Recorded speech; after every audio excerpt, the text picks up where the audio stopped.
The Secrets Within the Tarot. A descent into the symbolic architecture of the tarot, where Carl Jung's vision illuminates the hidden map of the psyche encoded in its archetypal images. This journey reveals how the major arcana trace the soul's passage through innocence, crisis, transformation, and rebirth, exposing the inner forces that silently shape human destiny. Within the tarot, Jung recognized a living dialogue between the conscious ego and the unconscious depths, a mirror where the shadow, the anima, the hero, and the wise old man emerge as guides, adversaries, and catalysts. Each card becomes a gateway, unfolding the eternal dance between order and chaos, fate and free will, the personal path and the collective myth. This exploration reveals the secret currents that link tarot symbolism to individuation, showing how the images operate as psychic engines of transformation. Through them, the psyche speaks in metaphor, prophecy, and paradox, inviting the seeker to confront their buried truths and awaken to the deeper pattern guiding the evolution of the self. A complete digital audiobook production by the Mercurius Foundation. This audiobook has been carefully crafted for your listening experience. We encourage you to pause, rewind, and revisit the passages that speak to you most. The Fool, Carl Jung, and the Hidden Power of Tarot. There's something deeply unsettling, yet oddly liberating about the Fool. He doesn't care for logic, ignores maps, and walks straight into the unknown with nothing but a feather in his cap and a smile on his face.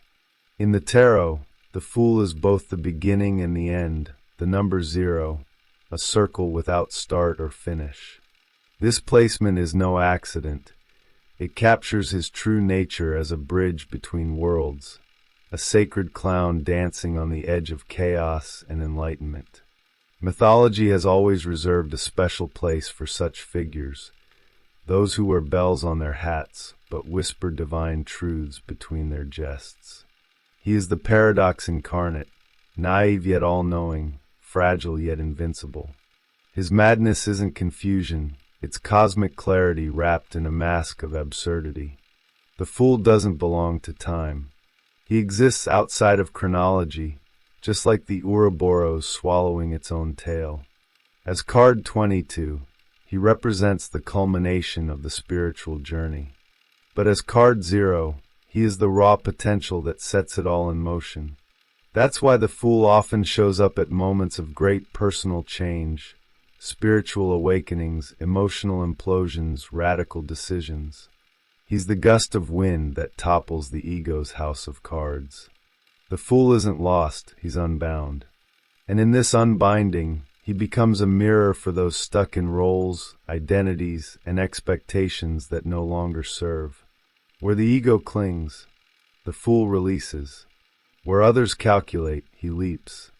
In Shakespeare, we find the Fool's archetype scattered across sacred jesters who, while mocked, often see deeper than kings. Think of Lear's Fool, who pierces through the monarch's delusions with brutal honesty masked in rhyme. Or Puck, the merry trickster whose mischief in A Midsummer Night's Dream unveils deeper truths about love and illusion. Even Bottom, with his donkey's head and dreams of grandeur, becomes an accidental vessel of poetic insight. These characters aren't just comic relief, they are oracles in disguise. They exist on the margins of logic because truth itself is paradoxical. As Jung would say, the psyche needs its shadows, and the Fool holds the lantern to them. In the myths of old, we meet the sacred wanderer in many costumes, the mad prophet, the dancing god, the barefoot savior. He carries no sword, only a flute, or perhaps a question. In many ways, the Fool is the spirit of the question itself, open, irreverent, infinite. He reminds us that spiritual evolution isn't a straight line, but a spiral. You don't graduate from the Fool. You return to him wiser, rounder, more whole. Just like the symbol of 0, he doesn't point forward or backward. He encircles everything. And that's what makes him the most powerful archetype of all. He's the only one who can speak truth without fear, because he has nothing to lose. Anyone who's ever started over, a new city, a breakup, a breakdown, has met the Fool. He's the one who whispers jump when everyone else says stay safe. And if you listen, really listen, you'll hear more than madness in his voice. You'll hear the echoes of transformation itself, wild, sacred, and alive. His archetype lives on not only in old cards or dusty myths, but in the split-second decisions that redefine our lives. And perhaps, just perhaps, understanding him is the first step to seeing the symbols he leaves behind, like the dog at his heels or the feather above his brow. Symbolism and attributes of the Fool. At first glance, the Fool looks light-hearted, playful, maybe even ridiculous. But every detail on his body tells a story. The dog isn't just a cute companion, it's instinct personified, the unconscious nipping at our heels to remind us of what we ignore. The feather? It's not fashion, it's air, thought, and celestial whisper. Bells? They're alarms for the soul. This character, decked in absurdity, becomes a walking oracle. He doesn't follow reason, he follows rhythm. And if you've ever danced in your kitchen to shake off a heavy day, you already know what he's trying to teach. The Fool's cap isn't just a jester's hat, it's a crown of paradox. It mocks power while channeling it. His scepter might resemble a child's toy, but it's really a symbol of imagination and raw creative force. Some older decks even give him a phallic pouch or staff, symbolizing generative energy, chaos harnessed in flesh. His costume shifts across traditions. In the Marseille Tarot, he appears ragged, almost wild, like a prophet who wandered out of a dream. In the Waite deck, he's more refined, standing on the edge of a cliff with a white rose in hand, eyes lifted to the sky. And then there's the music. The Fool moves like someone who hears a melody no one else can. His steps don't make sense to the logical mind, because they aren't for logic, they're for improvisation. That's why he's tied to the carnival, the flute, the laugh that rings out at a funeral. He makes us remember the sacred art of not knowing. It's in these movements, awkward, absurd, free, that he becomes both ageless and timeless. He's the child who asks why the emperor has no clothes, and the old sage who's seen the cycle turn 1,000 times. In many depictions, the Fool looks both too young and too old, as if he were time-traveling through his own face. This duality is no mistake. It reflects the mythological trickster, who defies categories and always lives between. Peter Pan never grows up. King Lear's Fool is ancient before his time. They aren't stuck in age, they transcend it. When you look at the Fool long enough, you start to see yourself. Not your polished, curated self, but the part that laughs when you trip, cries when you hear a certain chord, or feels everything at once when the wind hits just right. So what happens if you let yourself become a little foolish? Not reckless, but sincere. Try it. Put on music and dance barefoot. Speak a truth with no filter. Wear something you love, even if it's ridiculous. These aren't just whims, they're rituals. They're how you wake up the symbolic language of your soul. And in doing so, you start to understand that the Fool's laughter isn't shallow. It's sacred. It's a portal. And it's pointing towards something deeper still. Psychological and Jungian interpretation. In the lens of Jungian psychology, the Fool isn't just a card, it's a mirror into the soul's deepest process. He's the face of the self before it gets shaped by ego, culture, or control. The zero of the Fool isn't emptiness, it's infinite potential, the moment before birth, the chaos before creation. Carl Jung would call this the beginning of individuation, that long, strange journey toward wholeness where the unconscious begins to speak and the masks begin to fall. And who better to guide that journey than a figure who lives in paradox, who holds both wisdom and madness in the same breath. The Fool invites us to step outside of the rational structures that bind our psyche and leap into the mystery of the unknown. He is not the ego's ally, nor its enemy. He's the archetype that renders the ego transparent. In shadow work, when we dive into repressed desires or confront uncomfortable truths, the Fool is there, laughing, dancing, daring us to take ourselves less seriously. You'll notice this in therapy or during introspective journaling. The moment you surrender the need to make sense, deeper truths bubble up. That's the Fool at work, turning the serious into the sacredly absurd. Jung believed that the self contains opposites. The Fool embodies this beautifully. He's both conscious and unconscious, instinct and intellect, chaos and order. He's the figure who makes it okay to fall apart, because in falling, we find a more authentic center. Just think of times when you've made a leap without certainty, a breakup, a career shift, a bold creative decision. That's not just courage, it's symbolic madness. And that madness, when embraced, often becomes transformation. As Jung said, the greatest and most important problems of life are fundamentally insoluble. They can never be solved, but only outgrown. That's why the Fool isn't naive, he's unencumbered. He hasn't yet been told what's impossible. His role in the psyche is to challenge certainty, to undermine dogma, to restore the instinctual wisdom we often suppress. He's the one who reminds you that laughing in the middle of a crisis might be the most psychologically advanced thing you can do. He invites you to trust your intuition, even when it feels irrational. And in doing so, you start to loosen the grip of the constructed self. You step into a greater reality, one not built on fear or control, but on presence and inner truth.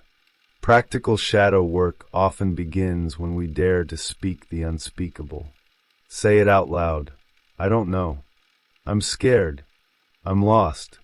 These aren't failures. They're sacred entries into the psyche's deeper realms. When you do this in a journal, a dream analysis, or a spontaneous conversation with someone you trust, the Fool is standing there winking. And just like that, the journey turns inward. The Fool is cultural critic and sacred trickster. Every kingdom needs its Fool, not just to entertain, but to unsettle. The court jester could mock the king, tell uncomfortable truths, and still keep his head. Why? Because the Fool wasn't bound by the rules of power, he danced outside them. In this space of sanctioned irreverence, the Fool becomes society's mirror, holding up absurdities and hypocrisies in plain sight. His laughter cuts deeper than a sword. Think of modern comedians like George Carlin or Dave Chappelle. Behind the jokes lies a sacred rebellion, a truth-telling wrapped in absurdity. That's the domain of the sacred clown. The archetype of the Fool doesn't just expose the emperor's nudity, he celebrates it. He points to the artificiality of social roles, institutions, and moral posturing. That's why he thrives in carnival culture, where everything is flipped. Peasants become kings, time dissolves, masks are worn and shed. It's not chaos for chaos' sake, it's structured transgression, a space where truth can breathe. We see echoes of this in the Saturnalia, Mardi Gras, or even internet meme culture, where satire becomes survival. The Fool reminds us, sometimes to evolve spiritually, you have to break the rules with love. Beneath the laughter is wisdom. The Fool doesn't criticize from bitterness, he reveals from compassion. He reminds us that rigidity is the enemy of growth. That's why he dances, why he speaks in riddles. Humor disarms the ego. A sarcastic remark at the right moment can pop a mental balloon we've been inflating for years. Ever noticed how the most healing conversations happen when we stop pretending? That relief when someone says exactly what no one else dares to say. That's the Fool's sacred gift. He doesn't destroy for destruction's sake. He dismantles illusions so truth can reassemble itself. In every tradition we find his footprints. From Native American Hioka clowns to Zen masters like Ikkyu, the sacred trickster shows up to question, to provoke, to awaken. He doesn't speak from a pulpit, he flips the pulpit over. And in doing so, he equalizes. Kings, priests, beggars, all become human again in the face of the fool's laughter. That's what makes him dangerous to systems, but essential to souls. He brings balance through imbalance, order through disruption, clarity through chaos. His rebellion isn't violent, it's poetic. He undoes with grace what others built in fear. If you've ever laughed at something that felt too dark to face, if you've ever said the truth when you knew it would make things awkward, if you've ever dared to play in a world obsessed with seriousness, then you've already danced with the fool. And as we follow his steps deeper, we start to notice how often he hides in stories, myths, and children's tales. Myth, folklore, and fairy tales. The fool has many names across time and tale. Sometimes he's Parsifal, the innocent who stumbles his way into divine knowledge. Sometimes he's the Pied Piper, whose enchanting music leads both joy and tragedy. Other times he's Peter Pan, forever young, delighting in mischief, escaping the weight of time. These figures aren't just whimsical, they're mythic manifestations of the archetype that dances between creation and destruction. They walk into the forest when others stay on the path. And in doing so, they uncover something sacred that only those who risk madness ever find: transformation. Fairy tales often hide the deepest truths in the simplest forms. The fool appears as the youngest son, the one no one believes in, the one who isn't wise, strong, or clever enough until he is. He listens to animals, speaks to rivers, follows dreams. He succeeds where the proud fail because he acts from instinct, not strategy. If you've ever made a life decision because it felt right, even when it didn't look right on paper, you followed the fairy tale fool. He's the sacred idiot who becomes king, not by conquering, but by surrendering to what the world calls foolish. There's a divine madness to these stories that modern culture often misses. We're taught to seek control, predictability, linear success. But mythology sings a different tune. The sacred fool reminds us that sometimes the path to salvation looks like ruin. That the hero's journey may start with falling flat on your face. Think of Neo in the Matrix, of Alice tumbling down the rabbit hole, of Bilbo leaving his cozy hobbit hole barefoot. The real initiation begins not when you know what you're doing, but when you say yes to what you don't understand. And let's not forget how close the fool often dances with death. He walks off cliffs, enters haunted woods, flirts with danger like it's a game. But that's the point. Death isn't his enemy. It's his dance partner. Myths often place the fool as a threshold figure, leading the soul between worlds. He's Charon and Hermes and Loki, all wrapped in one. He reminds us that destruction is just transformation in disguise. In burning the old self, he makes space for something wilder, freer, more divine to emerge. This is not just narrative, it's alchemical. So next time you read a fairy tale or watch a movie that starts with a misfit, an outcast, a laughing dreamer, pay attention. That's the fool slipping in through the side door of your psyche. He's not done speaking yet, because in the great mythic landscape of the soul, where archetypes guide our evolution, there's still a secret he's carrying, a mystery whispered by the stars themselves. Spiritual and alchemical dimensions. In the ancient language of alchemy, the fool is the prima materia, the raw, formless chaos from which transformation begins. He is not yet gold, but the mercury that dances in paradox.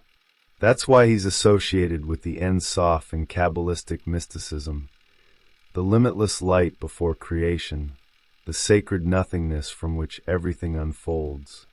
The fool is the zero, the egg, the seed. He doesn't symbolize ignorance, but the fertile void where all potential sleeps. This isn't the absence of meaning, it's the sacred pause before form. And it's within that pause that divine insight stirs. The circle around the Fool is no coincidence. Whether it's the Ouroboros eating its tail, the wheel of Dharma, or the halo around saints, the circle always points to spiritual wholeness. The Fool walks this shape instinctively, not knowing its sacred geometry. Eden isn't behind him, it's within him. He carries the sacred space wherever he steps, like a living mandala in motion. Even his cliff is symbolic, a drop into the abyss that reveals the soul's flight. For the spiritually attuned, this isn't risk, it's revelation. The edge isn't danger, it's the beginning of divinity. Mystical traditions often speak of divine madness, not as illness, but as a rupture that lets light in. The Fool dances on this line. Like Sufi dervishes who spin until they dissolve, or Zen monks who answer questions with laughter, the Fool brings insight through inversion. He teaches that spiritual evolution doesn't come by force, but by surrender to what appears irrational. When someone lets go of control during meditation, laughs mid-prayer, or sees a vision in a dream they didn't ask for, the Fool is present. He doesn't give answers, he awakens perception. This is why many spiritual awakenings begin with a breakdown. Jobs are lost, relationships fall apart, identities crumble, and then, from the ashes, something luminous rises. That's Fool energy. He doesn't wait for permission to enter your life. He arrives uninvited, like a breeze that blows your old reality away. And you either resist or you follow. Following looks like trusting signs, keeping dream journals, exploring tarot, studying mysticism or alchemy with childlike wonder. It's not about doctrine, it's about curiosity. And that curiosity opens doors no dogma ever could. If you've ever felt like your spiritual path wasn't making sense, like you were walking backwards through a fog, you weren't lost. You were walking with the Fool. And if you keep walking, with heart open and eyes skyward, you'll find that what looked like chaos was actually sacred order in disguise. Historical and social contexts. Throughout history, the Fool has worn many masks, but his role has always been the same. Tell the truth no one else dares to. In medieval courts, jesters weren't just comic relief, they were licensed prophets. Cloaked in laughter, they exposed corruption, whispered warnings, and reminded rulers of their mortality. That scepter with a doll's head? It wasn't a toy, it was a mirror. The Fool didn't answer to the court, he answered to the cosmos. He played the sacred clown who could reveal divine truths under the guise of madness. That was his power, to be untouchable, because he played by no one's rules but the soul's. Religions, too, found a strange place for the Fool. In Christian Europe, traditions like the Feast of Fools and the Lord of Misrule flipped the social script. Bishops were mocked, peasants wore crowns, and chaos became liturgy. This wasn't heresy, it was catharsis. It was the spirit of the carnival, where inversion temporarily restored spiritual balance. You'll see echoes of this in Hindu Holi, Brazilian Carnival, or the sacred gestures of indigenous rituals. These weren't distractions, they were mystical recalibrations. The Fool was never excluded from the sacred, he was the sacred turned inside out. In modern times, the Fool has found new stages, often in places we don't expect. Think of psychedelic countercultures, street performers, rebellious artists, or satirical filmmakers. These are today's truth speakers in disguise. They poke holes in the illusion of order. They laugh in the face of the system, not to escape responsibility, but to awaken new possibility.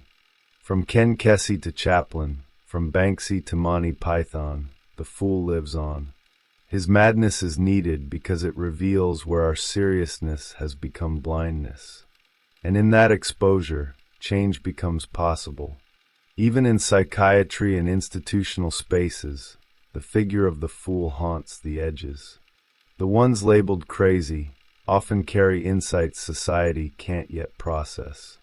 Sometimes it's the schizophrenic who hears the world's grief, the bipolar poet who captures ecstasy in a sentence, or the outcast who just refuses to play the game.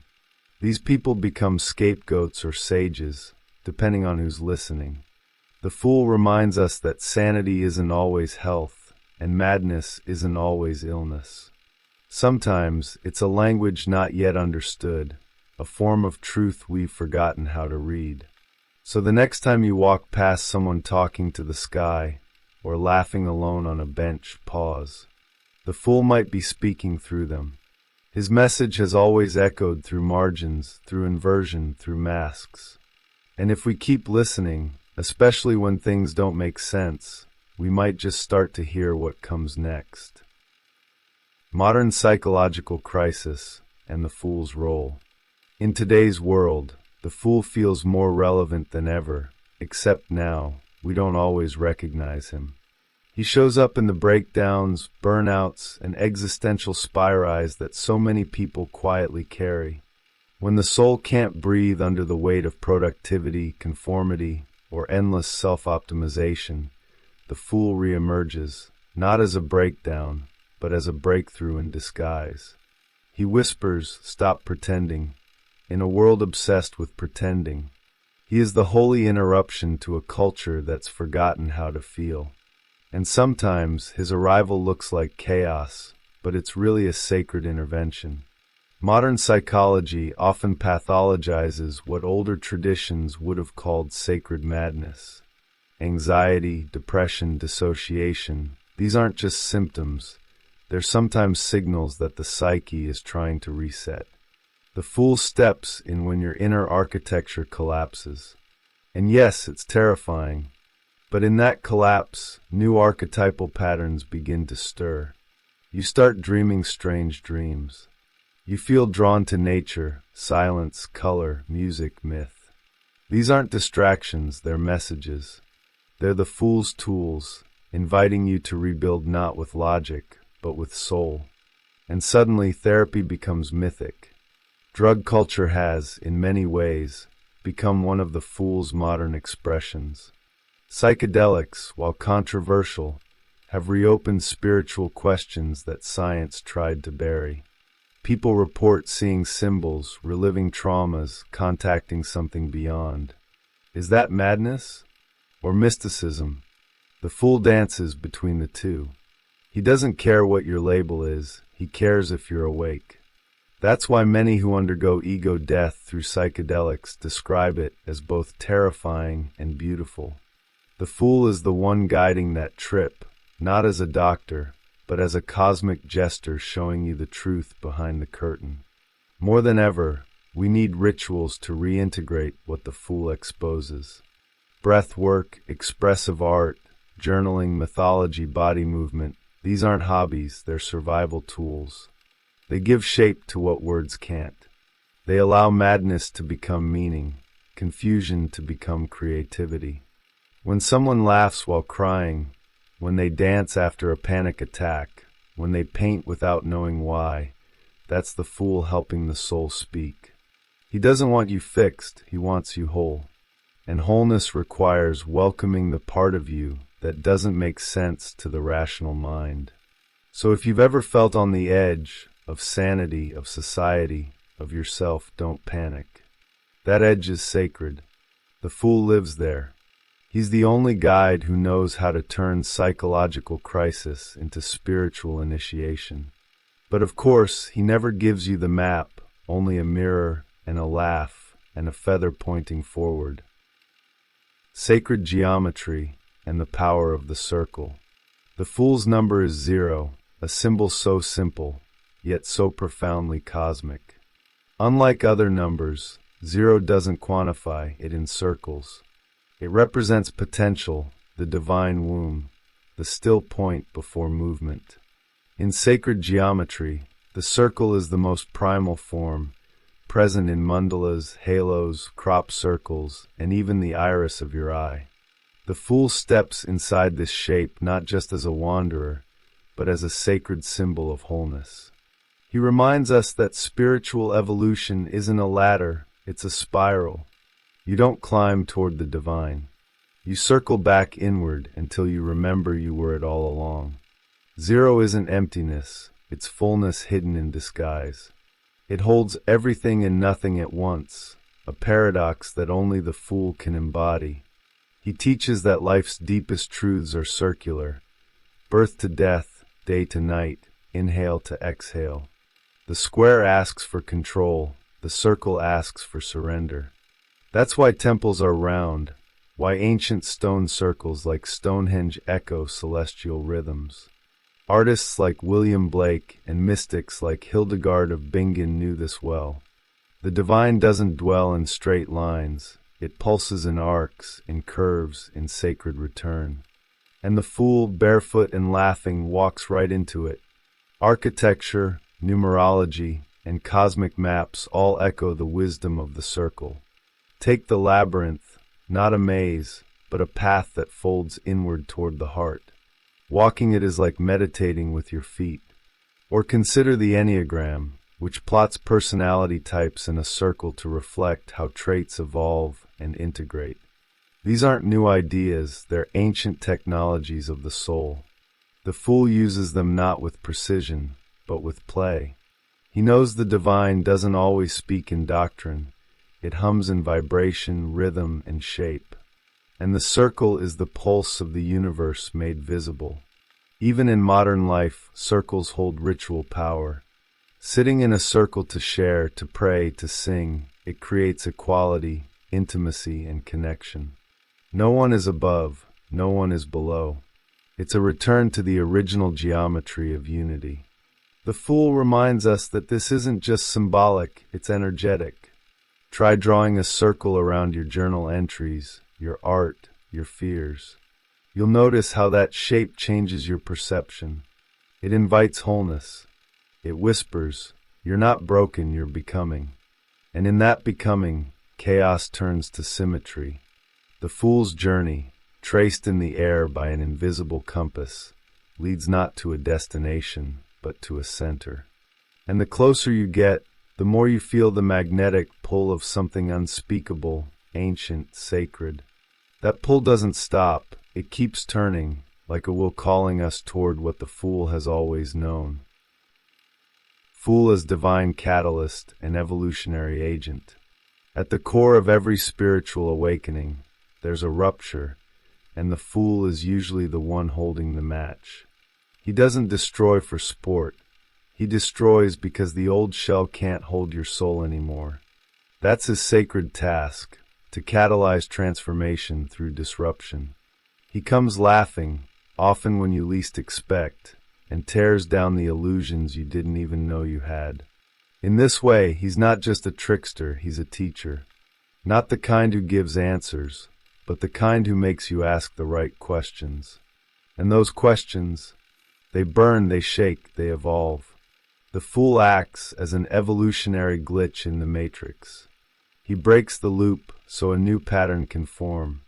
In psychological terms, he interrupts conditioned behavior. In spiritual terms, he shatters false identities. You quit your job on a whim, move to a new city with no plan, start painting after 20 years. These aren't just crises. They're acts of divine rebellion. The fool dances with chaos not to escape meaning, but to restore it. He is the spiritual defibrillator that jolts your soul back to life when numbness has taken over. And the shock! It's your first breath of freedom. But here's the paradox. The fool isn't chaotic by nature. He carries balance within disorder. He's the one who teaches that destruction births creation, that loss invites expansion. In alchemy, this is transmutation. In myth, it's the phoenix rising. In tarot, it's the leap that makes the journey possible. The fool isn't afraid to fall because he knows the fall is part of the flight. And you're being asked to leap too, not just with your feet, but with your entire being. And that's not recklessness. That's sacred courage. Every spiritual tradition has a fool hidden in its teachings. Christ on the cross, Buddha laughing under the tree, Krishna playing his flute. These aren't just figures of reverence, they're archetypes of divine foolishness. They challenge, they play, they disrupt. And in doing so, they usher in new consciousness. The fool lives in every moment you dare to evolve, when you forgive someone who never apologized, when you trust after betrayal, when you love without proof. These aren't logical acts. They're alchemical acts. They change your frequency. They change the world. So when the call comes, whether in a dream, a strange coincidence, or a sudden urge to change everything, don't silence it. That's the fool. He's not just calling you out of your comfort zone. He's calling you into alignment, into the unknown, into the next octave of your becoming. The Magician in Tarot, Carl Jung's hidden key to reality. Every journey begins with a step into the unknown, and that's exactly where the fool comes in. He's the wild card of the psyche, that spark of curiosity and divine madness that pushes us to leap before we look. He doesn't calculate. He feels. He's not lost. He's just not attached to maps. The fool lives in direct contact with the unconscious, with that dreamlike state before form, before identity. You've seen it in people who quit jobs overnight to travel the world, or kids who create entire universes from cardboard boxes. That's not recklessness, it's the raw pulse of inner potential awakening. Then, just a few steps ahead, stands the magician. He's no longer floating, he's grounded, intentional. One hand points to the sky, the other to the earth. He knows the language of symbols and how to bend perception to will. Where the fool trusts the process blindly, the magician directs it. Think of inventors like Tesla or Da Vinci, dreamers who mastered form. The magician represents that moment when you realize, wait, I can shape this reality. I'm not just living in it, I'm part of its design. Suddenly, spontaneity transforms into alchemy. These two archetypes dance within us constantly. The fool asks, why not? The magician replies, watch this. One leaps, the other lands. The fool activates imagination, while the magician channels it into creation. Their interaction is essential for psychological evolution. Without the fool, the magician becomes rigid and ego-driven. Without the magician, the fool dissolves into chaos. Together, they bridge unconscious impulse with conscious transformation. It's the psyche learning to dream awake. Tarot, then, isn't just divination, it's a mirror. Jung knew that. He saw the fool and the magician as archetypes not bound to cards, but alive in us. They echo ancient symbols that bypass logic and speak straight to the soul. When someone pulls these cards, they're not predicting, they're recognizing. A moment of synchronicity, where the outer image matches the inner state. The fool stirs a calling. The magician whispers, you already have the tools. It's not magic tricks, it's metaphysical truth. So, how do you work with these two? Start by noticing your fool moments, those gut feelings, spontaneous urges, wild dreams. Honor them. Don't rush to explain or tame them. Then call in your inner magician. Journal, draw, speak, create something from the madness. The trick is not to silence the chaos, but to give it form. And once you've started doing that, well, you're already stepping into something much deeper, because illusion and revelation often arrive in the same costume. Magic as illusion and revelation. Magic isn't just pulling rabbits from hats or whispering spells in candlelit rooms. It's perception management. It's what happens when the psyche bends reality and calls it ordinary. The magician archetype doesn't just deal in tricks. He reveals that life itself is a kind of illusion, a dream shaped by consciousness. Yet, here's the twist. Illusion doesn't mean falsehood. It means a reality filtered through belief, perception, and story. That's why a simple coincidence can feel like fate, and a dream can shift your entire worldview overnight. The magician knows how to play with these veils. He doesn't destroy the illusion, he uses it. In that sense, he's both a deceiver and a revealer, like Hermes slipping between dimensions with a wink. He shows you the world isn't fixed. One minute you're stuck in traffic, and the next you're having a cosmic realization listening to an old song. That's not random, it's alchemy. It's energy responding to attention, like a mirror waiting for you to notice your own face in it. Think about how easily we're swayed by symbols, brands, flags, even a tone of voice. The magician taps into this field, shaping the material world through unseen forces. It's not hocus pocus. It's psychology, energy, and synchronicity wrapped in metaphor. And here's where the revelation kicks in. When you realize the power wasn't in the trick, but in the shift of consciousness it triggered. That goosebump moment, that's spirit nudging perception through the curtain of Maya. Now, when you encounter tarot, you're not just looking at cards, you're entering a dialogue with your own psyche. The fool might appear to shake you out of stagnation.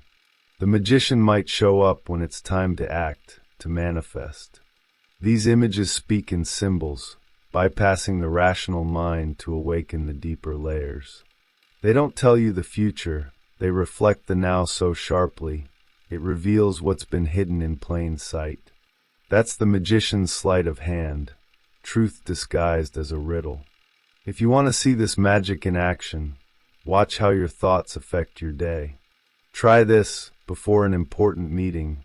Visualize it going exactly how you want. Imagine the energy, the flow, the tone. Then walk in with that vibration. Notice the difference. That's your inner magician shaping perception, playing with reality, not by force, but by resonance. And if you think that's impressive, wait until you start noticing the patterns across your life. Because symbols, they never lie. They just wait to be seen. Symbolism in the Marseille and Waite tarot decks. Tarot isn't just a deck of cards, it's a visual language of the psyche. And when we compare decks like the Marseille and the Waitesmith, we're not just comparing styles, we're decoding symbolic dialects. The Marseille deck speaks in riddles, inviting the unconscious to wander. It's less about clarity and more about resonance. In contrast, the Waite deck, with its ornate imagery and structured symbolism, feels like a storybook. It offers clues, keys, and a clear archetypal map for those ready to interpret. Look closely at the magician in each version. In Waite's deck, the lemniscate floats like a halo, an eternal reminder of infinite energy looping above the brow. His tools are laid out obvious: wand, cup, sword, pentacle. He's a conscious creator, poised and in control. But Marseille, the symbols are less direct, more open to interpretation. The gesture of the hand, the crooked table, the ambiguous objects, they tease rather than declare. This ambiguity leaves space for projection, which is exactly what Jung would celebrate. Colors matter too. Waite's red roses and white lilies aren't random. They're alchemical, masculine and feminine, desire and purity. They speak of duality and union. The Marseille palette, on the other hand, feels older, earthier, less polished, more raw. It holds the energy of folk tradition, not scholarly revision. One invites structure, the other surrender. Neither is superior. Each one touches a different frequency in the unconscious, depending on what you're ready to see or avoid. Posture says a lot. Waite's magician is upright, balanced, a master of his domain. Marseille's figure leans slightly, almost mischievously. Is he bluffing? Is he enlightened? The ambiguity pulls you in, forces reflection. Is this man a teacher or a trickster? That's the power of symbolism. It activates the imagination, bypassing logic. It whispers to your inner self in dreams and images. That's why the Marseille deck, though older, still feels alive. It doesn't explain, it evokes. So when choosing a deck, ask yourself what you're seeking. Do you want clarity or mystery? Direction or reflection? The Waite-Smith deck can guide like a well-lit path. The Marseille deck, that's the forest.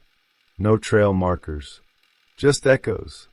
And yet, sometimes in that very silence, the magician speaks loudest, because in the absence of clear answers, the soul starts listening. And that silence, it's where alchemy begins to stir. Alchemical and mythological influences. Behind the tarot's vivid imagery lie ancient rivers, streams of myth, magic, and mystery that stretch back to Hermetic texts and whispered invocations in smoky temples.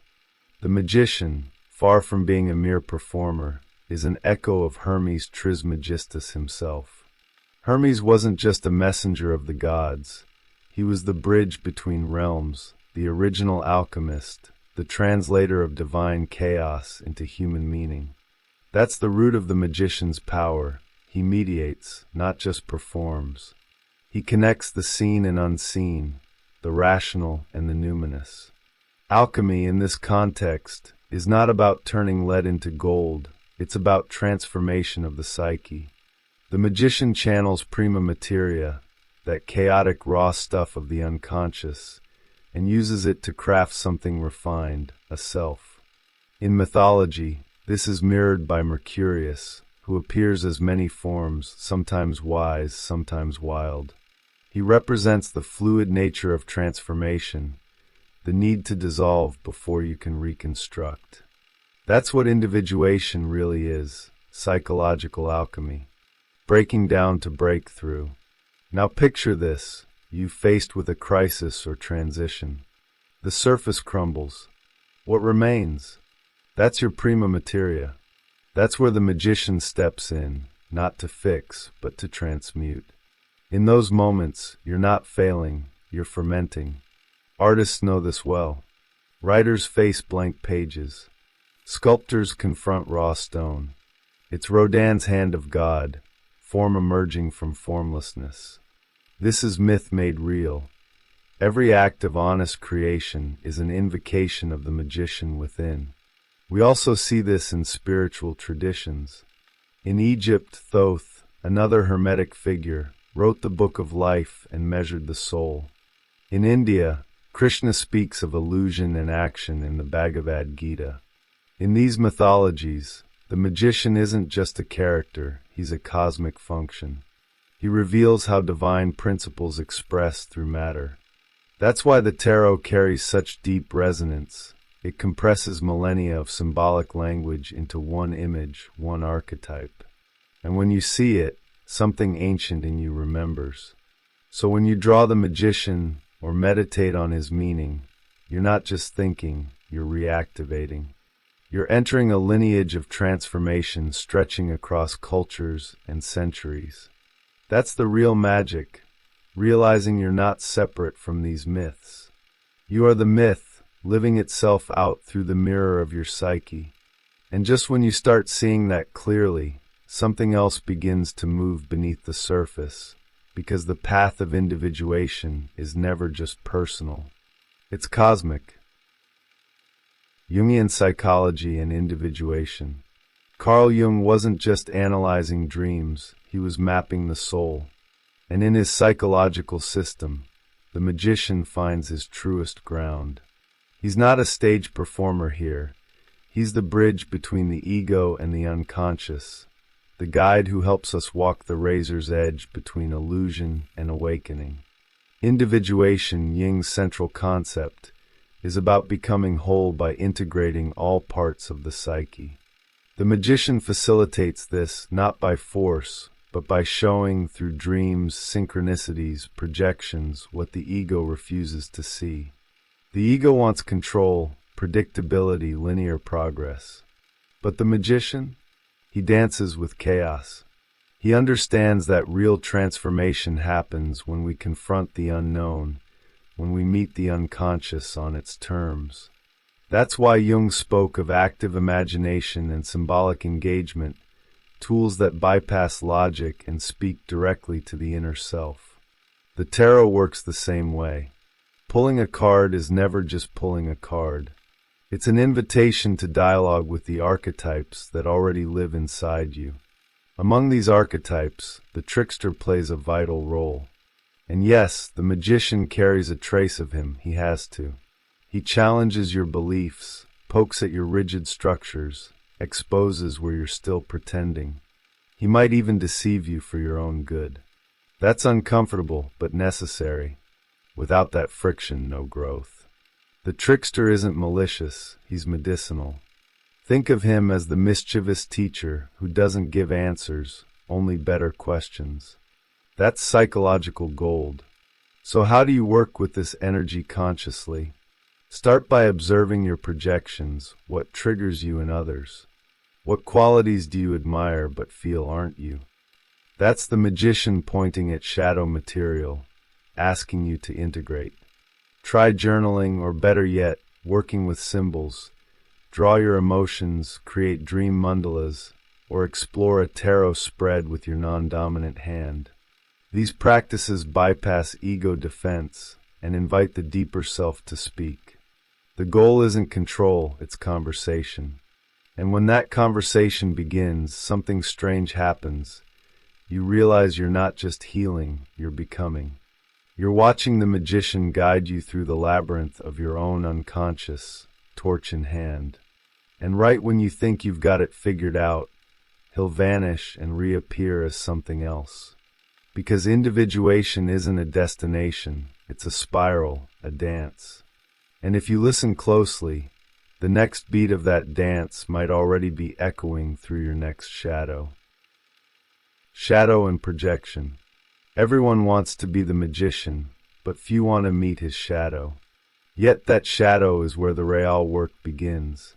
Jung called it the dark side of the psyche, not evil, but repressed, rejected, unseen.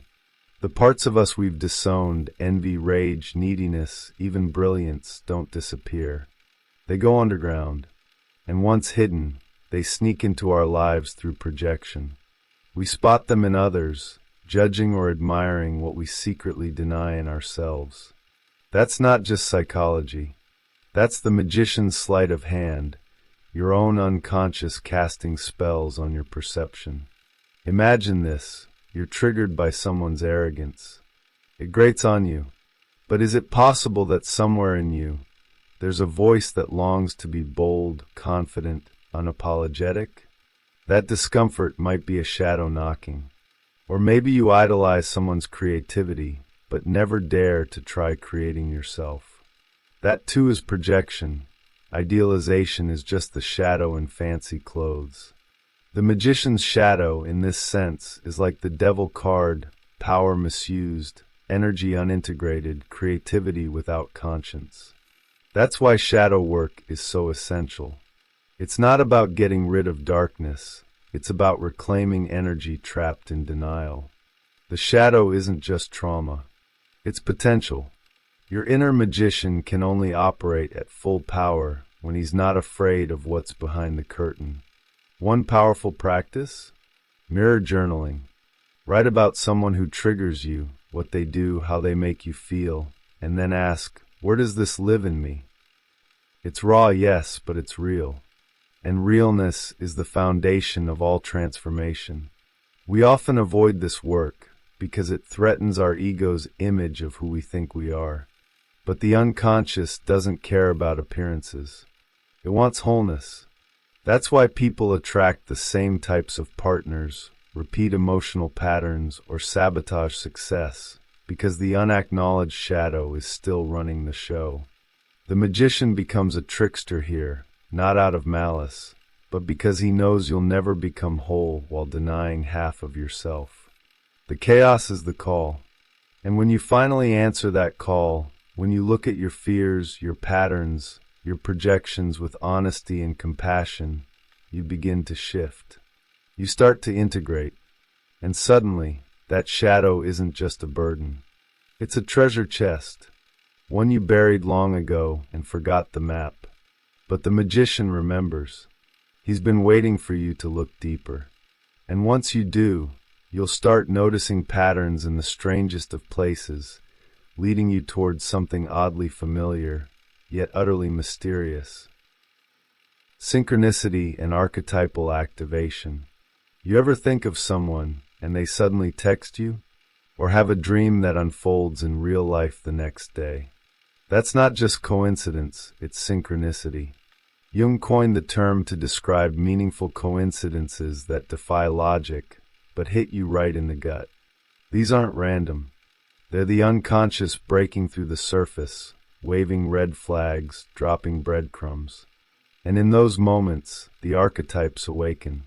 The fool might trip into your dream to stir your courage. The magician might echo through a song lyric that lands exactly when you need it. Synchronicity isn't about cause and effect, it's about meaning. Two events, seemingly unrelated, converge in significance. That's when the tarot lights up. You shuffle the deck, asking nothing in particular, and out comes the magician again. Third time this week. That's not luck. That's the archetype knocking. These moments ask you to pay attention, to step out of autopilot and notice the web of meaning that's constantly weaving itself around you. They're signals, not decorations. Think of it like this: reality has layers. There's the obvious, the literal. But beneath it, symbols move like currents under a calm sea. When an archetype activates, it rises through those layers, manifesting as an image, a person, a moment. It's why dreams feel prophetic, why some days feel enchanted. The psyche is trying to talk. Tarot, astrology, even repeating numbers, these are tools to tune in, not magical toys. The magic isn't in the tool. It's in your awareness of the dance. Want to work with synchronicity consciously? Start a synchronicity journal. Every time something weirdly meaningful happens, write it down. Over time, you'll see patterns. Maybe every time you feel stuck, you start seeing owls or hearing the same word. That's your psyche's language. Learn it, respect it, and the more you listen, the louder it speaks. Because archetypes want to be recognized. They're not passive, they're participants in your unfolding story, waiting to be seen. And once you start noticing these nudges, something opens. The veil thins. You start to sense a rhythm beneath your routines. The magician appears not with fireworks, but with a raised eyebrow and a knowing grin. He's already placed the signs. You just needed to look. And just as you do, your dreams might start to shift too, becoming more vivid, more direct, because what stirs during the day never sleeps at night. Inner work and the role of the inner magician. The greatest magic show isn't happening on stage, it's unfolding inside you. That quiet, invisible work of turning confusion into clarity, pain into insight, dreams into structure. That's the territory of the inner magician. He doesn't need applause, he's after alignment. While the outer world seduces with distractions and noise, the inner magician whispers through dreams, gut feelings, and sudden creative urges. He's subtle but powerful. And the more you engage with your unconscious, the louder his voice becomes. Doing inner work is like being both the sculptor and the stone. You face your raw material, emotions, memories, instincts, and shape it with honesty and patience. But here's the catch, you're not doing it alone. The inner magician is your silent partner, guiding the chisel. He speaks through synchronicities, through unexpected tarot pulls, through moments of déjà vu. And every time you pause to reflect, journal, or create from that space, you're entering sacred territory. That's not self-help. That's alchemy. Want to connect with him directly? Begin by honoring your dreams. Keep a notebook by your bed and write down even fragments. Over time, patterns emerge. Recurring images, characters, feelings, they're not random. They're symbolic messengers. The magician uses them to direct your awareness. Try asking a question before sleep and see what answers emerge. Then during the day, pull a card, not for prediction, but for dialogue. Ask, what do I need to see today that I'm ignoring? But don't stop there. Art, music, and movement are powerful portals. Even if you're not an artist, doodle your feelings, build a collage, write a letter from your shadow. These acts aren't childish, they're sacred. They bypass the intellect and speak in the language of the soul. The inner magician thrives on play, symbol, and ritual. Light a candle. Set an intention. Meditate with a crystal. It doesn't matter what tool you use, it matters that you mean it. Intention is his favorite ingredient. As you engage with this inner work, you might notice your outer life begin to shift, subtle at first, then unmistakable. People respond differently. Doors open. Old wounds loosen their grip. That's the mirror effect. What you transform within transforms without. And just as the path deepens, you may feel a strange new force rising, something imaginative, almost visionary. A call to not just work with symbols, but create them. And that call, it's where true magic starts to take form. Imagination and the power of creative visualization. Imagination isn't just for artists or dreamers, it's the psychic engine of creation. Jung called it the gateway to the unconscious, and the tarot knew this long before psychology caught up. The magician doesn't wait for reality to give him permission. He imagines, and then shapes the world around his vision. Visualization isn't just thinking nice thoughts. It's focused energy, directed will, symbolic resonance, all working together to mold reality. That's how spiritual growth becomes tangible. The mind imagines and the soul responds. Think about athletes who visualize the perfect shot before they take it, or performers who rehearse their routine mentally, down to the last detail. Their brains light up as if it's really happening. That's not magic, it's neurobiology syncing with metaphysics. The magician inside you knows this. When you imagine with clarity and emotion, you're not escaping reality, you're preparing it. And the unconscious, always listening, begins shifting your perception to align with that image. Start small. Close your eyes and imagine a version of you that speaks with confidence, that walks into a room and owns it, not arrogantly, but with quiet presence. Visualize how you feel, how you move, what you wear. Do it daily. Over time, your psyche begins integrating this image. You'll start making different choices. You'll act before you overthink. That's the magician at work, not fixing you, but revealing the version of you that was buried beneath old scripts and stale beliefs. This is why imagination is so dangerous to systems of control. When people begin to envision new ways of being, more free, more connected, more authentic, reality has no choice but to bend. That's the subversive power of myth, art, and symbol. They bypass dogma and plug straight into the soul. Tarot cards ignite this process, especially when approached as mirrors, not oracles. They help you visualize inner truths before the outer world confirms them. First you see it, then you become it. And once that process begins, the urge to express gets louder. You don't just want to imagine change, you want to build it, share it, embody it. You feel the pull to write, to dance, to speak, to shape the world with intention. And in those moments, you're no longer waiting for magic. You are the magic, which means the next time you picture your future, it might not just be fantasy, it might be prophecy waiting to be claimed. Cautions against spiritual inflation and misuse of magic. Here's the uncomfortable truth. Not all magic is healthy, and not every magician is wise. When spiritual insight inflates the ego instead of dissolving it, we're no longer dealing with transformation. We're dealing with delusion. This is what Jung called spiritual inflation, and it's sneaky. It happens when someone taps into the unconscious, tastes a bit of archetypal power, and suddenly believes they're enlightened, chosen, or above others. That's not awakening. That's ego in costume.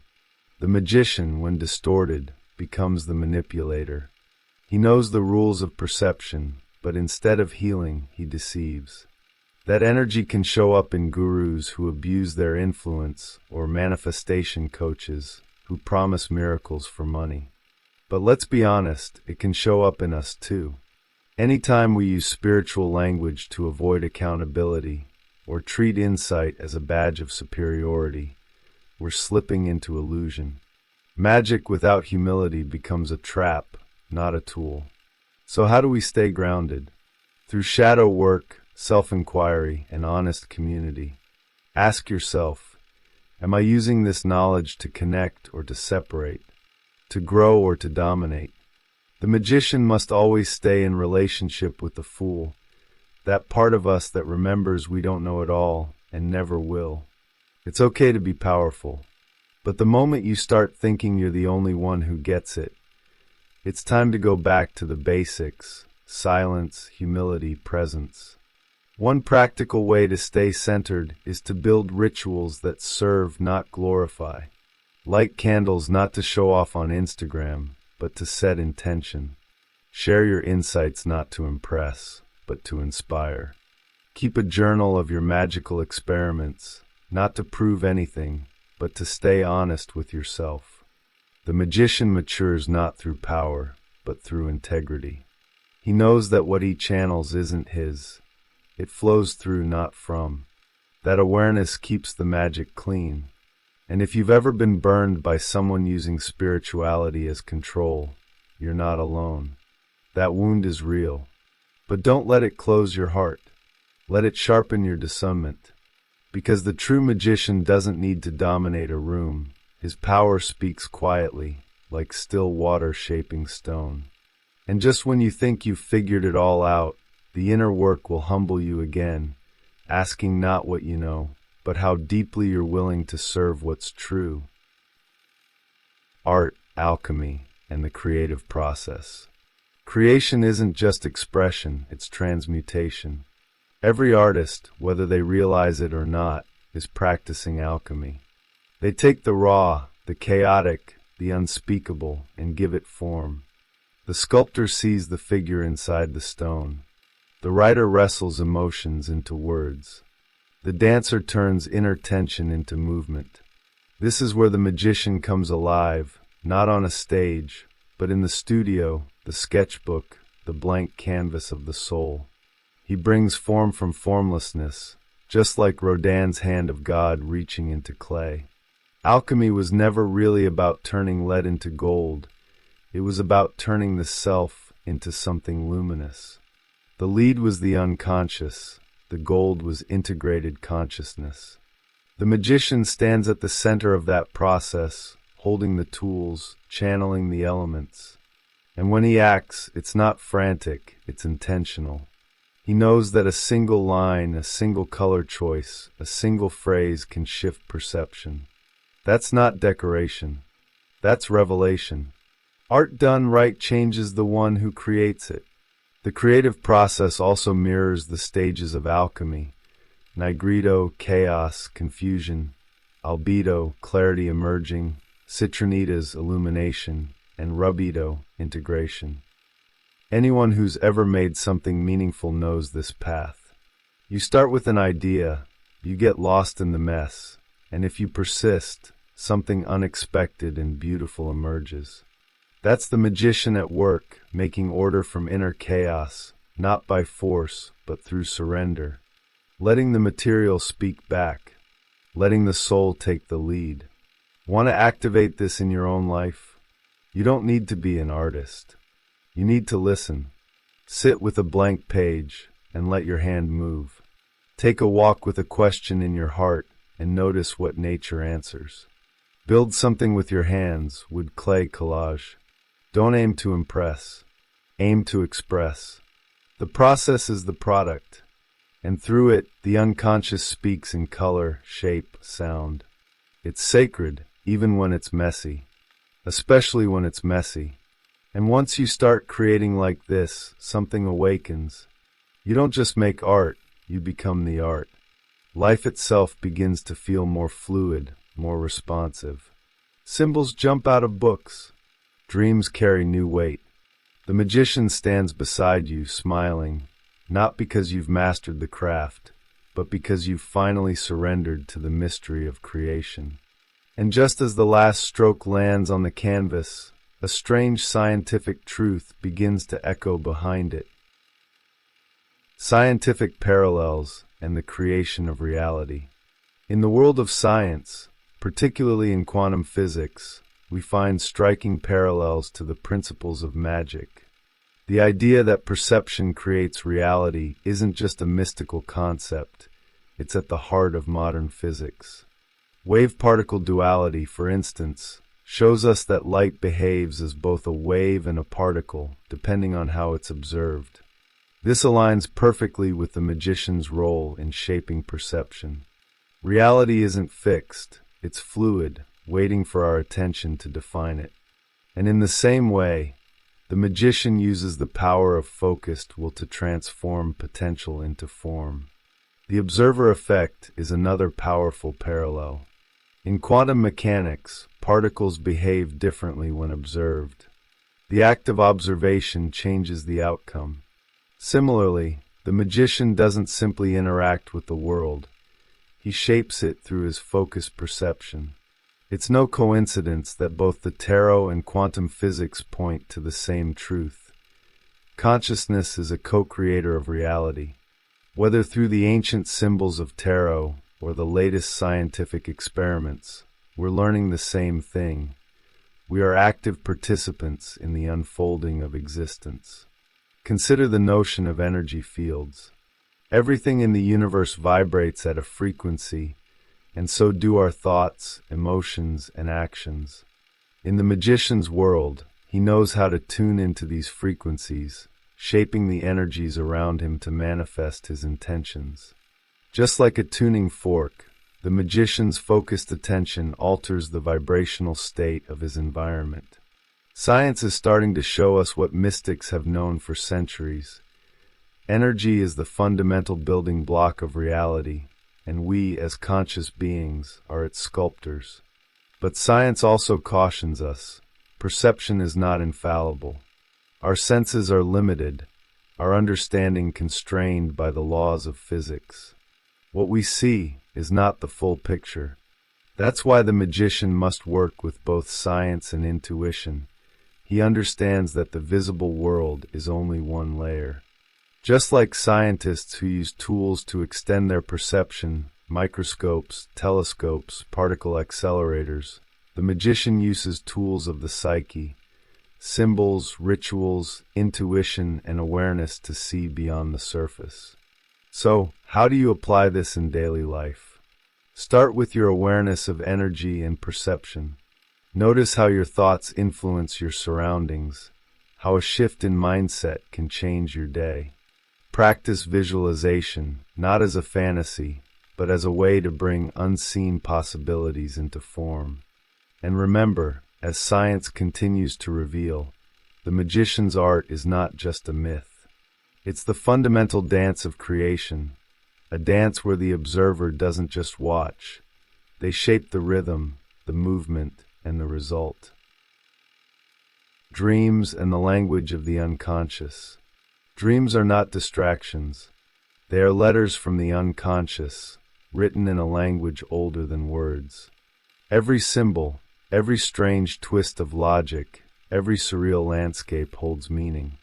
Jung saw dreams as direct expressions of the psyche, raw, unfiltered, and wise. And the magician? He's the one who teaches us to read those messages.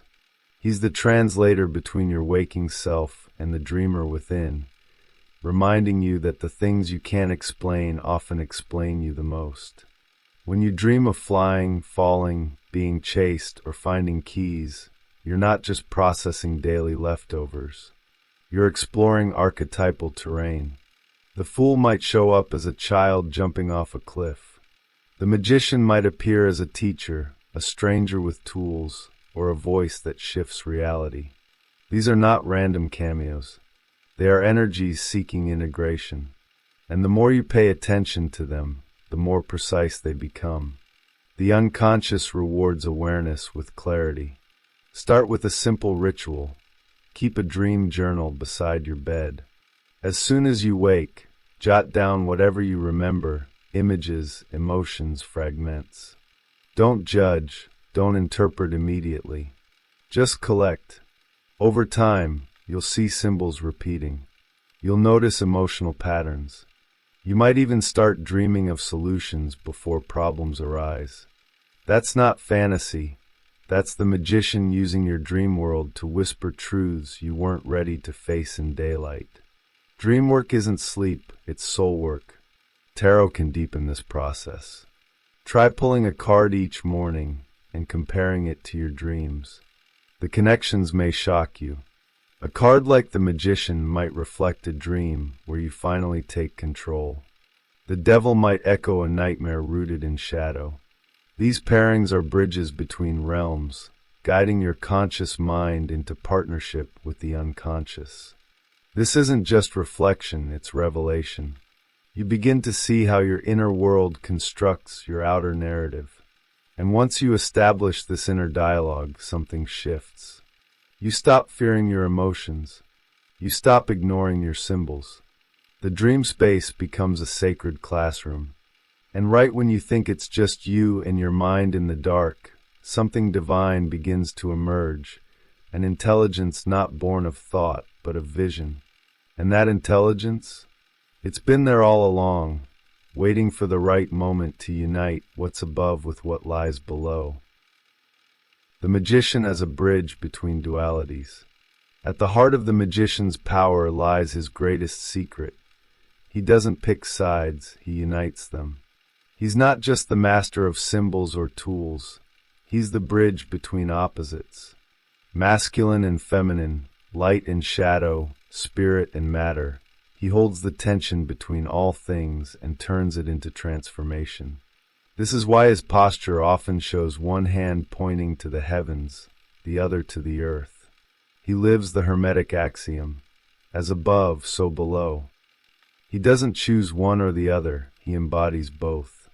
Duality exists everywhere, day and night, joy and grief, order and chaos. But the Magician doesn't see these as enemies. He knows they're two expressions of the same energy. Just as Yin needs Yang, the sacred needs the profane to exist. This understanding isn't abstract, it's practical. In daily life, it's the ability to hold space for anger and compassion, to be strong and vulnerable, to lead and surrender. That's real mastery. That's where magic becomes integration.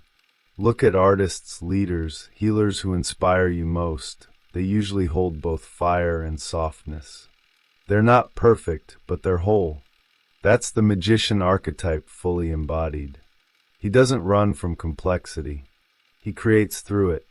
He knows that reconciling opposites generates power. Think of the alchemical wedding, the union of king and queen, sun and moon. These myths aren't stories, they're inner blueprints. And the Magician is their living expression. Want to activate this in yourself? Start by noticing where you split things, where you say, I'm logical, not emotional, or I'm creative, not practical.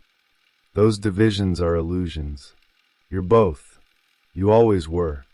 Practice holding polarities without collapsing into one side. Try meditating on symbols like the lemniscate or the yin-yang. Pull tarot spreads that explore inner conflict, not just answers. Ask your inner Magician to reveal where you're fragmenting and to show you how to weave wholeness. And when you begin to live from this place, where opposites dance instead of war, life takes on a new texture. You stop chasing the right path and start weaving your own.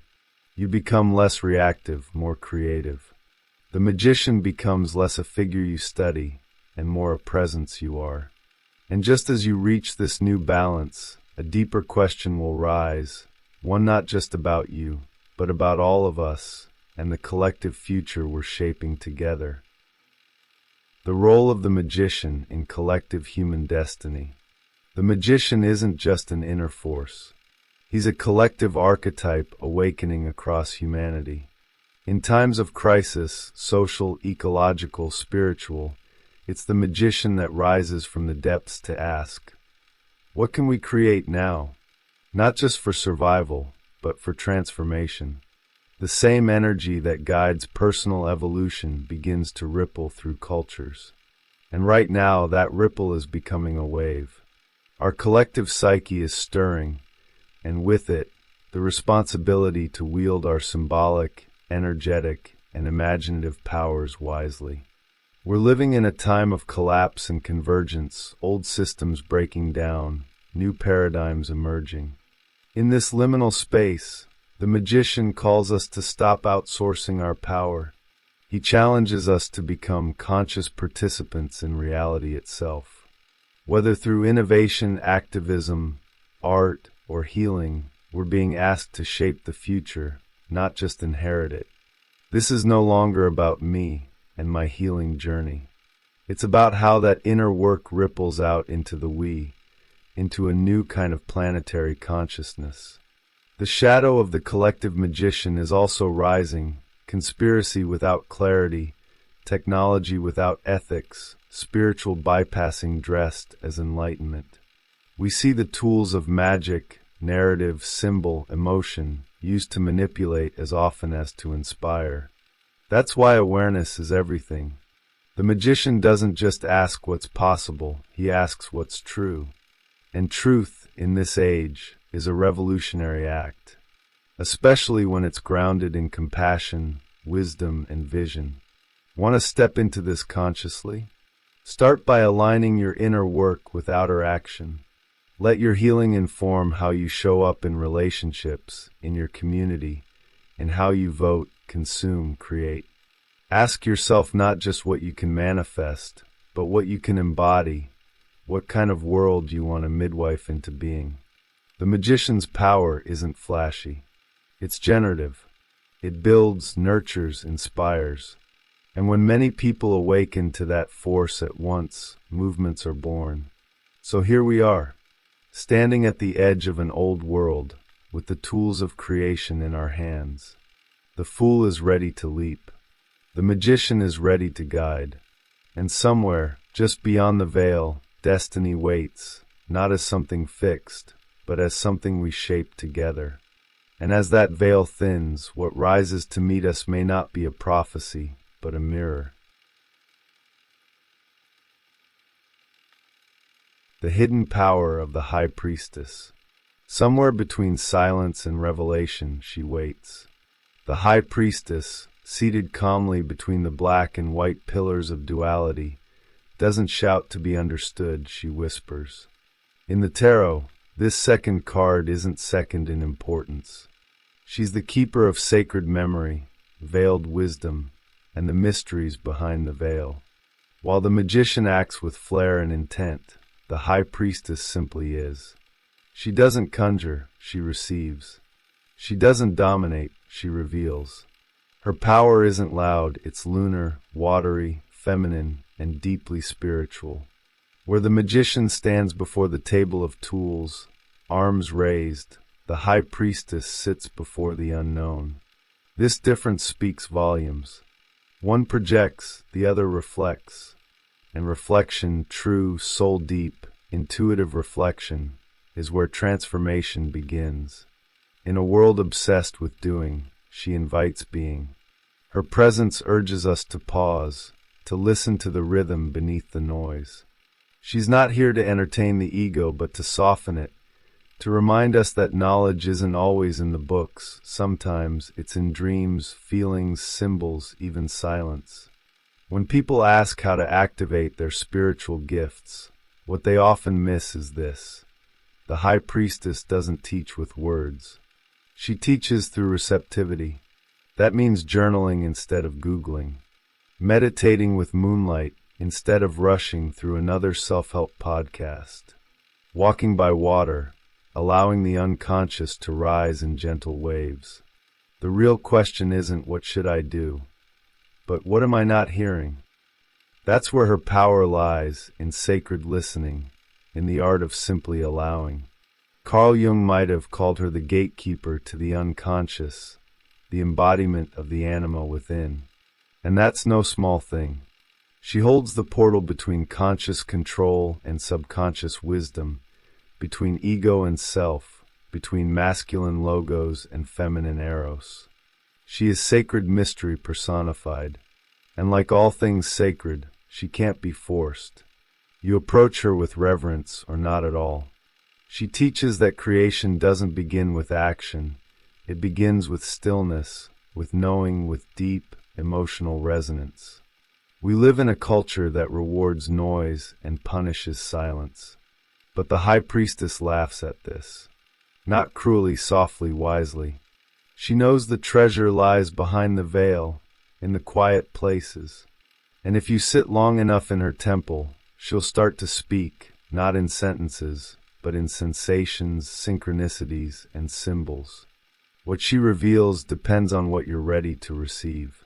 And once you step into her mystery, you'll start to recognize her echoes in older myths, forgotten goddesses, and the divine feminine that refuses to be erased.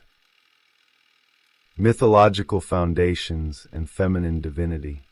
Long before the High Priestess found her way into the tarot, her essence echoed through the halls of ancient temples. From the womb-like sanctuaries of Isis in Egypt to the celestial hymns sung to Ishtar in Mesopotamia, the divine feminine has always worn many names, but her power never changed. She has been called Astarte, Inanna, Sophia, and later the Virgin Mary. Each culture painted her in new colors, yet all pointed to the same mystery, a force that births both body and spirit. A sacred intelligence that doesn't need to dominate, it simply creates, nurtures, and remembers. These goddesses weren't ornamental figures. They ruled over life and death, love and war, fertility and prophecy. Isis resurrected Osiris not just with magic, but with memory, restoring him through the power of sacred remembrance. Ishtar descended into the underworld not to escape life, but to understand it more deeply. Sophia, the embodiment of divine wisdom, whispered cosmic truths before time wore a face.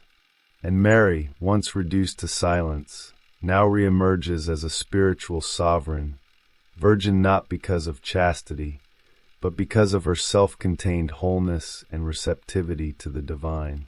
There's something deeply subversive and healing about recognizing the High Priestess as a continuation of these lineages.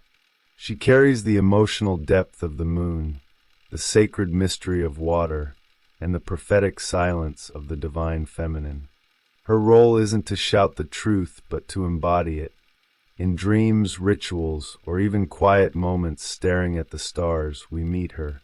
When you light a candle for no reason, when you cry at a song you didn't expect to hit so hard, when you instinctively know something before your brain can catch up, that's her, reminding you that you're more than logic and skin. This chapter isn't just about mythology, it's about memory.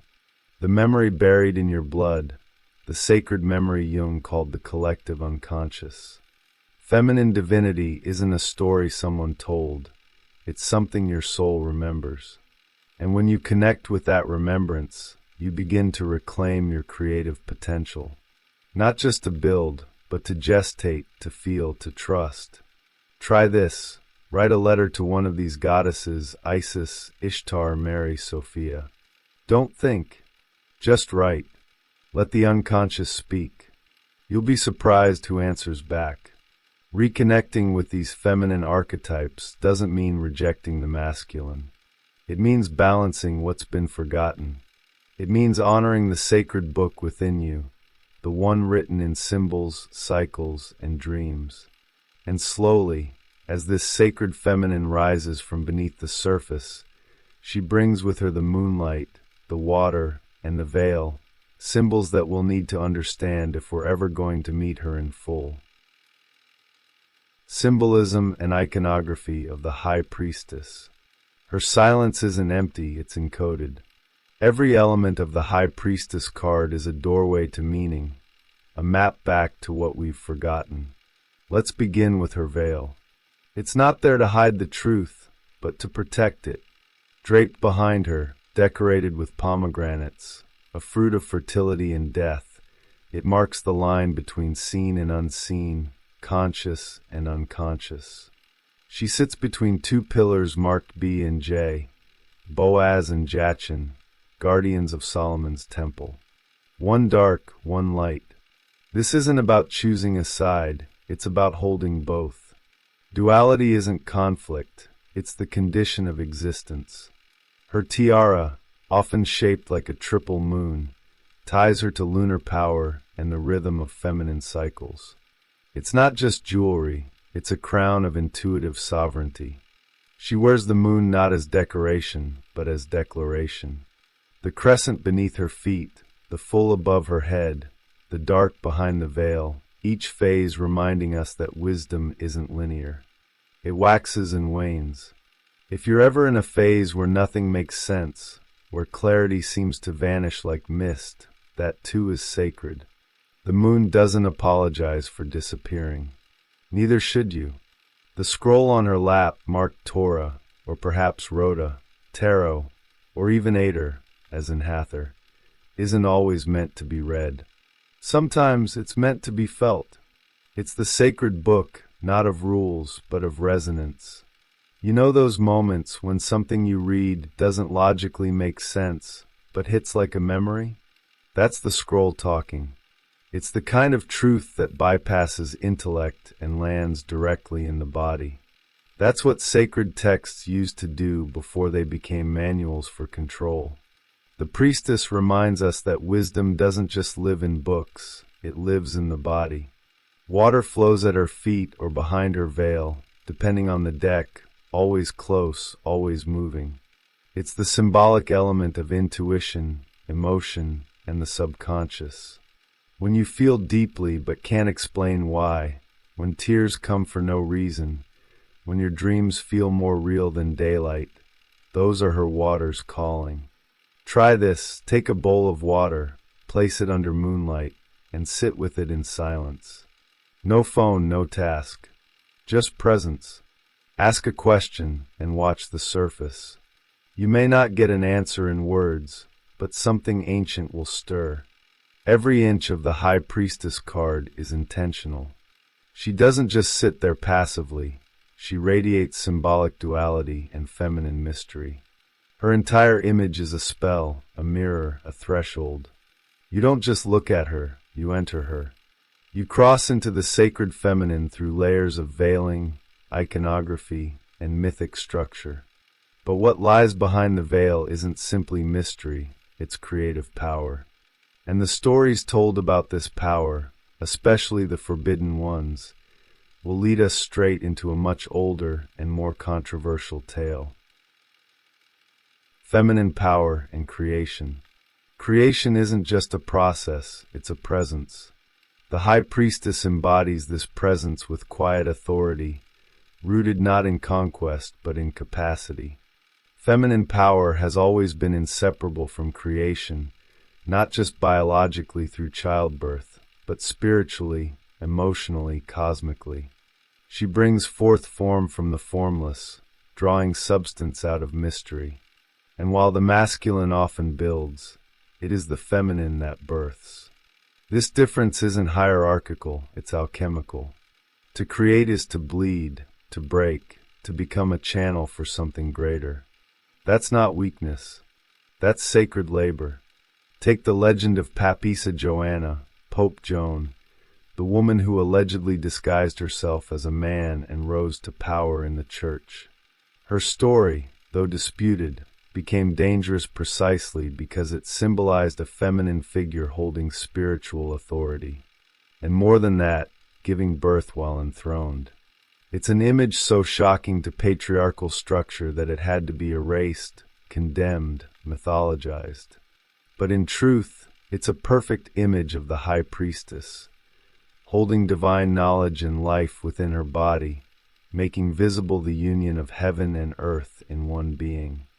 Feminine creation isn't clean or clinical, it's wild, cyclical, deeply personal.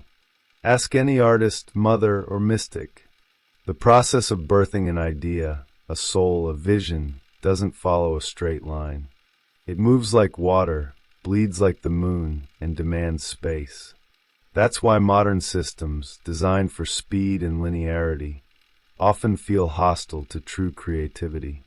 If you want to reclaim this power, start small. Tend a garden, create art without purpose, honor your menstrual cycle if you menstruate, or track the moon and your moods. These practices bring you back to her rhythm. We've been taught to fear this power, to bury it under dogma and diagnosis. Emotional depth is pathologized. Intuition is dismissed. But the High Priestess doesn't need validation.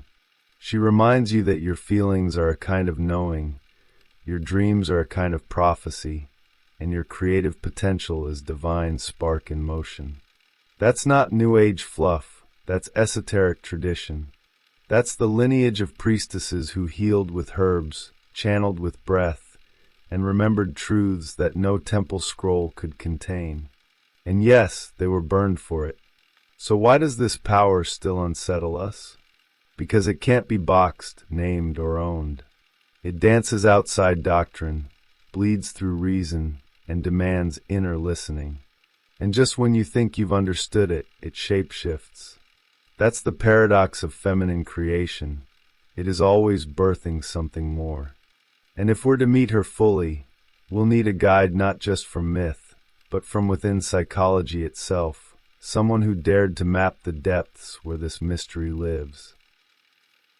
Psychological dimensions and Jungian interpretation.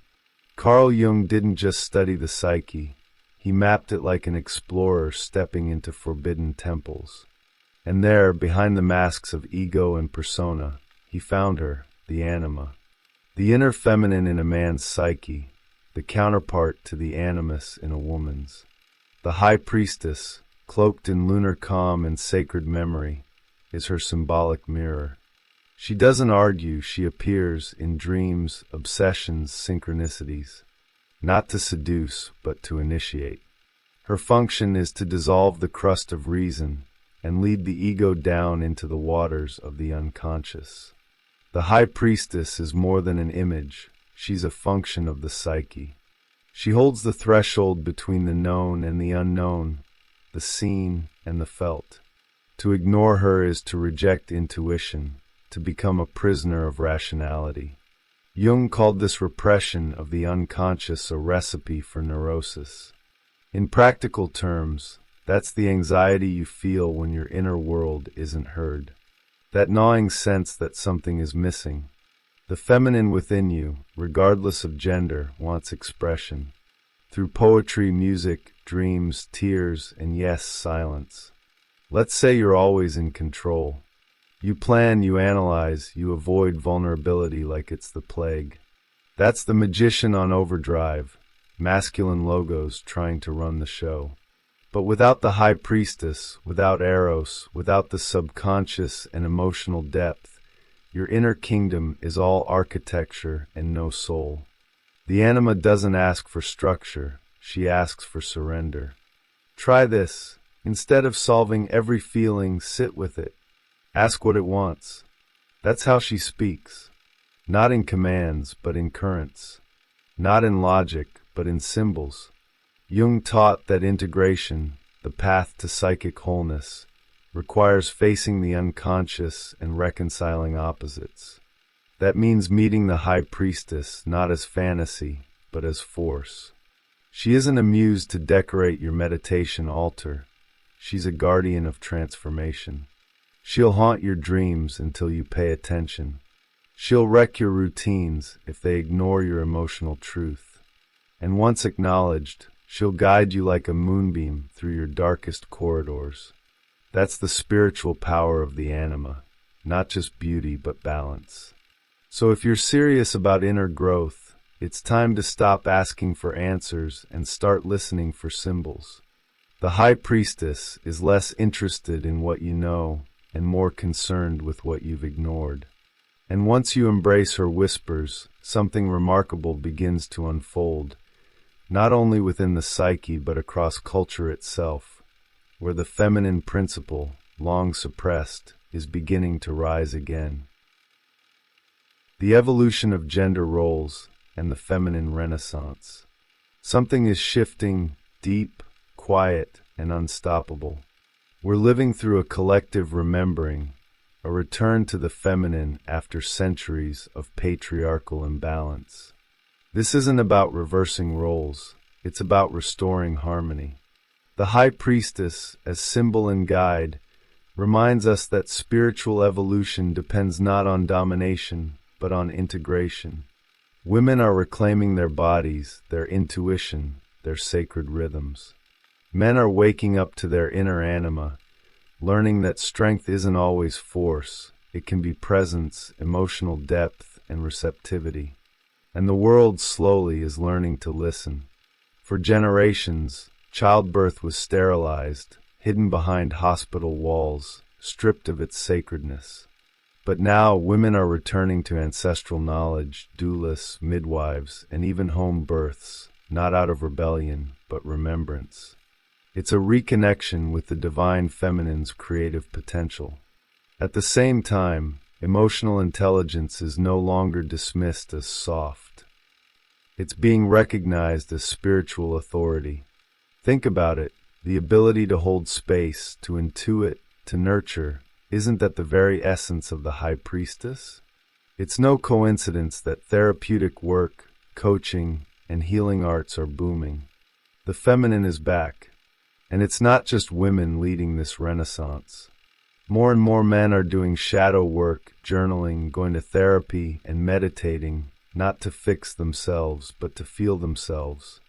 When a man cries without shame, when he dances under the moon, when he learns to trust his gut over his programming, he's aligning with the sacred feminine. Jung would say he's integrating his anima.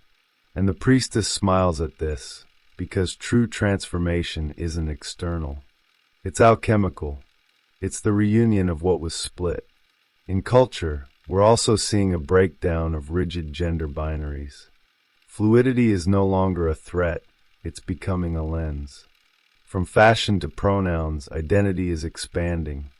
But beneath the surface debates, something more mythic is happening. The return of archetypal understanding. The High Priestess doesn't care about your label. She cares about your depth. She invites everyone, regardless of gender, to explore polarity within themselves. To honor both yin and yang, receptivity and action, water and fire. This is the inner marriage the mystics spoke of. And it starts with reclaiming the feminine not as role, but as realm. Still, this rebirth isn't without resistance. Systems built on masculine logic resist the rise of feeling. But like water over stone, the feminine doesn't need to fight, she only needs time. And as she rises, the duality she embodies will reveal itself not as opposition, but as sacred necessity. And that duality, the number two, the moon and sun, the seen and unseen, holds a deeper metaphysical key we're only beginning to unlock. The metaphysical significance of duality. Let's talk about the number two. In a world obsessed with being first, being second seems like a curse. But not to the High Priestess. She wears the number two like a crown. Why? Because in her world, duality isn't division, it's design. She understands that creation doesn't happen in singularity. It takes two forces, two poles, two truths. Masculine and feminine, spirit and matter, logic and intuition. That's not conflict. That's chemistry. The High Priestess doesn't pick sides. She sits between them. And in doing so, she becomes the bridge, the symbol, the spark. Too often, people mistake duality for opposition. But in the esoteric tradition, duality is the dance of becoming. Light needs shadow to be seen. Fire needs air to breathe. Even silence needs sound to exist as contrast. That's the lesson encoded in her pillars, Boaz and Jachin, black and white, moon and sun. The path to spiritual balance doesn't bypass polarity, it embraces it. So the next time you feel torn between logic and emotion, action and rest, ask yourself, what if both are sacred? What if the tension is the teacher? Duality also reveals something about power. While the magician wields tools to control his world, the high priestess yields to the mystery of it. This is the metaphysical reversal.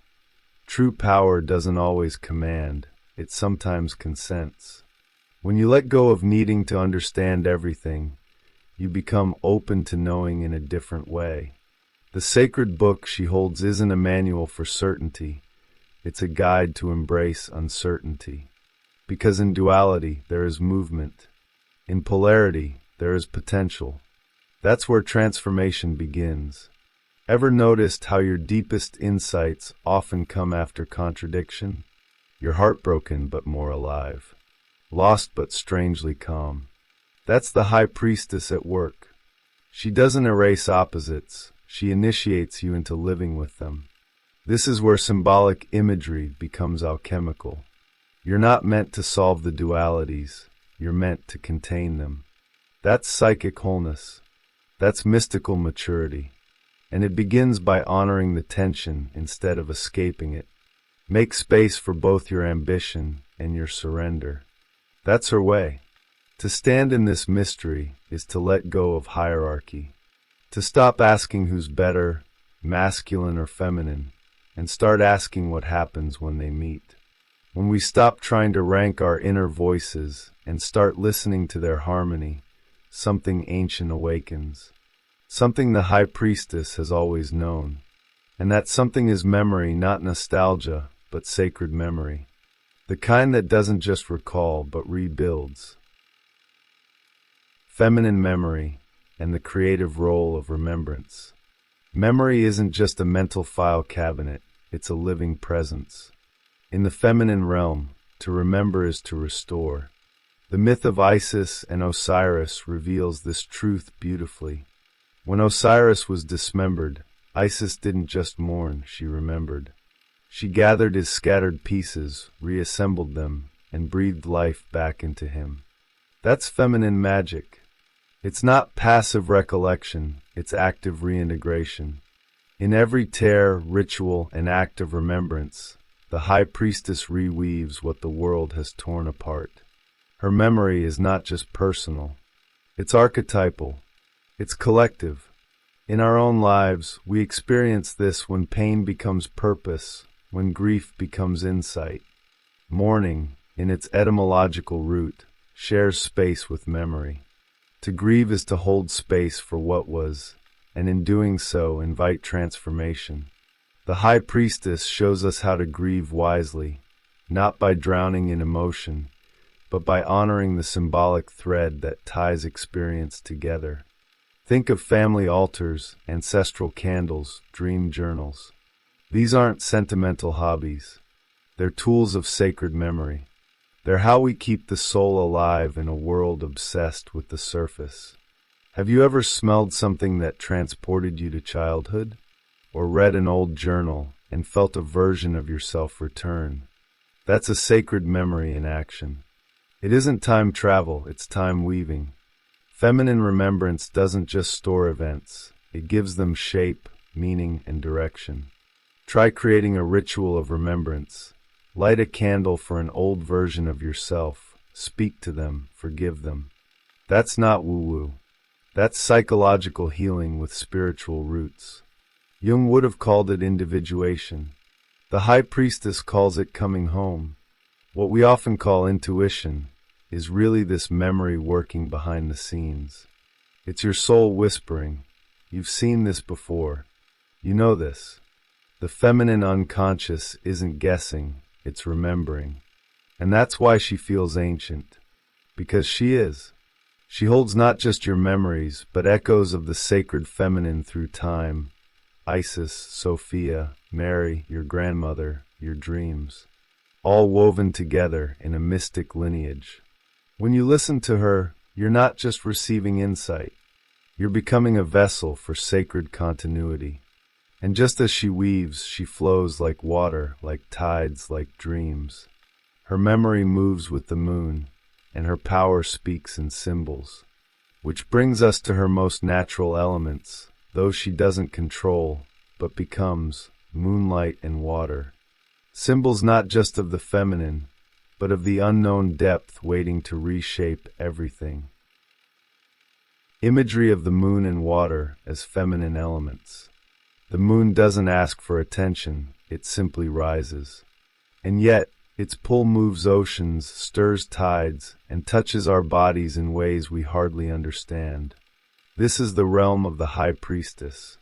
Her language is lunar, cyclical, subtle, ever-changing. Just as the moon has phases, so too does our inner world.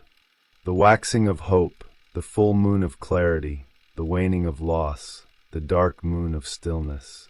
These aren't emotional whims, they're sacred rhythms. And they speak not only to women, but to anyone willing to move at the speed of the soul. Water is her second mirror. It doesn't resist, it reflects. It doesn't argue, it remembers. In dreams, water symbolizes the unconscious, the emotional depth we often suppress. The High Priestess walks on the edge of this water, sometimes submerged, always attuned. Think of how water heals. A warm bath after heartbreak, tears during a song, a swim that clears your mind. These are small rituals of feminine purification. They're not distractions, they're initiations. So next time emotion rises like a tide, don't fight it. Float with it. Ask what it's trying to cleanse or reveal. In art and myth, the feminine is almost always linked to these two forces. The moon governs fertility, madness, and mysticism. Water holds life, death, and rebirth.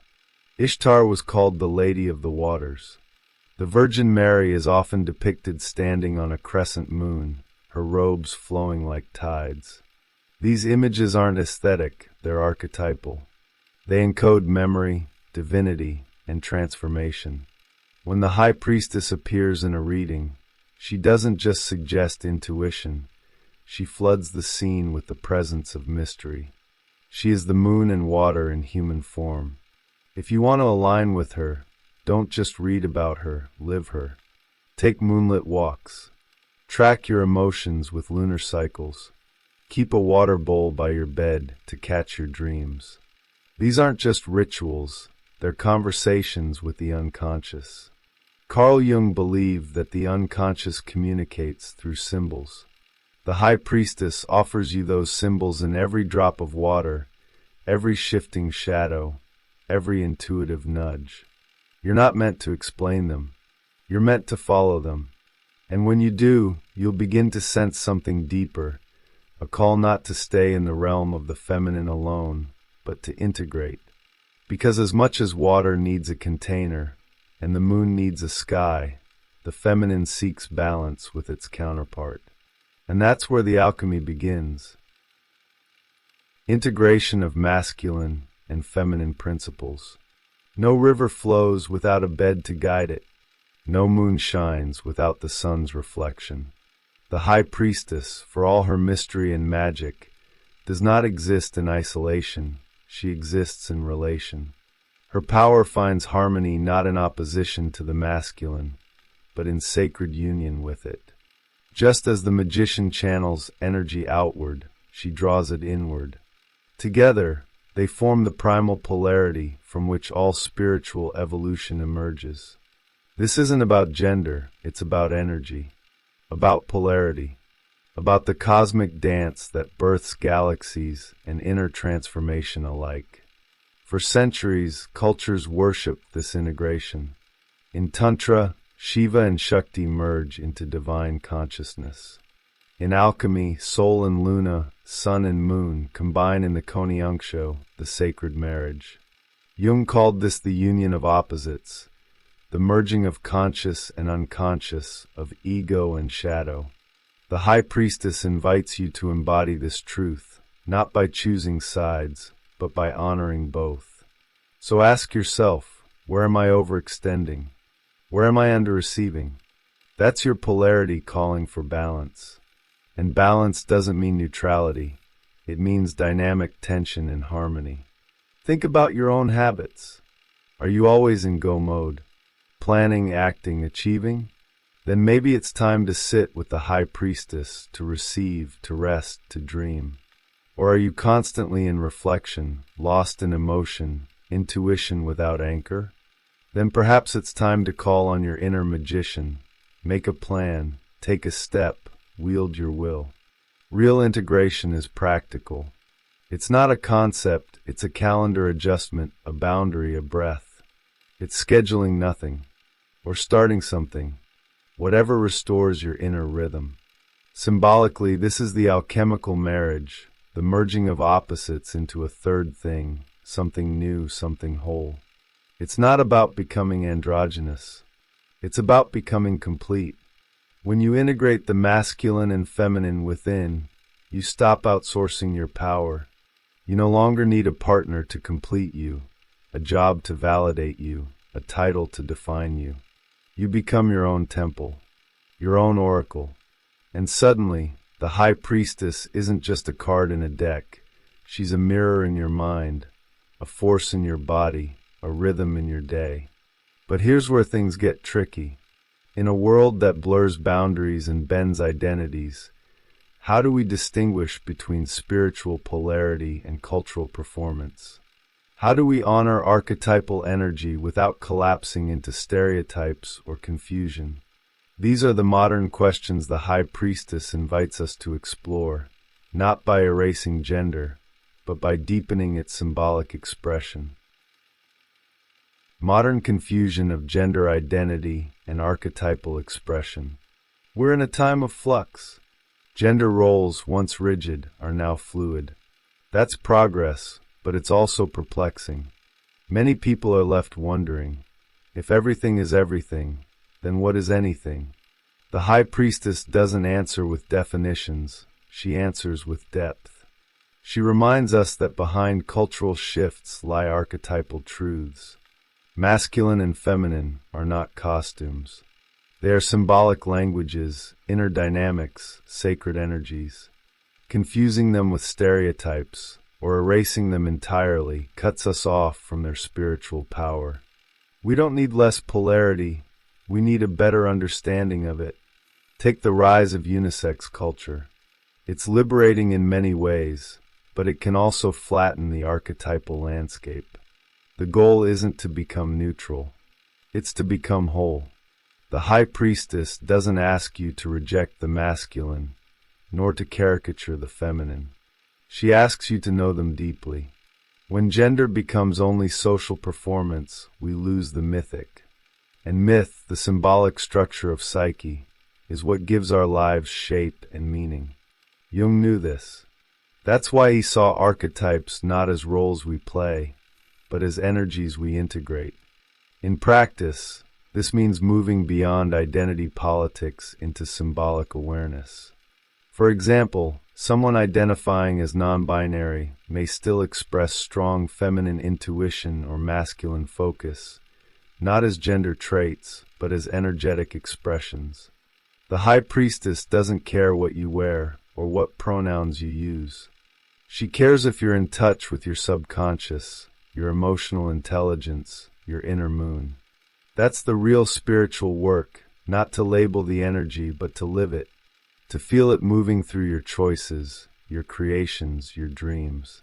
It also means reclaiming archetypal truths from the ruins of cultural distortion. Femininity isn't weakness. Masculinity isn't domination. The High Priestess shows us that true feminine power is quiet, deep, and transformative. And true masculine energy is focused, stable, and generative. We all carry both.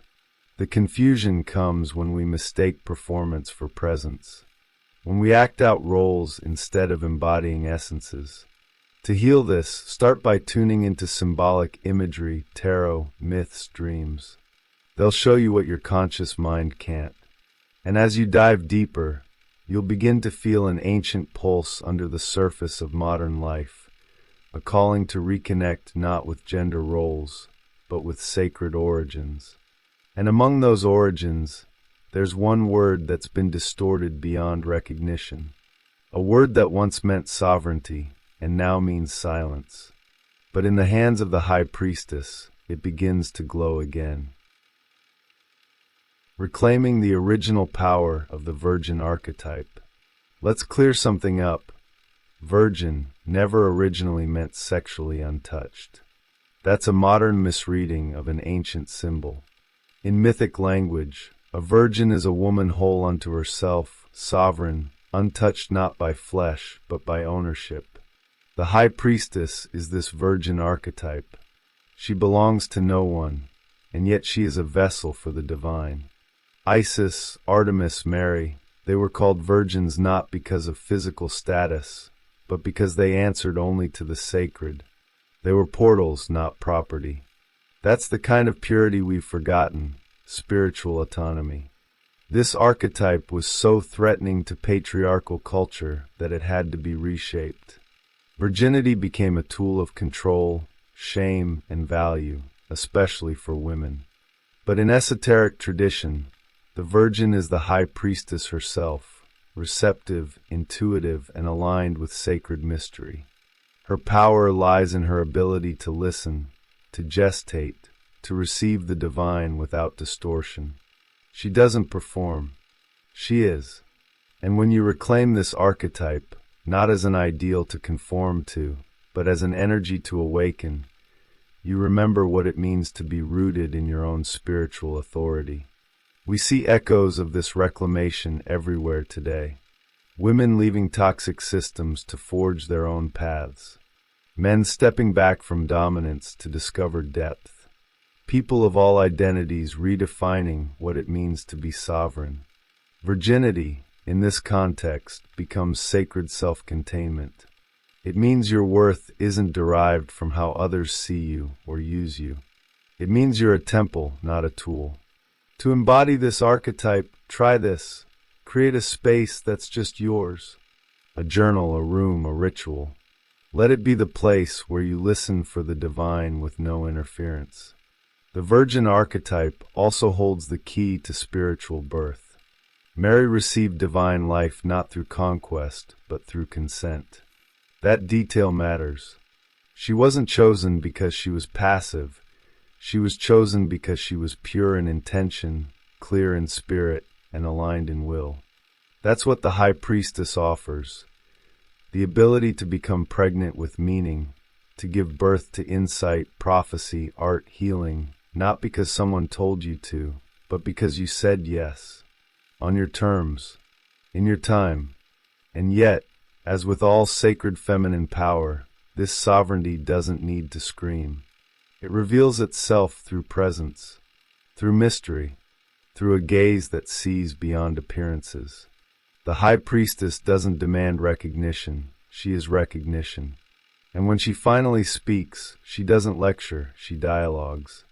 And that conversation, that cosmic exchange between the soul and the sacred, is where creation itself begins to laugh. The divine comedy of creation through dialogue with the High Priestess. Why must everything be ranked? She asks, lounging in moonlight like it's a throne. You stammer something about systems and structure, about firsts and seconds. She just laughs, not mockingly, but with the knowing of someone who's seen too many kings declare themselves gods and too many truths lost to shouting. This is the High Priestess in her playful form, still veiled, still sacred, but with a sense of humor sharp as a crescent moon. She doesn't argue with hierarchy, she renders it absurd. Her authority isn't declared, it's felt, unmistakably. Imagine sitting across from her in a temple that smells of jasmine and forgotten incense. You ask her what card is most powerful. She raises an eyebrow. What's more powerful, she says, the seed or the soil? You blink. Exactly, she smiles. They're not enemies. They're lovers. That's the kind of cosmic joke she tells. One-liners wrapped in riddles, truths wrapped in metaphors. She invites you into paradox, not to confuse you, but to free you. Because the moment you stop trying to win, you start to understand. In this dialogue, you begin to realize the High Priestess isn't holding back knowledge.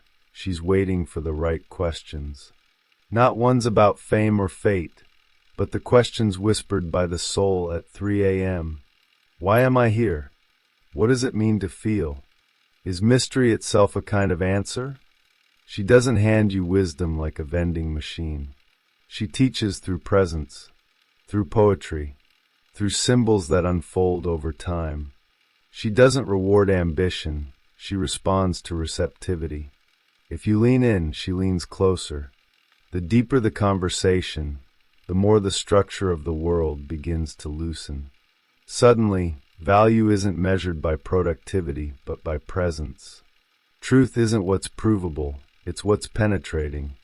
The sacred isn't above you, it's through you. She grins and asks, "What if you stopped climbing and started listening?" You laugh, not because it's funny, but because it's true. The joke has always been on the ego. And the moment you get the punchline, you realize you're not meant to be the magician all the time. Sometimes, you're meant to be the mystery. And as you sit with her laughing under the moon, you feel it, not just the humor, but the harmony. The divine comedy of being both vessel and voice. You're no longer trying to master the tarot. You're becoming it. And in that final flicker of insight, she doesn't disappear, she winks. And the real initiation begins.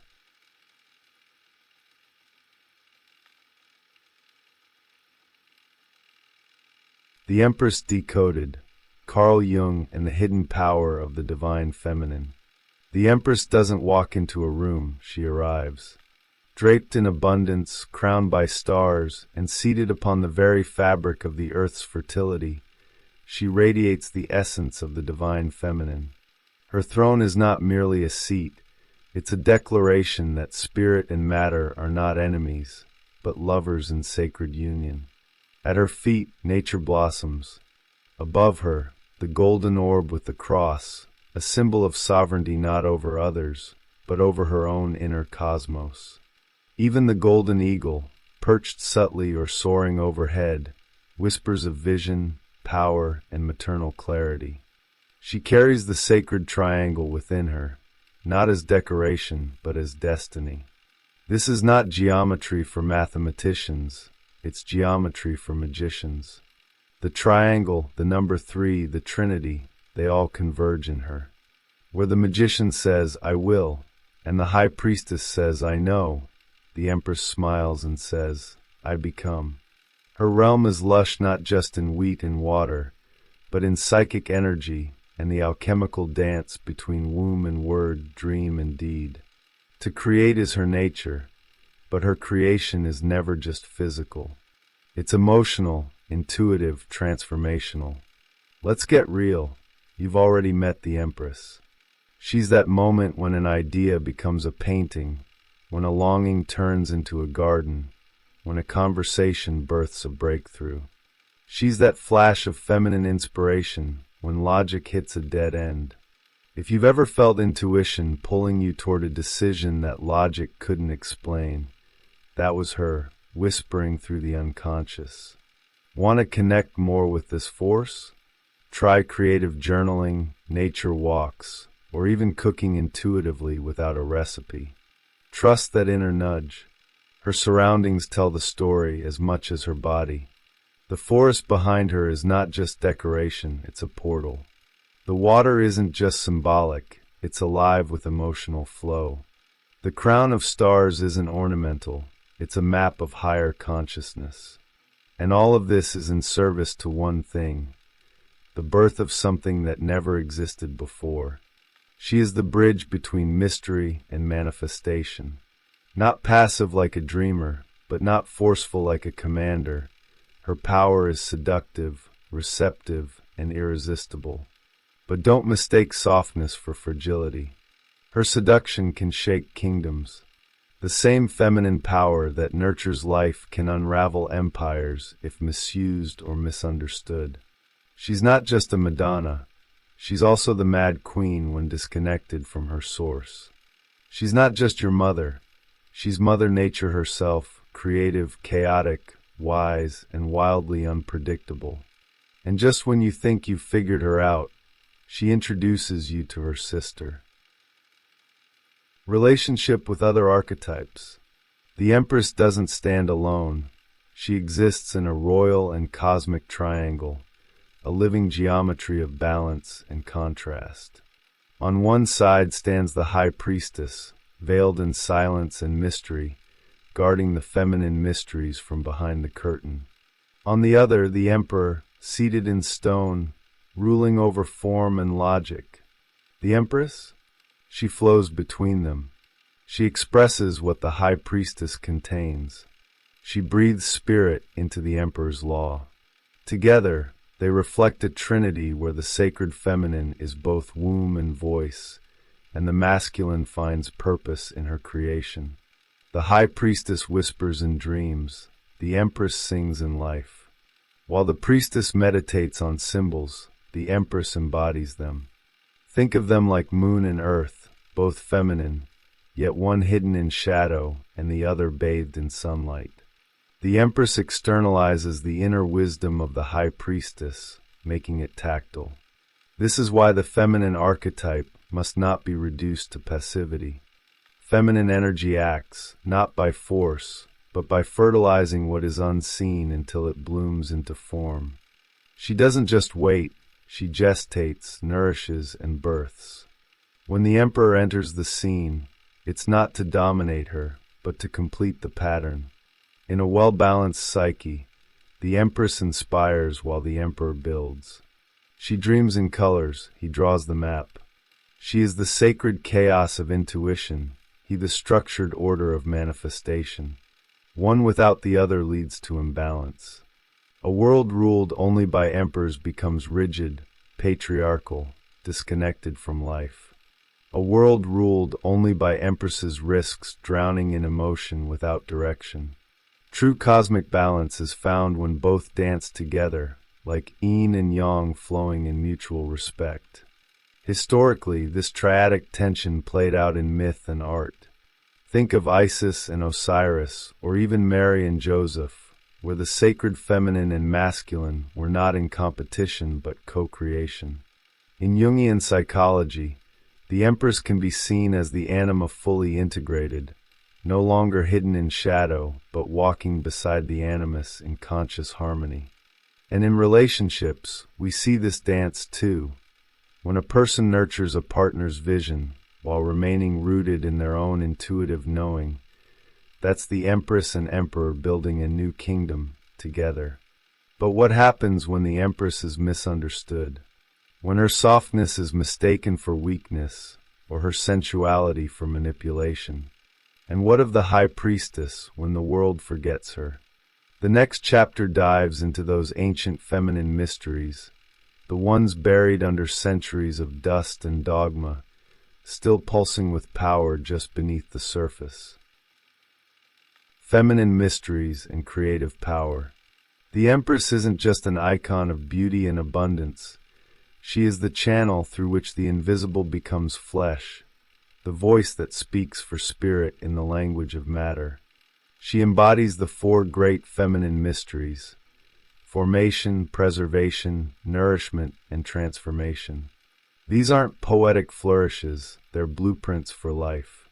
When you create a garden, build a business, raise a child, or even nurture an idea until it breathes, you're moving through these mysteries step by step under her guidance. She is the womb of the world, and her pulse beats in every act of becoming. While the High Priestess safeguards inner truth, the Empress walks it into the world. She doesn't sit in a temple, she is the temple. Everything she touches gains weight and meaning. Her magic? Making the abstract tangible. In this way, she teaches that the sacred isn't something far away. It's here in clay, bread, bodies, fabric, and form. She reminds us that spiritual rebirth doesn't happen in clouds. It happens in kitchens, studios, gardens, and quiet, messy moments. Want to live more like her? Start by paying attention to what you birth into your reality, consciously or not. She also protects the mystery of nourishment, not just physical, but psychic and emotional. A look that heals, a meal that holds memory, a word that waters a dry soul. All of this falls under her domain. To create with her is to infuse intention into every detail. The Empress archetype invites us to slow down, to let intuition guide the hand, to recognize that the process is part of the offering. Artists, healers, mothers, lovers all drink from her chalice, knowingly or not. And if you're struggling to access this energy, try meditation focused on your solar plexus and sacral chakras. They're her gateway. But her final mystery, transformation, is where the real alchemy begins. Because she doesn't just preserve what is, she alters it. Compost becomes soil. Sorrow becomes poetry. Love becomes life. She's the furnace of the soul, where spirit and matter melt and merge into new forms. And through her, even trauma can be rebirthed into wisdom. It's not easy, but it's sacred work. She doesn't promise comfort, she offers meaning. And meaning, once touched, opens the door to symbols, symbols that speak louder than words. Symbols that show us the blueprint of how creation works across all cultures and times. And that's where we're headed next. Numerological and geometrical insights. 3 is not just a number, it's a spell. In the realm of the Empress, it's the breath after the inhale and exhale. It's the moment when duality gives birth to something new. In sacred geometry, the triangle is the first true shape, the minimal structure required to create form. And so the Empress, as the third card in the major arcana, becomes the living expression of this principle. She is the resolution of opposites, the child of heaven and earth, the sacred third that unites spirit and matter in a dynamic and creative dance. Pythagoras taught that 3 was the number of harmony, the point at which polarity synthesizes into a higher unity.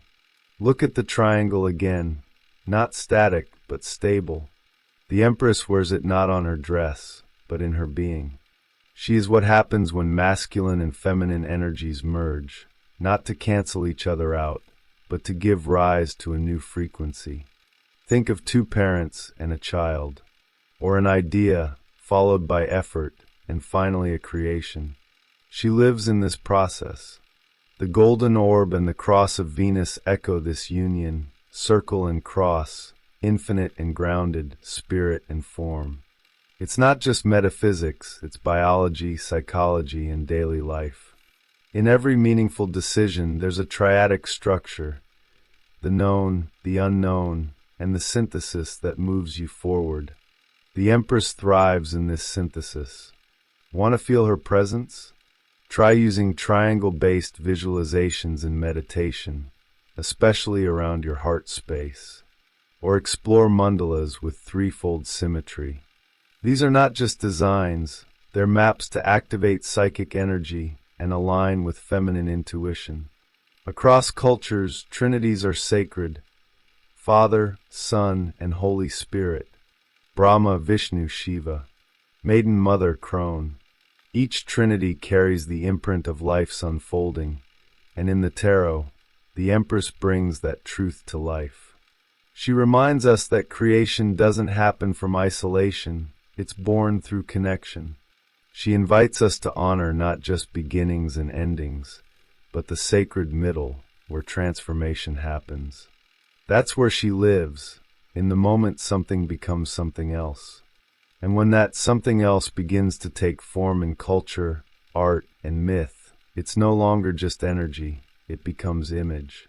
And that's where the visual history of the Empress starts to tell its own story. Artistic and mythological depictions. The Empress is no stranger to art. She is its mother, its muse, its whisper in the sculptor's ear. Throughout history, her essence has appeared in forms that transcend time.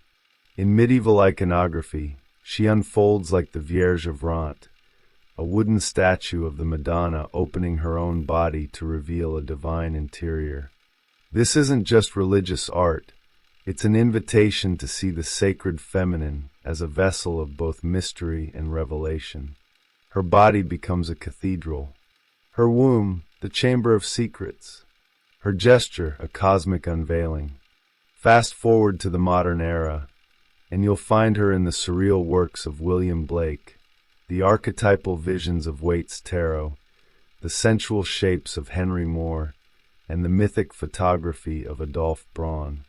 She's not static, she evolves with our collective psyche. Each artist who channels her does so through a different facet, sometimes nurturing, sometimes wild, sometimes veiled in mysticism. The feminine archetype is never a one-note character. It's a prism of light bending through culture, symbol, and soul. And in each depiction, the Empress reminds us of her dual nature. She can be Isis, cradling Horus, or Ceres, mourning Persephone, or Venus, rising from the foam in all her radiant seduction. But she is also Kali, necklace of skulls, tongue out, dancing on the bones of illusions. That's the paradox we must hold. The Empress is not always gentle. Sometimes she destroys what's stagnant to make space for something truer. To recognize her only in the soft light is to miss her fire. And yet, it is that very fire that lights the path for transformation. These mythological and artistic embodiments serve a deeper function. They mirror our inner landscape. When you see a statue of Venus or a painting of Mary, ask yourself, what part of me is being reflected here? The part that wants to love, to nourish, to seduce, or perhaps the part that longs to destroy in order to recreate? The Empress offers not just imagery but initiation. She invites you into a relationship with your own feminine mysteries, whether you're male or female, artist or observer. And through that relationship, the unconscious begins to stir. Images turn to dreams, dreams turn to symbols, and symbols start whispering truths you didn't know you carried. And that, my friend, is where psychology meets the sacred, where Jung's voice begins to echo through the corridors of the Empress's palace. Jungian and psychological interpretations. Carl Jung didn't just explore the psyche, he danced with its shadows and symbols. And when it comes to the Empress, he saw more than a tarot card or mythic figure. He saw a portal. In her, spirit reconnects with body, thought bows to feeling, and the unconscious surges into the conscious like a wave over dry land. She doesn't live in the intellect. She lives in the dream, the gut, the ache in the chest that says there's more. She bridges worlds, reminding us that true transformation doesn't come from reading. It comes from feeling, embodying, surrendering. In Jungian terms, the Empress emerges as a dynamic expression of the anima, the feminine soul within the masculine psyche. But she's not just a soft whisper, she's a force. When neglected, she becomes the femme fatale, or the terrible mother, manipulating or devouring. But when integrated, she becomes the femme inspiratrix, igniting vision, healing wounds, birthing beauty. Jung knew this wasn't metaphor, it was medicine. He urged his patients to engage with these inner figures through active imagination, to draw them, speak with them, even argue with them, because that's how psychic energy moves. The Empress also stands at the threshold of active imagination, one of Jung's greatest tools. In that liminal space, you don't just analyze your emotions, you meet them. You paint your fear. You write letters to your longing. You sit with an image that appeared in your dream and ask it why it came. Want to try it? Next time you feel stuck, grab a notebook, close your eyes, and ask, what does my feminine want me to know? Then write. Don't censor. Let her speak. That's how the Empress makes her way into your life, not with logic, but with presence. This archetype is also deeply linked to emotional intelligence. She doesn't separate thought from feeling, she integrates them. Her wisdom is not linear but cyclical. She teaches that everything in the psyche must be honored. The grief that won't leave, the intuition you keep dismissing, the joy you feel guilty for. These aren't distractions, they're gateways. Through her, we learn to be whole. And in a world that worships intellect and represses the body, the Empress brings the radical message that your feelings are sacred text. And that message didn't stay trapped in theory. It echoed in the lives of women who refused to be boxed in. Women who lived the Empress archetype not as an idea, but as a fierce, flawed, and luminous reality. Some wore crowns. Some wore paint. Some changed history. Feminine influence in history and culture. The Empress walks not only through myth and dream, but down the corridors of history, wearing crowns, corsets, and sometimes scandal.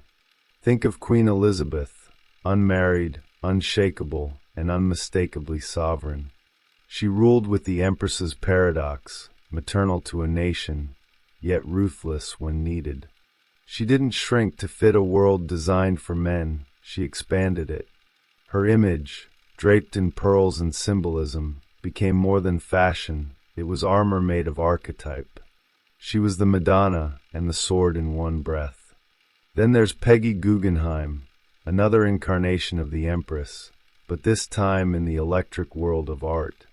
She didn't just support creativity, she midwifed it. With her patronage, rebellious artists found voice. She understood that to nurture is not to coddle, but to challenge, to push, to believe when no one else does. That's Empress energy in action, creating space where something wild, beautiful, and necessary can emerge. She didn't wear a crown, but her gaze could anoint. She mothered visionaries. These women, in their own ways, carried both the divine and shadow aspects of the feminine. The Empress archetype doesn't promise purity, it demands wholeness. With it comes complexity, contradiction, power, and vulnerability. When misaligned, she may become the mad queen, manipulative, erratic, consumed by image or isolation. But when rooted in inner truth, she channels the Great Mother, a force of creative inspiration and fierce love that transforms everything she touches. It's a razor's edge, and history is full of women who've walked it. Cultural movements often reflect this archetypal dance. When feminine power rises in art, politics, or science, it's not a trend, it's an echo of something ancient and returning. Whether in a leader's compassion, a poet's fire, or a mother's unwavering intuition, the Empress reveals herself. Her voice may not always be loud, but it is unmistakably felt. And today, in a world still healing from patriarchal repression, her presence feels like a prophecy reborn. But every prophecy has its challenge, and not every rise in feminine power stays true to her essence. What happens when liberation confuses itself with domination? When the Empress archetype is distorted in the name of freedom? That question takes us to a deeper, more controversial chapter. Dual nature of the Empress. The Empress is not just the gentle gardener of souls, she's also the storm that clears the field. Her nature is dual, and that's not a flaw, it's her power. She gives, but she can also take. In the archetypal realm, the Great Mother wears many faces. On one side, she is nurturing, generous, an ocean of love and fertile imagination. On the other, she can be smothering, chaotic, even cruel if her energy is denied or repressed. This is where many misunderstand the Empress. She is not all light. She is the full cycle of creation, death, and rebirth. Jung saw this clearly. The unconscious, when ignored, doesn't fade away, it fights back. When the Empress is cut off from her divine wisdom, she devolves into domination, vanity, emotional tyranny. Think of fairy tale queens turned wicked, or historical figures consumed by their own legend. That's not fiction, it's the shadow feminine at play. And she doesn't just appear in women. She shows up in men too, when the anima is unintegrated, turning love into control or creativity into obsession. The Empress, misaligned, becomes a mirror of unmet needs and unresolved wounds. Yet this shadow is not evil, it's invitation. It says, come deeper. Face me. Heal. When you feel that urge to manipulate, or when nurturing turns to rescuing, or love becomes possession, that's a moment to pause. To ask, am I channeling the Empress or controlling her image? True feminine power doesn't clutch, it flows. And reclaiming this flow requires courage. Practices like shadow journaling, embodiment work, and sacred rage release can help transmute this destructive edge into something sacred, real, and liberating. We see this archetype play out not only in individuals, but in societies. A culture that idolizes beauty but fears aging, that worships fertility but shames motherhood, that commodifies emotion but silences depth. That's a culture locked in the distorted Empress. And healing this means reconnecting to her roots, not as a symbol of perfection, but as a being of cycles. Nature doesn't apologize for winter. The Empress teaches us, neither should we. But this teaching has been misused too. In the rush for empowerment, some have confused domination with liberation. The next chapter asks a vital question. Are we truly honoring the sacred feminine, or are we just mimicking the same patterns of power with a new face? Feminine liberation and misinterpretation. Feminine liberation was never about trading one crown for another. It was about reclaiming something ancient, wild, and sacred. But somewhere along the way, parts of this liberation drifted from essence and leaned into imitation. When the Empress archetype is distorted, she stops birthing new realities and starts replicating the same hierarchies she was meant to transmute. Power, when pursued as an end in itself, turns sterile. And so what was meant to be a revolution of soul becomes a chase for status, applause, and validation from systems never built to honor her. We see this misalignment everywhere. In the pressure to perform empowerment instead of live it, in the way vulnerability gets framed as weakness or softness as naivety. The divine feminine doesn't need to mimic masculine assertiveness to be taken seriously. She speaks with the voice of intuition, presence, and prophetic depth. But when she abandons her spiritual roots to fit modern molds, she becomes fragmented. Feminine archetypes turn flat. The Empress becomes more brand than being, more image than essence. This is not liberation. It's colonization of the inner world. True feminine freedom is messy, cyclical, and deeply embodied. It includes blood and tears, silence and rage, ecstasy and decay. It doesn't shout over others to be heard. It speaks in symbols, dreams, and sensations. The Empress archetype reminds us that real power is generative. It creates life, art, insight. It heals, and it often moves in the opposite direction of social trends. Want to reclaim this? Ditch the hustle culture for a day. Turn your phone off. Light a candle, journal without filters, let your body move without choreography. That's the Empress knocking. There's a danger in rejecting masculine oppression by becoming a distorted masculine mirror. In doing so, the sacred feminine forgets she has her own tempo, logic, and language. She was never meant to conquer. She was born to co-create. Jung warned of this shadow. When anima becomes unconscious, her energy can turn manipulative, chaotic, or disembodied. But when honored, she awakens dormant creativity, radical empathy, and fierce compassion. Feminine liberation isn't about power over others. It's about power rooted in the fertile soil of self-awareness and divine union. Yet this union begins within. Before the Empress can reshape the world, she must rise as a psychic force inside us. not a role model to imitate, but an archetype to integrate. And once she moves in your inner world, through dreams, instincts, creativity, she starts transforming everything in her path. And that's where her mystery deepens even more, as an inner presence guiding not just what we do, but who we dare to become. The Empress as inner psychological force. The Empress isn't just a card you draw or a figure you admire. She's a force living inside you.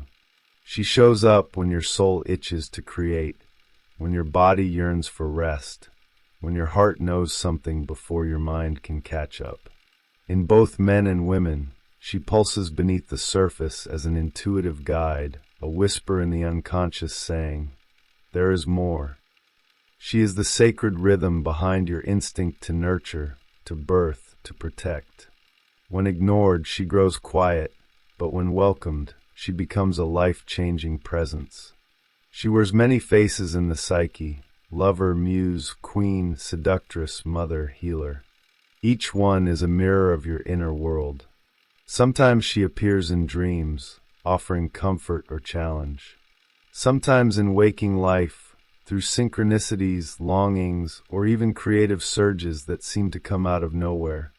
These are not random. They are her language. She speaks through color, sound, feeling, intuition. The more you attune to this frequency, the more whole you begin to feel, not fragmented by roles, but reunited in essence. Carl Jung taught us that real transformation comes through integration, not analysis alone. The Empress can't be understood purely by intellect. She must be felt, embodied, lived. Want to activate her in your life? Try active imagination. Sit quietly, visualize her, and ask what she wants to show you. Or create something, paint, dance, write, without judging the outcome. Let your body and soul collaborate. She thrives in those spaces where control fades and presence takes over. This is how psychic energy moves from potential into form. The Empress inside you also holds the power of healing. She invites you to soften where you've hardened, to listen where you've dismissed, to trust what you were taught to doubt. Her path is not linear, it spirals inward. Every emotional wound, creative block, or moment of apathy can be traced back to a place where she's been suppressed. And so her return isn't always comfortable. It shakes, stirs, dissolves. But in doing so, she makes space for something more true to emerge. Something whole. Something real. And that's the beauty of her mystery. She doesn't live outside of you, waiting to be discovered. She lives within, waiting to be remembered. And once she's awakened, the world around you begins to shift. Symbols speak louder. Instincts grow sharper, life feels richer. And just as the Empress births creation into the visible world, she also births a deeper awareness in you, one that will lead you, if you let it, to the next sacred revelation. The Emperor, Tarot's key to self-mastery through Jungian psychology. The Emperor sits on his throne not by chance, but by divine right, a symbol of civilization's backbone. Where the Empress flows with the rhythms of intuition and creation, the Emperor arrives with consciousness, structure, and law. He's the Logos incarnate, shaping the wild abundance of the feminine into a world that can be built upon. His number, 4, isn't arbitrary. It speaks to order, to the very scaffolding of reality, for seasons, for elements, for directions. He represents not just a ruler, but the very idea of form giving shape to chaos, turning inspiration into architecture. You see this archetype everywhere, in city grids, in legal codes, in the stern but dependable father figure who teaches responsibility. He doesn't replace the feminine principle, he organizes it. The unconscious cycles of nature, represented by the Empress, are beautiful but undirected. The Emperor is the one who stands up and says, "Let there be order." Without him, creative chaos spills endlessly. With him, we get cathedrals, calendars, and civilizations. He's not just a person, he's the part of your psyche that says, enough dreaming, now let's build.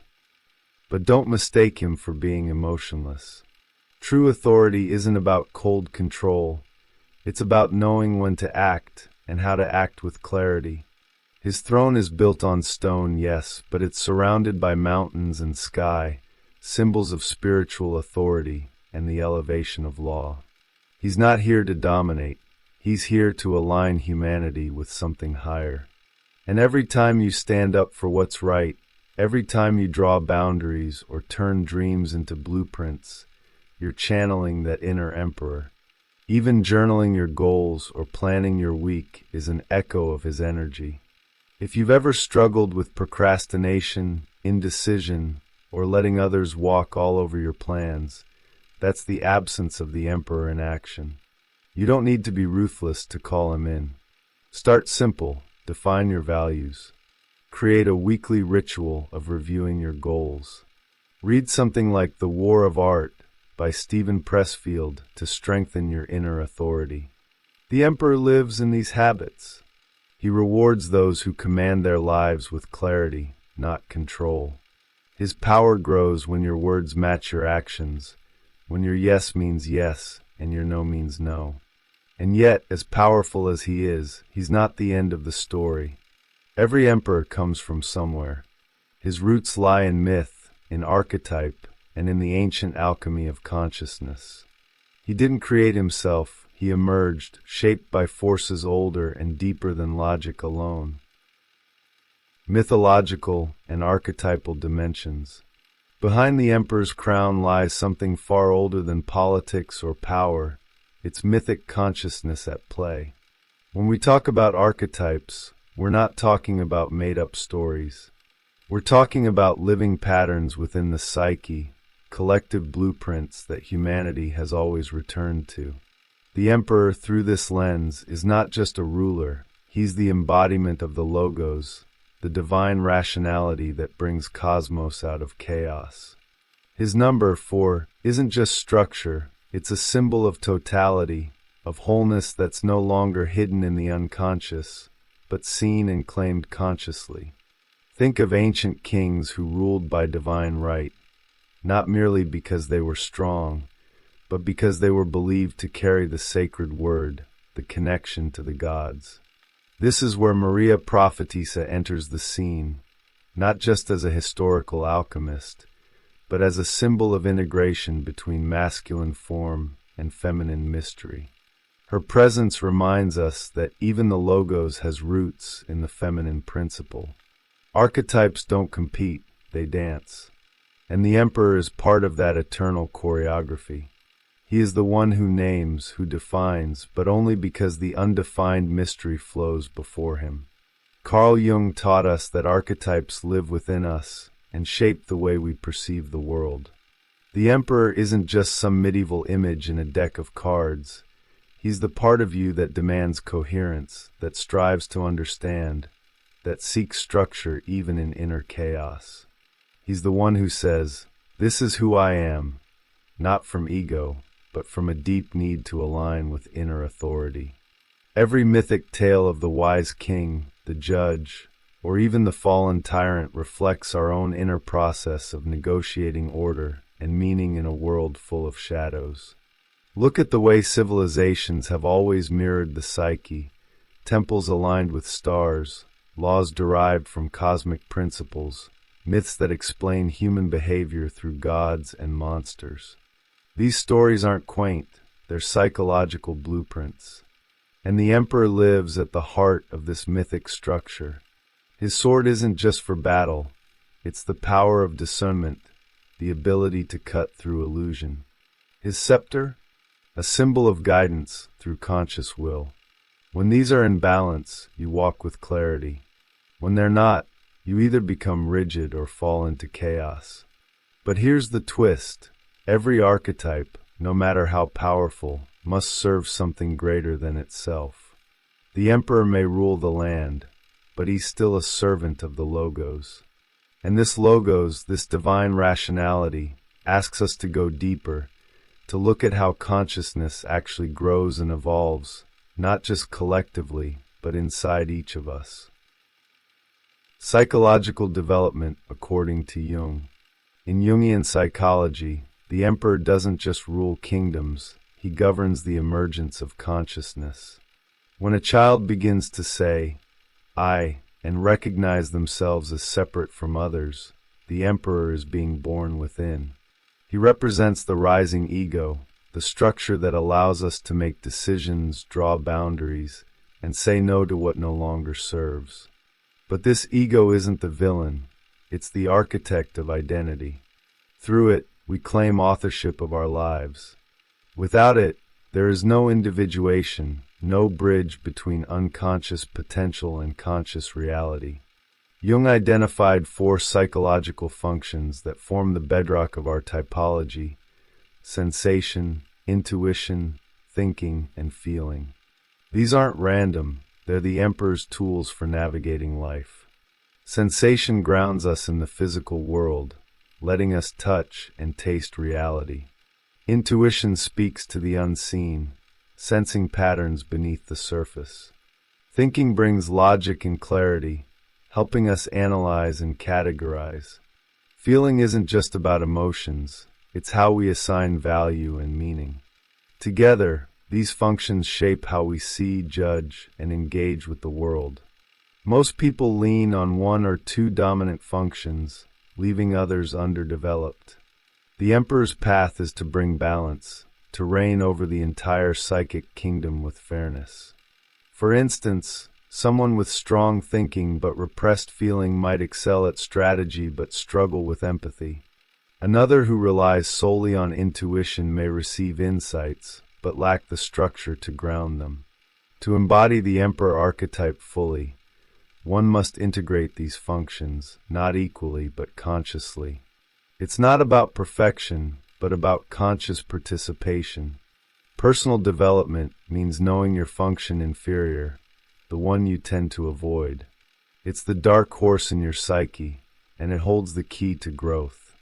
If you're high on sensation but low on intuition, try spending time in meditation or abstract art.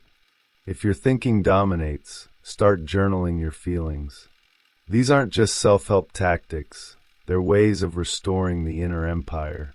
Carl Jung didn't want us to live in psychological castles built on one pillar. He wanted us to walk the whole terrain, to become sovereign over all parts of the self. As the emperor takes his throne within, the inner world begins to shift. What was once chaos becomes mapped. What was once unknown becomes named. But this throne is not a destination, it's a gateway. Because true sovereignty begins not when the ego controls everything, but when it realizes it's part of something far more vast. The journey toward wholeness and individuation. Wholeness isn't a place you reach, it's a process of integration, a lifelong dance with what you've ignored or denied.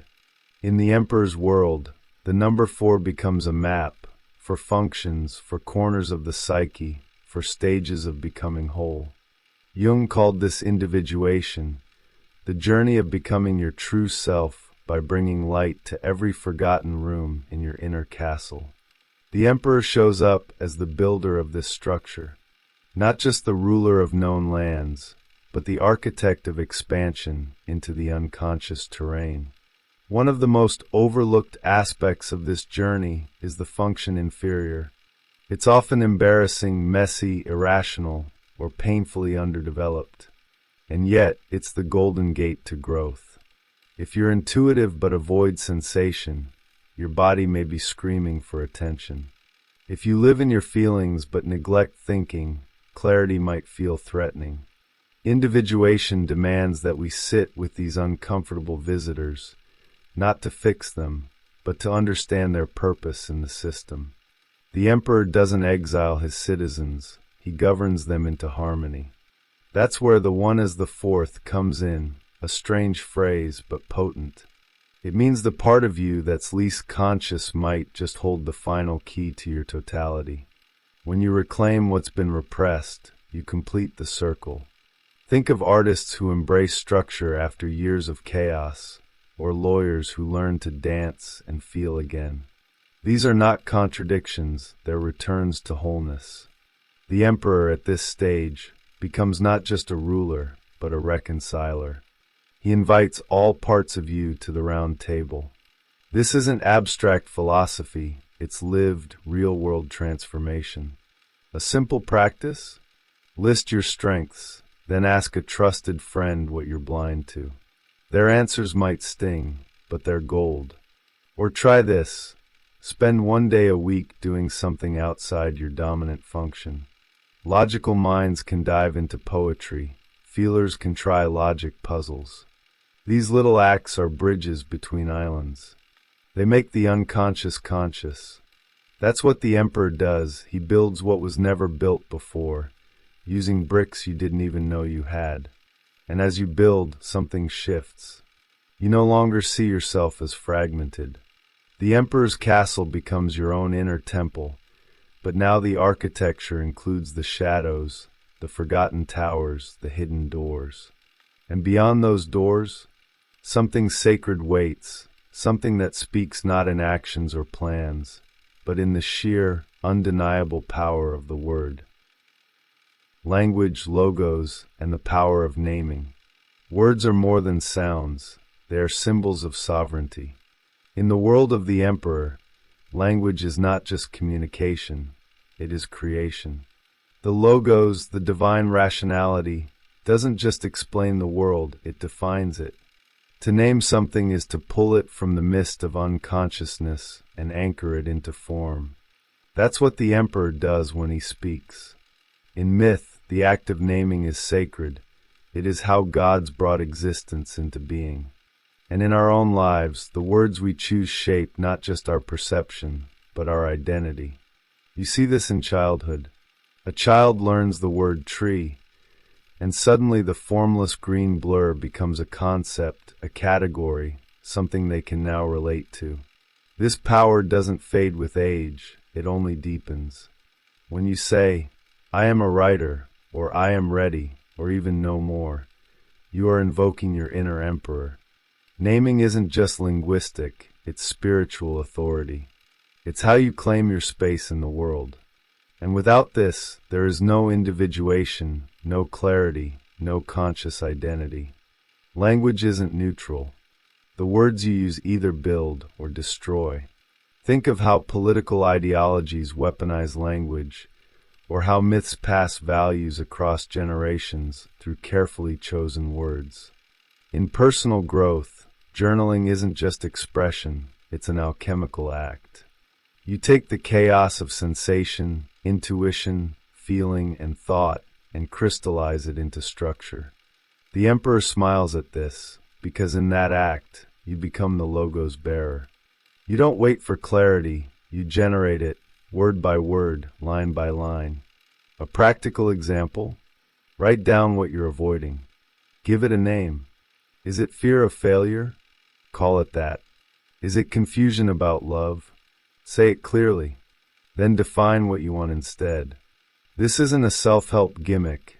It's participation mystique, the ritual act of stepping into co-creation with reality. Language is magic, but not the fluffy kind.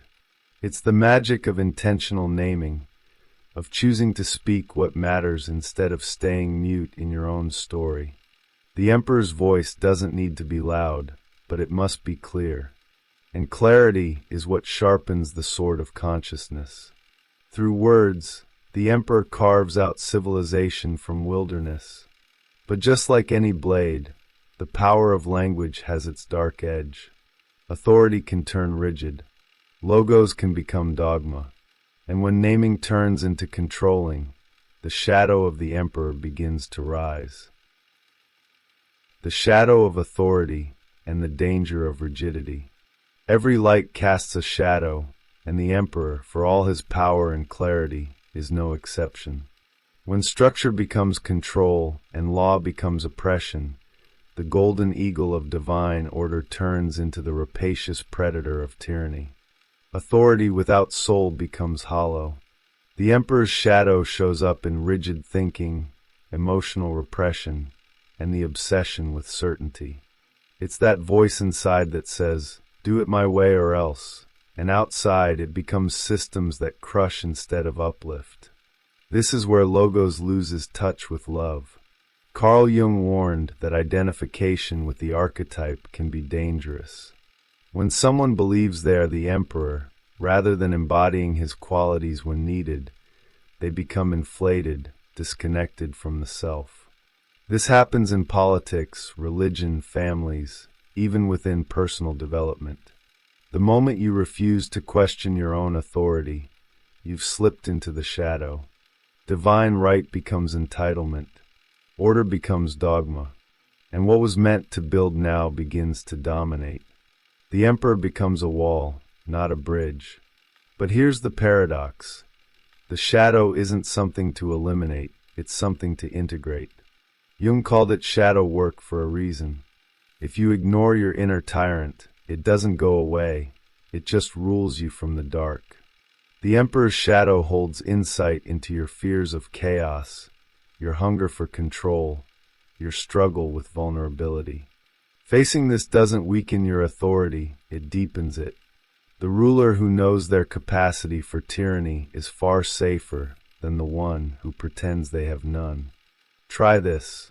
When you feel the urge to control someone or shut down emotionally, pause and ask, what part of me feels threatened? That simple question turns the sword inward, not to harm, but to reveal. Or write a letter from your shadow emperor. Let him speak. Let him rant. Then read it with compassion. You'll find that beneath the armor is often fear, shame, or unresolved pain. That's the real battle, not against others, but within your own unconscious fortress. And yet, balance is possible. Just as the emperor must recognize his shadow, he must also remember he doesn't rule alone. There's another force he needs, one that softens structure with intuition, that nurtures what he governs. Her voice is quieter, but without her, his kingdom turns to stone. Balance between Emperor and Empress energies. The Emperor and the Empress are not rivals, they're complementary forces, each incomplete without the other. The Emperor brings structure, clarity, and order, but the Empress gives life, creativity, and connection. Together, they form the pulse of the universe, Logos and Eros. Too much Emperor, and we become rigid, overly rational, cut off from intuition. Too much Empress, and we lose focus, floating in endless possibility with no ground to stand on. Civilization itself requires both, plans and passion, boundaries and beauty, law and love. In creative work, this balance is everything. A poet may receive divine inspiration, but without discipline, the poem never takes shape. A business idea sparked by intuition must be structured with timelines and systems to become real. This is the sacred rhythm between the two energies. The Empress conceives, the Emperor delivers. We often favor one in ourselves, but wholeness means learning to listen to both. When Logos and Eros flow together, we become creators, not just dreamers or managers, but builders of meaning. Jung saw these as archetypal principles beyond gender. The masculine principle organizes, the feminine principle connects. The Emperor names, defines, and commands. The Empress nurtures, feels, and inspires. One sees the forest's map, the other feels the tree's breath. Psychological health comes from their integration. Without the Empress, the Emperor becomes a tyrant. Without the Emperor, the Empress becomes overwhelmed. Our creative process, emotional life, and even spiritual path all depend on this inner partnership. To cultivate this balance, alternate between spontaneity and structure. Set aside time for wild journaling, let the Empress speak. Then review and edit with precision, let the Emperor refine. If you're emotionally driven, try scheduling and sticking to a task. If you're hyper-analytical, let yourself make art with no plan. These practices aren't trivial, they're conversations between inner forces. They turn your psyche into a dynamic system, where creativity flows without chaos and logic reigns without cruelty. As these forces harmonize, a deeper voice begins to emerge, one that doesn't speak from cultural scripts or external demands.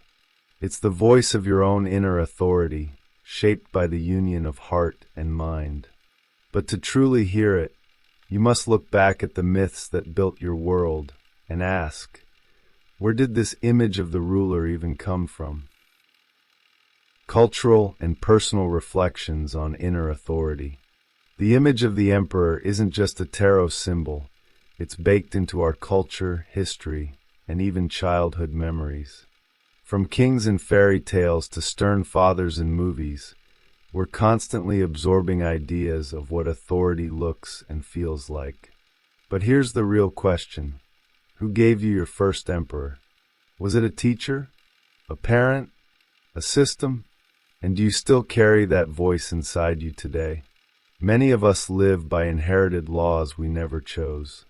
Inner authority only begins to form when we stop obeying unconsciously. Carl Jung emphasized that the journey to self-discovery includes facing these internalized archetypes. The emperor you obey may not be your own. It could be a distorted version shaped by trauma, shame, or social pressure. Reflect on the voices that say, you should, you must, or you can't. Are they wise or are they echoes?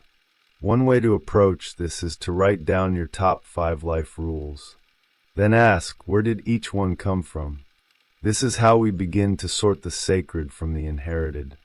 True inner authority emerges when you stop mimicking external expectations and start choosing your own values. That doesn't mean rejecting structure, it means making it yours. The emperor within doesn't shout, he speaks with clarity. He's not reactive, but rooted. And his authority comes not from fear, but from alignment with yourself. Books like The Untethered Soul by Michael Singer or The Way of Integrity by Martha Beck can guide this reflection. They offer tools to deconstruct borrowed belief systems with compassion. This reflection isn't only personal, it's cultural. Look at how societies shape behavior through laws, institutions, and media narratives.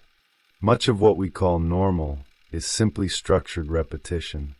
The emperor within must periodically challenge the emperor without. This doesn't mean becoming rebellious, it means becoming conscious. Asking, does this rule serve life or just power, can reshape everything from how you work to how you love. The logos becomes yours when you use it to build, not to submit. And as you strip away the false rulers, you uncover something ancient, something mythic. The true emperor doesn't dominate, he aligns. His authority is cosmic, symbolic, and deeply human. And to understand his full power, we must travel back to the very roots of civilization, where the ruler was not just a man, but a mirror of the divine. Historical and mythic civilizational structures. Long before emperors wore crowns of gold, their authority came from the heavens.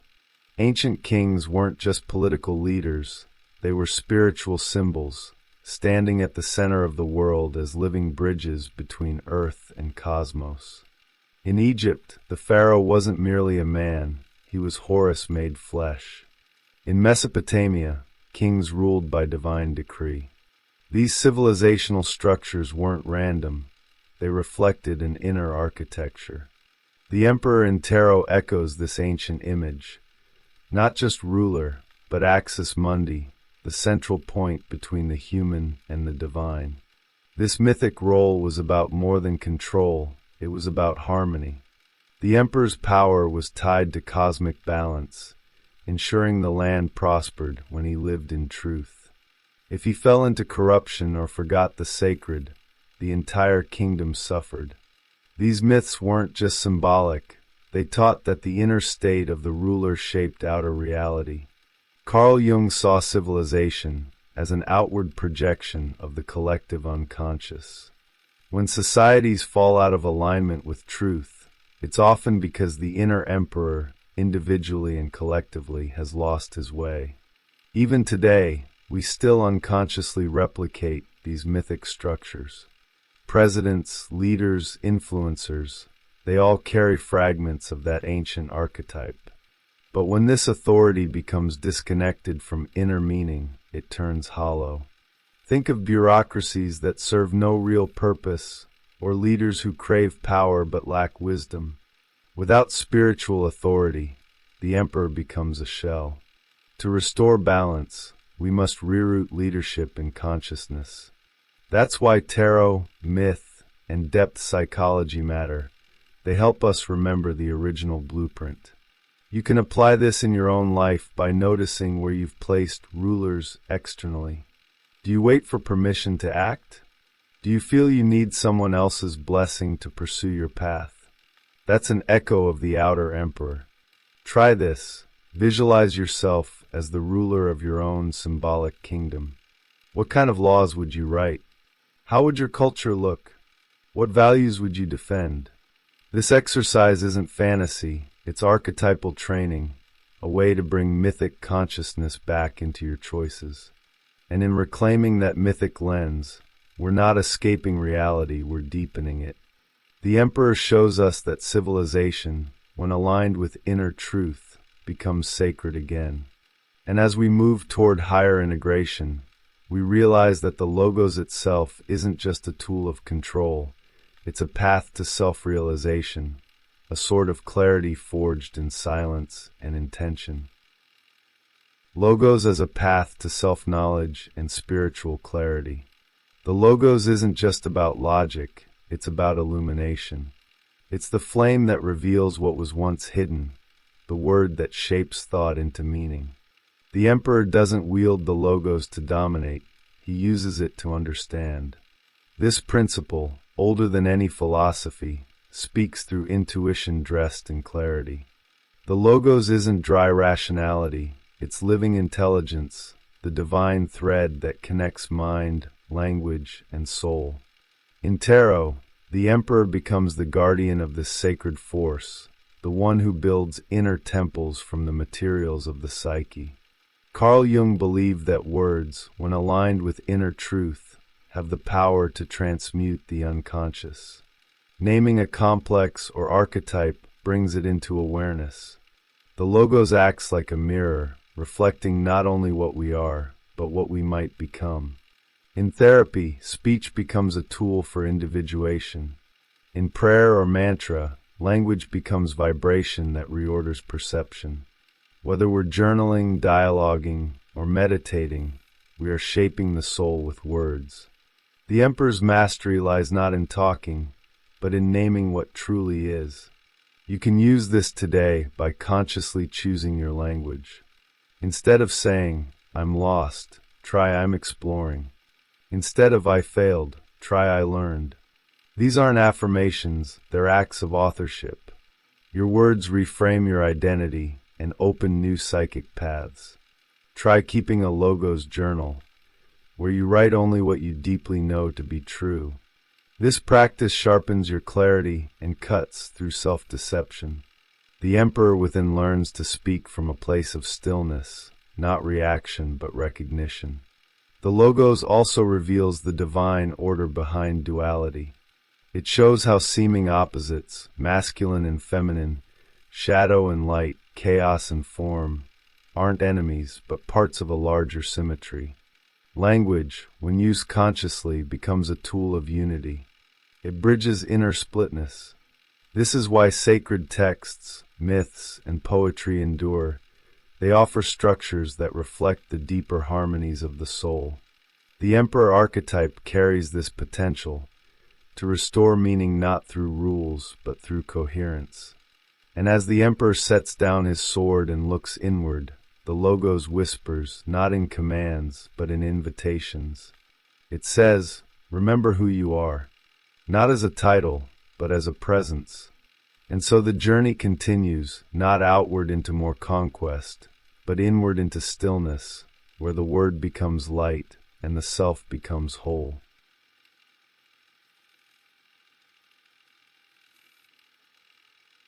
The Hierophant, shadow, power, and inner authority. The Hierophant, as the fifth card in the tarot, doesn't walk into your psyche quietly. He enters like a patriarch with purpose.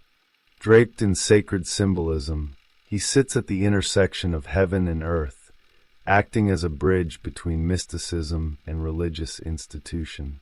This isn't just a man in a robe. It's the personification of spiritual authority anchored in ancient rites. For the first time in the major arcana, we meet a fully human-sized figure, emphasizing how archetypes aren't floating concepts. They show up in your life as real people, real moments, real decisions. He's the priest, the guru, the mentor who reminds you there's more to this world than what you see. His throne isn't just a seat, it's a declaration of divine connection. Think of him as the living embodiment of sacred law, interpreting what comes from above and channeling it into structure down below. In modern terms, he could be your therapist, your teacher, or that old man at the corner cafe who drops one sentence that changes your life. There's a reason this card stands for the logos, the divine order, the principle that makes things make sense.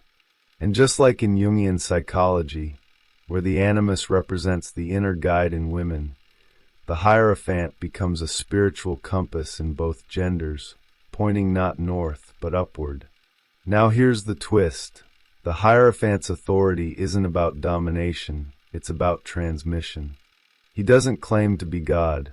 He speaks on behalf of the sacred. And yet, how often do we project our need for salvation onto these figures? Carl Jung knew this all too well. We hand our power over to the archetype, hoping it'll save us from our own shadow. That's why this card is so critical. It invites you to reclaim the divine within. When someone external seems to hold all the answers, maybe it's time to ask if that voice is actually coming from deep inside you. This bridge between psyche and spirit is where things get mystical. The Hierophant is the middleman between heaven and humanity, tradition and transcendence, logos and chaos. He asks you to listen for the inner voice buried beneath ego noise. Whether through ritual, meditation, or even silence, he nudges you toward the sacred without ever forcing you through the door.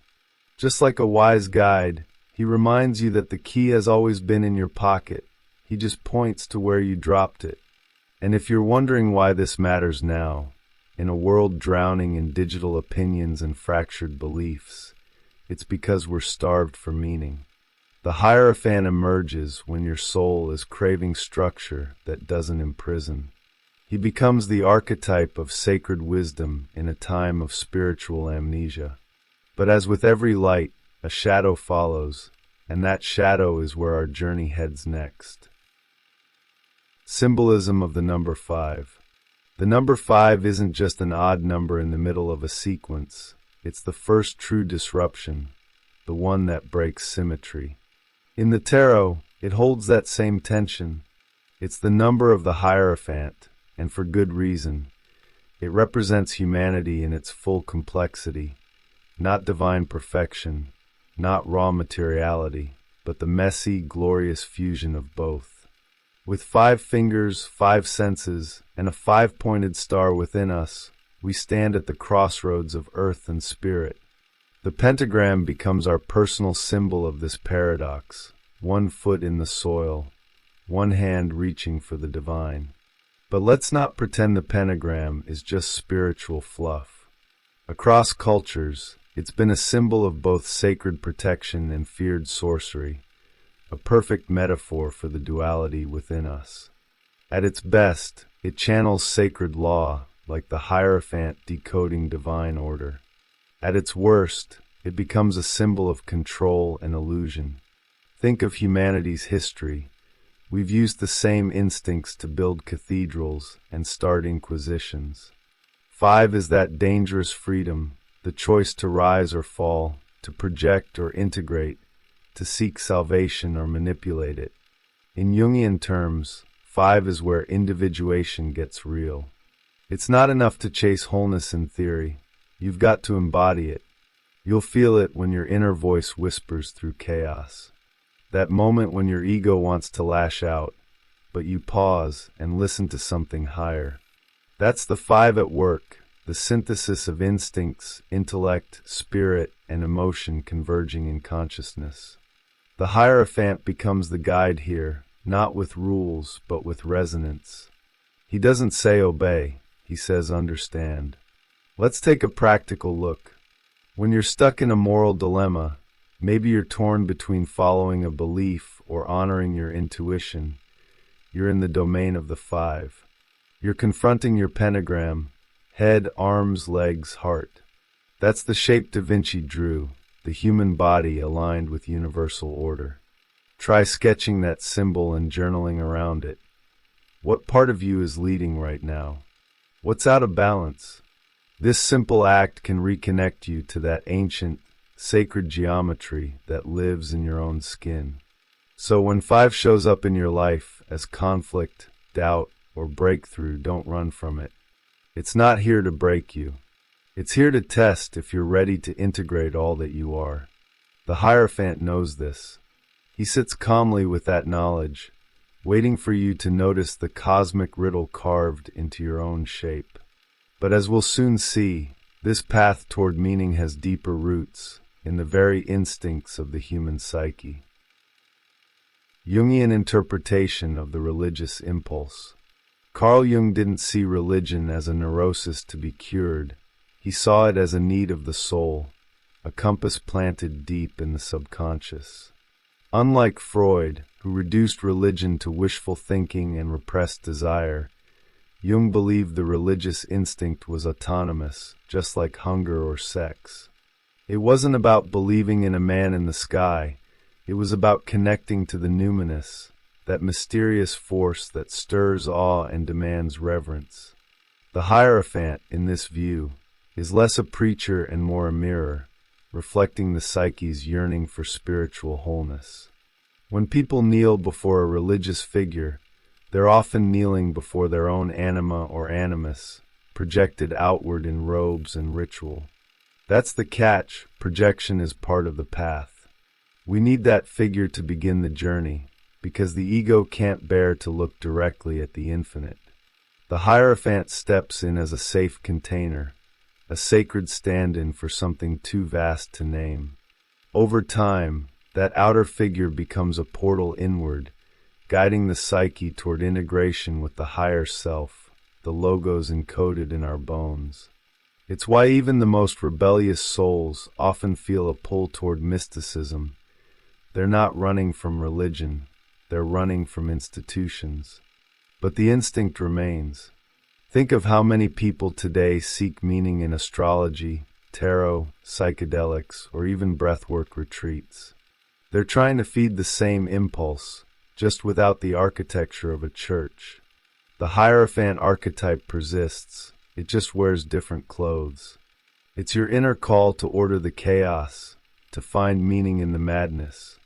Jung warned that if we ignore this instinct, it doesn't disappear, it festers. That's when we start worshiping false gods, success, fame, ideology, even technology. We bow to whatever seems to offer salvation, but without inner ritual, we become spiritually starved. One simple practice: light a candle, pull a card, sit in silence for 5 minutes. No dogma, no guilt. Just you and your psyche, reconnecting through sacred symbolism. It may feel small, but the Hierophant would tell you that's where it starts. And the beauty of this journey is that it doesn't end in blind obedience. It evolves into spiritual discernment. The Hierophant invites you to meet the divine on your own terms. But before you can meet God face to face, you've got to wrestle with your own projections, and that's where we're headed next. Projection and psychological development. Projection is one of the psyche's oldest tricks, and one of its most sacred. Before we can see something inside us, we almost always have to see it out there first.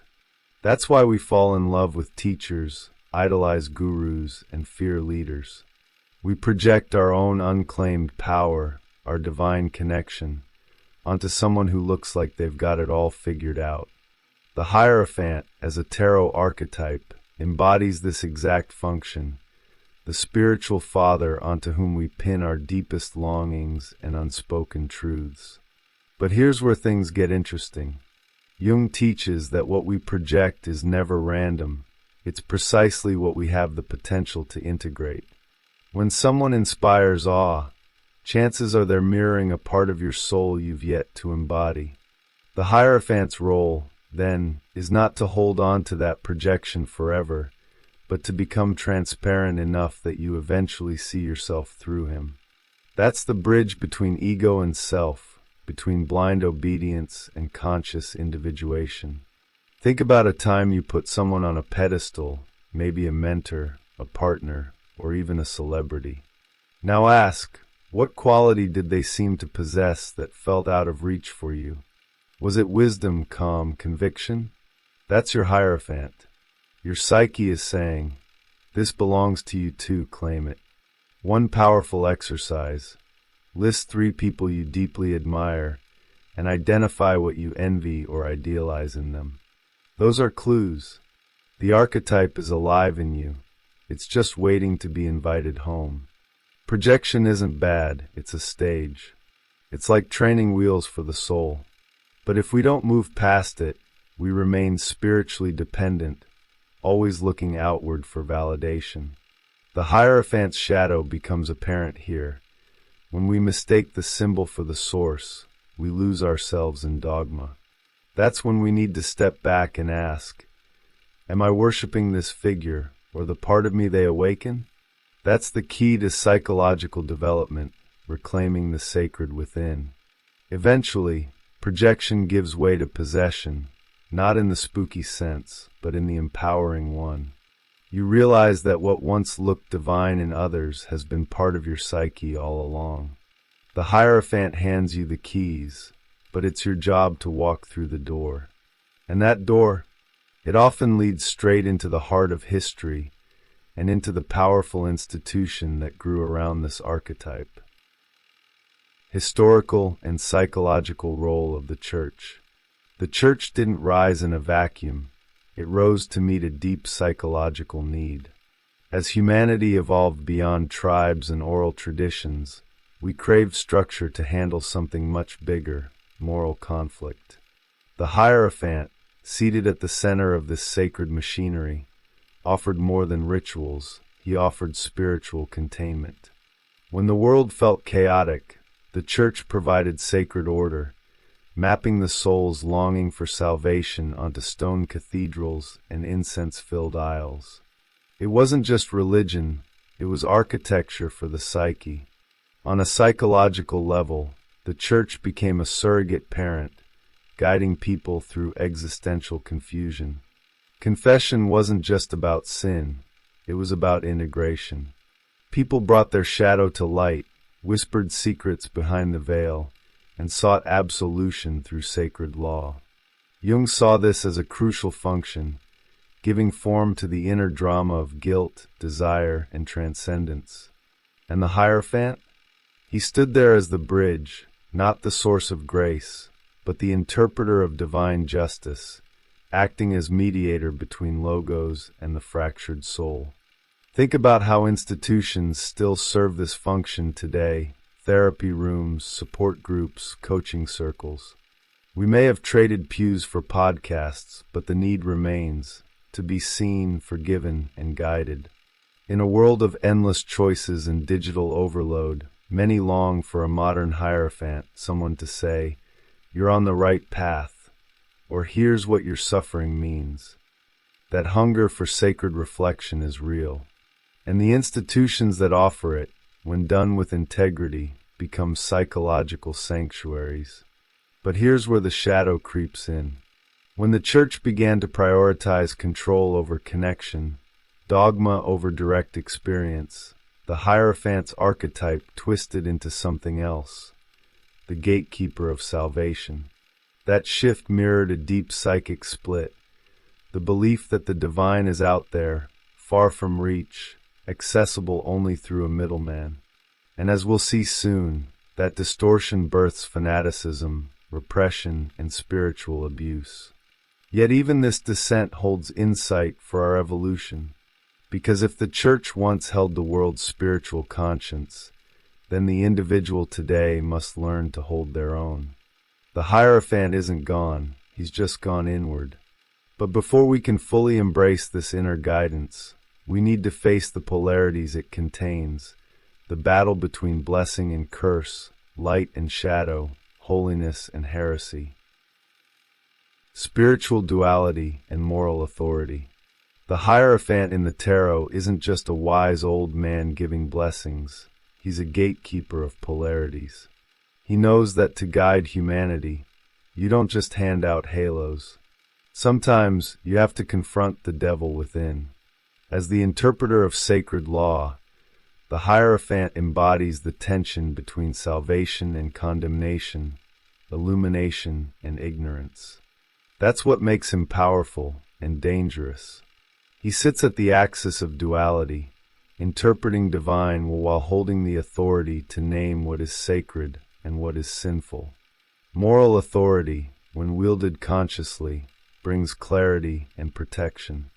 But when driven by ego or fear, it casts a long shadow, judgment, exclusion, even spiritual tyranny. The Hierophant becomes the face of salvation and the enforcer of damnation. You see this echoed in every institution that claims to speak for the divine. Religious leaders who shame rather than guide, systems that weaponize belief rather than heal. And yet, this conflict isn't out there, it's in us. Each of us carries this inner duality, the desire to do right and the temptation to control what right even means. You might feel this when you judge yourself harshly for not meditating enough, not being spiritual enough, not living up to some sacred standard. That's your inner Hierophant being hijacked by perfectionism. A powerful exercise is to journal from two voices, one as the condemning Hierophant and one as the forgiving Hierophant. Notice which one sounds more familiar.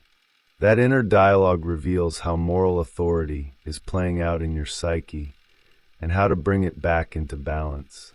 Carl Jung believed that true spiritual growth involves facing this inner split, the conflict between your higher self and your shadow.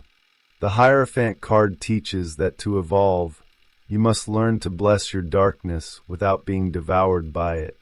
That doesn't mean tolerating harm, it means learning to guide it, integrate it, and let it teach you. The blessing and the curse come from the same mouth, and the real challenge is learning when to speak each one and to whom. And yet, for every Hierophant that blesses, there's one that banishes. That tension between guidance and oppression leads us into deeper territory.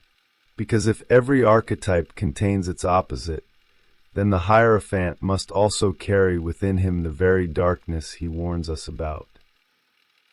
The Hierophant and the shadow of authority.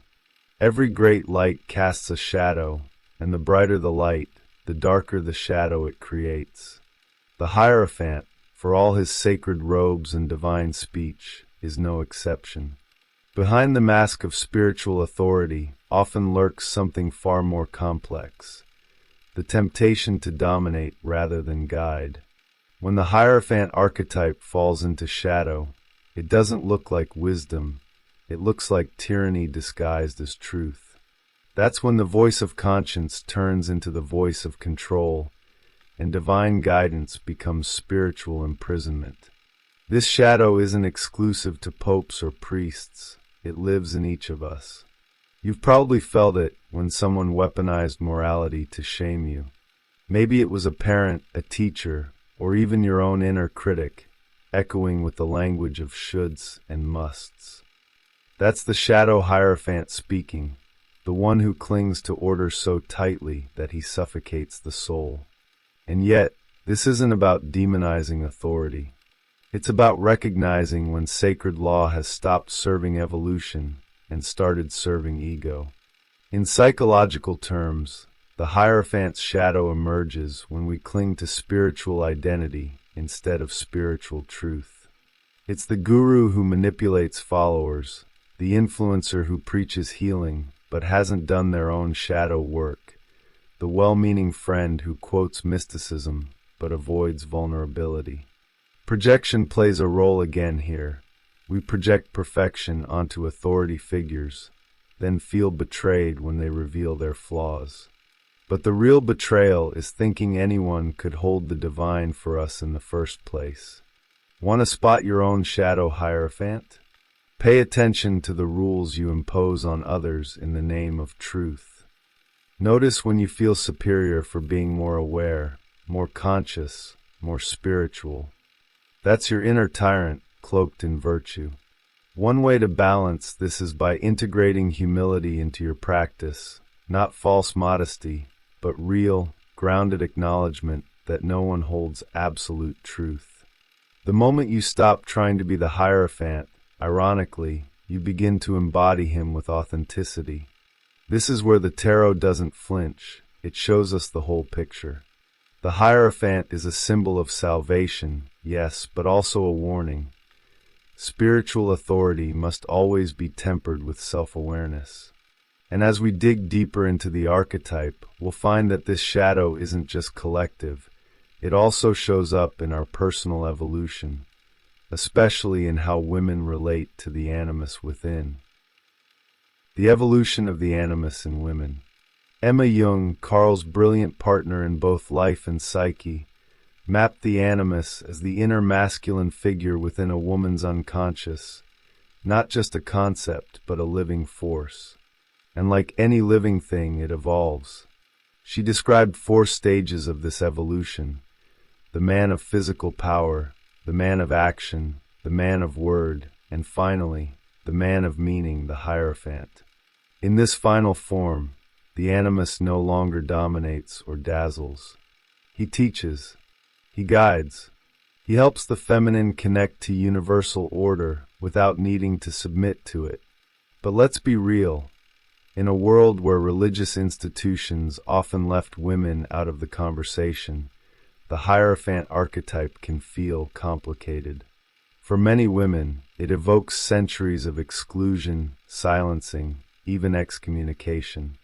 And yet, Jung's insight flips the script. The Hierophant isn't just out there, he's inside. He isn't a patriarch to be obeyed, but an inner logos to be heard. When a woman integrates this evolved animus, she doesn't need validation from outer authority.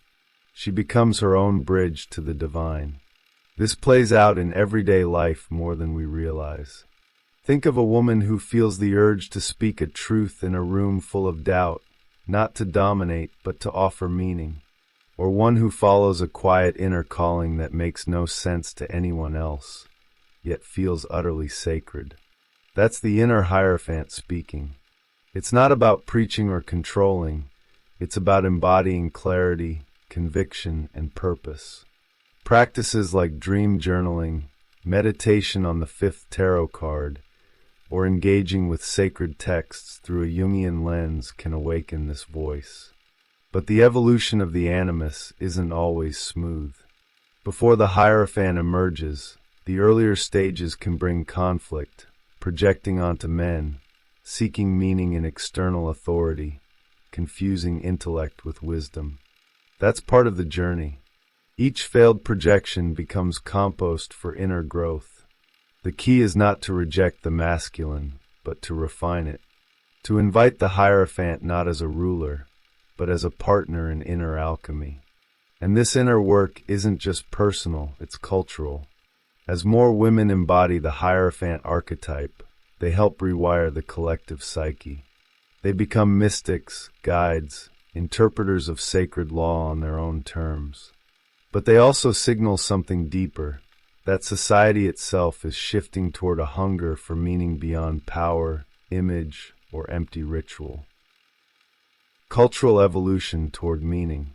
There's a quiet revolution happening beneath the noise of modern life, a collective turning inward. As the old institutions lose their grip, people aren't just abandoning religion. They're searching for something deeper, more personal, more real. The tarot's Hierophant card taps into this exact pulse, a symbol of meaning, not control. We're living in a time where dogma feels outdated and flashy spiritual performances fall flat. What people want now is depth, substance, a direct line to the sacred that doesn't require robes or rituals to feel legitimate. In this new landscape, the Hierophant archetype isn't leading from a pulpit. He's whispering through books, dreams, synchronicities, and conversations that leave your soul buzzing. He shows up when you're scrolling late at night and stumble upon a quote that hits you like lightning. He appears when you're washing dishes and suddenly feel the urge to pray, even if you don't know who you're praying to. That's the Hierophant without the church, the sacred calling you home through the cracks of ordinary life. But this shift isn't easy. In a world obsessed with instant gratification and productivity, pausing for meaning feels radical. Try telling someone you spent an hour meditating on a tarot card and see how fast they change the subject. And yet, that's the point. Meaning doesn't need approval. It needs devotion. Want to deepen this journey? Read Viktor Frankl's Man's Search for Meaning, or Jung's Modern Man in Search of a Soul. They'll hand you the map, but the walk, that's all you. The Hierophant in this context isn't a person, he's a pattern. A psychic function that helps us make sense of chaos, grief, love, and transformation. He doesn't offer certainty, but coherence. And coherence is what we're starving for. Not answers, but alignment. That feeling when something clicks inside and you go, yes, that's it. Whether it's in a therapy session, a sacred ceremony, or a quiet moment with your journal, that flash of inner knowing is the new ritual. So the question becomes, can you hold meaning without needing to prove it? Can you live a mystical life without applause? As the collective turns toward inner guidance, the Hierophant's archetype rises, not as ruler, but as witness. And within that stillness, you'll begin to hear another voice. Not from above, not from outside, but from deep within, the quiet echo of your own inner Hierophant. The inner Hierophant and personal conscience. The Hierophant isn't just a figure on a throne. He lives in your chest, in that subtle voice that tells you what's right when no one's watching. This is the voice of personal conscience, a sacred function of the psyche that evolves through experience, pain, insight, and inner alignment. But here's the catch. If you don't know how to listen to it properly, that voice can turn into a tyrant. It might sound like moral clarity, but sometimes it's just internalized guilt in disguise. That's the shadow Hierophant again, dressed up as discipline. Developing a relationship with your inner Hierophant takes more than meditation. It takes radical honesty. You've got to question whether that inner voice is guiding you toward wholeness or shaming you into obedience. One simple way to tell: check how your body feels when the voice speaks. If it expands you, opens your chest, grounds you in peace, that's guidance. If it contracts you, fills you with dread or shame, that's projection. Spiritual discernment isn't woo-woo. It's a survival skill in an age of moral confusion. Think of how often we outsource this voice. We look to gurus, algorithms, institutions to tell us what's right. But real authority begins when you stop asking for permission and start asking deeper questions. What resonates with my soul? What would integrity look like here? You might try keeping a moral clarity journal each night. Jot down one moment where you followed your conscience and one where you ignored it. Patterns will emerge, and so will your Hierophant. But beware, just as the Hierophant can offer divine counsel, he can also become a manipulator if your ego gets too cozy with the idea of being right. That's when conscience turns into self-righteousness. Jung knew this all too well. The ego loves to play dress-up, and spiritual authority is one of its favorite costumes. The challenge is to hold your moral compass gently, like a flame in the wind, not as a sword to punish others, but as a light to walk your own path with courage. And if you've walked far enough with this inner guide, you'll start noticing something beautiful. You become a translator of invisible truths, not just for yourself, but for others. That's when the archetype deepens, and the Hierophant becomes more than an inner voice. He becomes a bridge, linking personal conscience to collective wisdom. The Hierophant as bridge between worlds. The word pontiff literally means bridge builder, and that's exactly what the Hierophant archetype does best. He spans two worlds, the sacred and the secular, the invisible and the visible, the ancient and the now. In tarot, he's not just a spiritual figure sitting pretty on a throne. He's the living link between the mystical and the human, translating divine frequencies into human language. Like a spiritual interpreter, he listens to the logos and speaks it in words your heart can actually understand. We all need that bridge at some point. When life throws a curveball, a death, a breakup, a sudden awakening, the soul cries out for structure. The Hierophant steps in not to fix, but to reframe. He helps you see that your suffering isn't random. It's part of a symbolic order. That moment when a book finds you at the perfect time, or someone says the exact thing your soul needed. That's the Hierophant archetype doing his silent work, translating chaos into meaning without needing a pulpit. The bridge he builds isn't one way either. He also brings your personal insights back to the collective. Think of writers, artists, therapists, or even content creators who channel their inner world and offer it to others. That's the Hierophant in jeans and Wi-Fi, making sacred wisdom accessible without watering it down. If you've ever felt called to share your story, to speak truth into confusion, or to create something that helps others feel less alone, you've already crossed that bridge. But here's the tension. The bridge can crack when dogma replaces dialogue. When tradition becomes a cage instead of a compass, the Hierophant archetype distorts. That's when people turn away from spirituality altogether, mistaking the fall of institutions for the death of meaning. In truth, it's just the old bridge collapsing, so a new, more authentic one can rise from within each of us. One that honors both personal conscience and universal order. And as that inner Hierophant awakens and begins to speak, something ancient stirs. A deeper archetype hidden within the folds of spiritual history, one that carries not just moral clarity, but the power of redemption itself. Because at his most exalted form, the Hierophant mirrors something even greater than the bridge, the figure of the Savior. The Hierophant and the archetype of the Savior. When the Hierophant archetype ascends to its highest vibration, he begins to resemble the Savior, not in a literal messianic sense, but as a living channel for grace, forgiveness, and moral rebirth. In the tarot, this isn't about creating a new religion or building cathedrals. It's about awakening the Christ within. Just as Jung saw figures like Job confronting the divine and reshaping human consciousness in the process, the Hierophant evolves into a vessel of transformation, a mirror through which the soul recognizes its potential for salvation.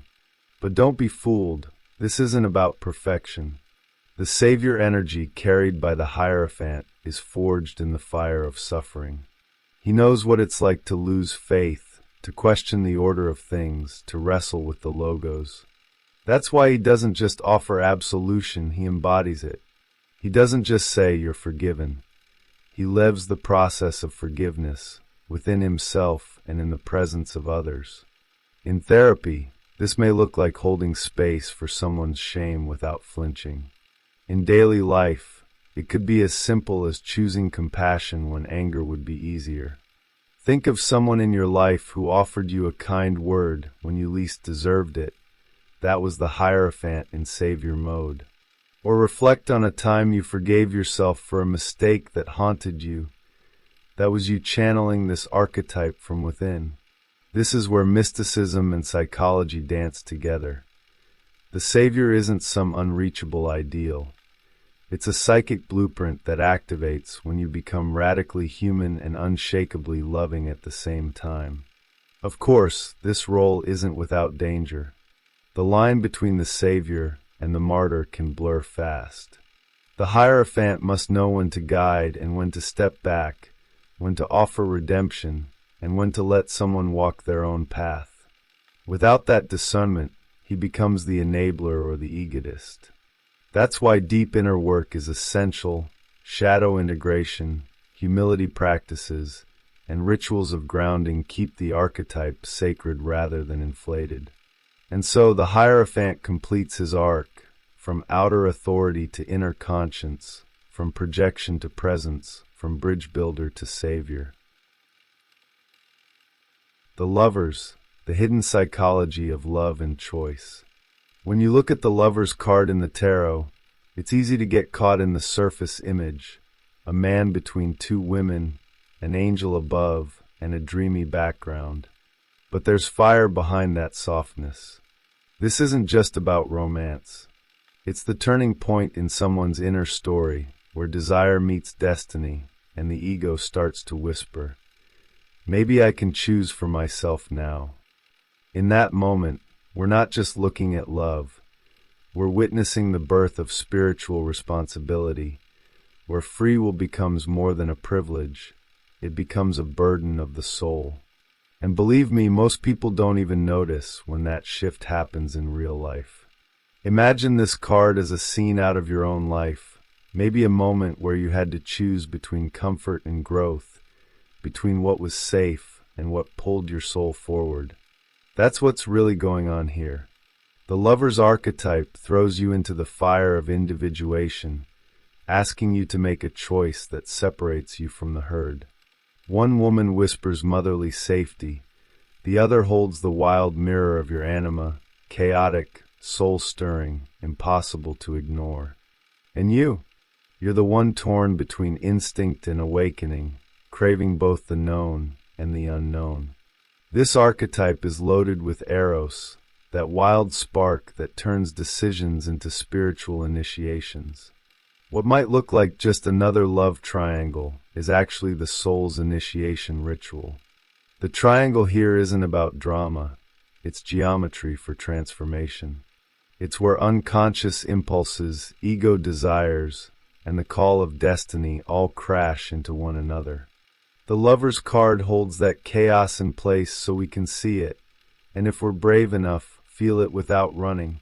It's a symbolic battlefield where Cupid doesn't ask permission before shooting his arrows. This card reveals how duality works its mischief. We think we're choosing between this or that, but what we're really facing is our own unconscious being mirrored through others. That's why love feels so spiritual and dangerous all at once. It's not about finding the right one. It's about recognizing the internal split we keep projecting outward. What if, instead of picking one side, you learn to sit in the discomfort of the in-between? That's where the real awakening begins, and the Lovers is daring you to do exactly that. In practical terms, this card can pop up in life as a relationship crossroads, a career pivot, or even a deep existential moment that seems to come out of nowhere. Think of someone leaving a secure job to follow a calling, irrational, scary, but utterly necessary. That's the energy of the Lovers. And what makes it even more challenging is that the choice often isn't logical, it's archetypal. It feels fated, cosmic, like something beyond just you is watching and waiting. And maybe, just maybe, something is. Symbolism of the feminine figures. At the heart of the Lover's card lies a psychological tension that most people feel, but few can name. The two women aren't just characters, they're archetypes pulling at the man's soul from opposite directions. One is the Great Mother, comforting, protective, familiar. The other is the anima, seductive, mysterious, unpredictable. Together, they mirror the core conflict between staying in the womb of the known or venturing into the raw chaos of becoming. This isn't a choice between right and wrong. It's a mythic pull between safety and transformation. In Jungian terms, the maternal figure often represents the mother complex, that part of the psyche clinging to dependence, guilt, and regression. She feeds the ego's need for approval and keeps one tethered to childhood scripts. On the other hand, the anima acts as a soul guide.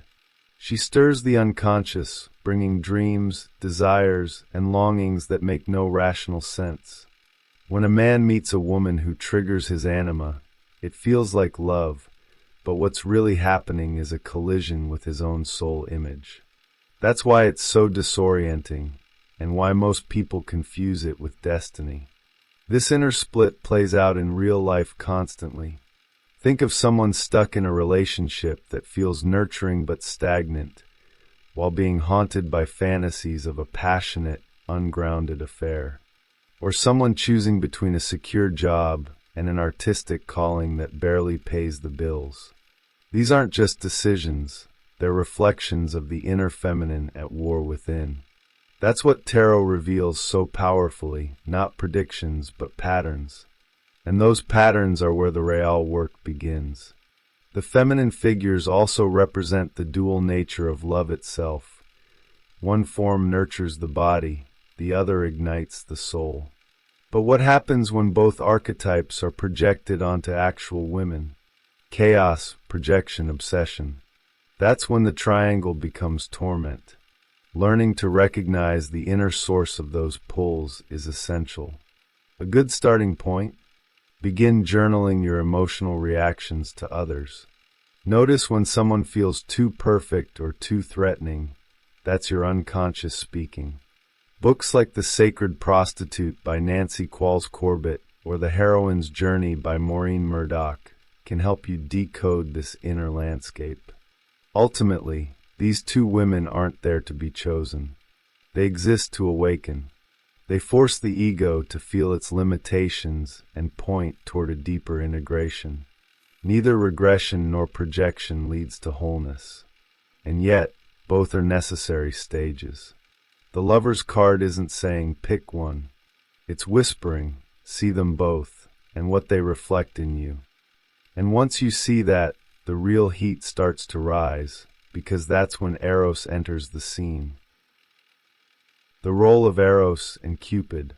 Eros doesn't knock politely. He kicks the door open, sets your heart on fire, and laughs as you try to keep your life in order. He's not about comfort or control. He's the divine chaos that disrupts logic and demands transformation. In the mythic structure behind the Lover's card, Eros or Cupid isn't just a symbol of romantic love.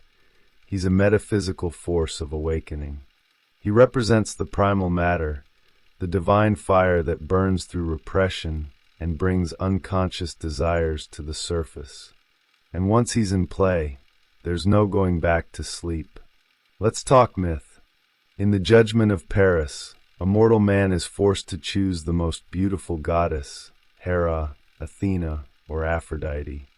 But it's Aphrodite who bribes him with the promise of love. That choice triggers the Trojan War, proof that Eros doesn't just stir desire, he unleashes fate. Behind Paris's decision was Cupid's arrow. That same dynamic plays out inside each of us. A seemingly small desire, a glance, a craving, a what if, can unravel entire lives, not to destroy but to initiate. It's never just about lust. It's about soul ignition. Eros creates the triangle, the tension of opposites where psychic growth thrives. And let's be honest, that tension is uncomfortable. It shows up when we fall for someone we shouldn't, when we're torn between love and duty, or when we find ourselves consumed by a passion we can't explain. Cupid's arrow isn't about compatibility, it's about combustion. When it hits, you don't just feel attraction, you're invited into a process of alchemy, where desire becomes the fire that tempers the soul. One powerful way to work with this energy consciously is through symbolic reflection. For example, engaging with creative practices like painting, dancing, or dream journaling can help you externalize this inner fire without becoming its hostage. Reading works like Eros and Psyche by Eric Newman or The Art of Loving by Eric Fromm can also offer frameworks to navigate the spiritual meaning of attraction. Because when Cupid strikes, you either burn unconsciously or transmute consciously. And just when you think you've understood the meaning of that fire, something deeper starts to stir. The tension between desire and discipline, passion and principle, becomes more than emotional, it turns spiritual. That's when we enter the battlefield where flesh and spirit collide, and where the soul chooses whether to suffer or awaken. The conflict between spirit and flesh. There's a reason why love stories and spiritual quests always seem to clash. They're built on different currencies. One runs on fire, the other on light. The Lover's card throws this duality right in your face. The raw, pulsing desire of the body versus the elevated yearning of the spirit. And let's be real, we're usually caught in the middle, pulled in both directions by forces we barely understand. This isn't just a romantic dilemma. It's a universal conflict, one that defines our emotional, psychological, and spiritual development from the moment we start to desire anything at all. This inner war shows up in the classic triangle. One figure offers sensuality, intoxication, abandon, the other, virtue, transcendence, spiritual order. Sometimes they even appear as the same person at different times, confusing the ego beyond reason. But here's the catch, neither side is wrong. Jung understood that the repression of desire doesn't lead to holiness, it leads to shadow. And indulgence without awareness doesn't lead to freedom, it leads to chaos. The true initiation comes when you can hold both without being consumed by either. You might feel this tension during something as ordinary as a first date. One part of you wants connection, soul depth. Another part wants chemistry, pleasure, a dopamine hit. The conflict isn't a sign you're broken, it's a sign you're human. And if you pause and notice that inner split, you're already ahead of most. Practical tools? Try active imagination. Sit with the two voices in your head like you're moderating a debate between your inner priest and your inner lover. Ask each what they want, then just listen. No judgment, just awareness. This paradox is found everywhere, in religious vows of celibacy, in the tortured artist trope, in the spiritual seeker who secretly longs for touch. It's not about choosing one side forever, but learning to dance between them. Shiva without Shakti is stillness without pulse. Shakti without Shiva is fire without form. What we seek is inner harmony, not moral superiority. When the Lover's card appears, it doesn't want you to decide between flesh and spirit. It wants you to see that the fire of desire and the light of the soul are not enemies, they're twin flames. But that realization doesn't come easy. It asks for presence, honesty, and a deep look at what you're really craving beneath the surface. Because often what looks like lust is actually a hunger for union, not just with another person, but with your own fragmented self. And to move toward that wholeness, we'll need a bit of myth to guide us. Mythological parallels and cultural narratives. Myths aren't dusty old stories, they're psychological blueprints wrapped in metaphor. The lover's archetype echoes across countless tales, from Greek mythology to childhood fairy tales. Take the Judgment of Paris, for example. 3 goddesses, 1 golden apple, and a man forced to choose. What looks like a divine beauty contest is actually a mirror of the psychic struggle between anima projections, ego desires, and the pull of destiny. Paris chooses Aphrodite, passion over wisdom and power, and that simple act launches a war. Now tell me that doesn't sound like a modern relationship gone nuclear. We see the same tension in fairy tales. Cinderella torn between ashes and the ball, Snow White asleep, waiting for the prince to awaken her. These aren't just romantic dreams, they're coded messages about the journey from unconscious dependence to soul integration. Cinderella isn't saved by the prince, she's recognized. Snow White's slumber is the ego's inertia before awakening. The witches and stepmothers? Classic representations of the devouring mother archetype, the shadow side of the feminine that resists transformation. And yet, it's through confronting them that the heroine evolves.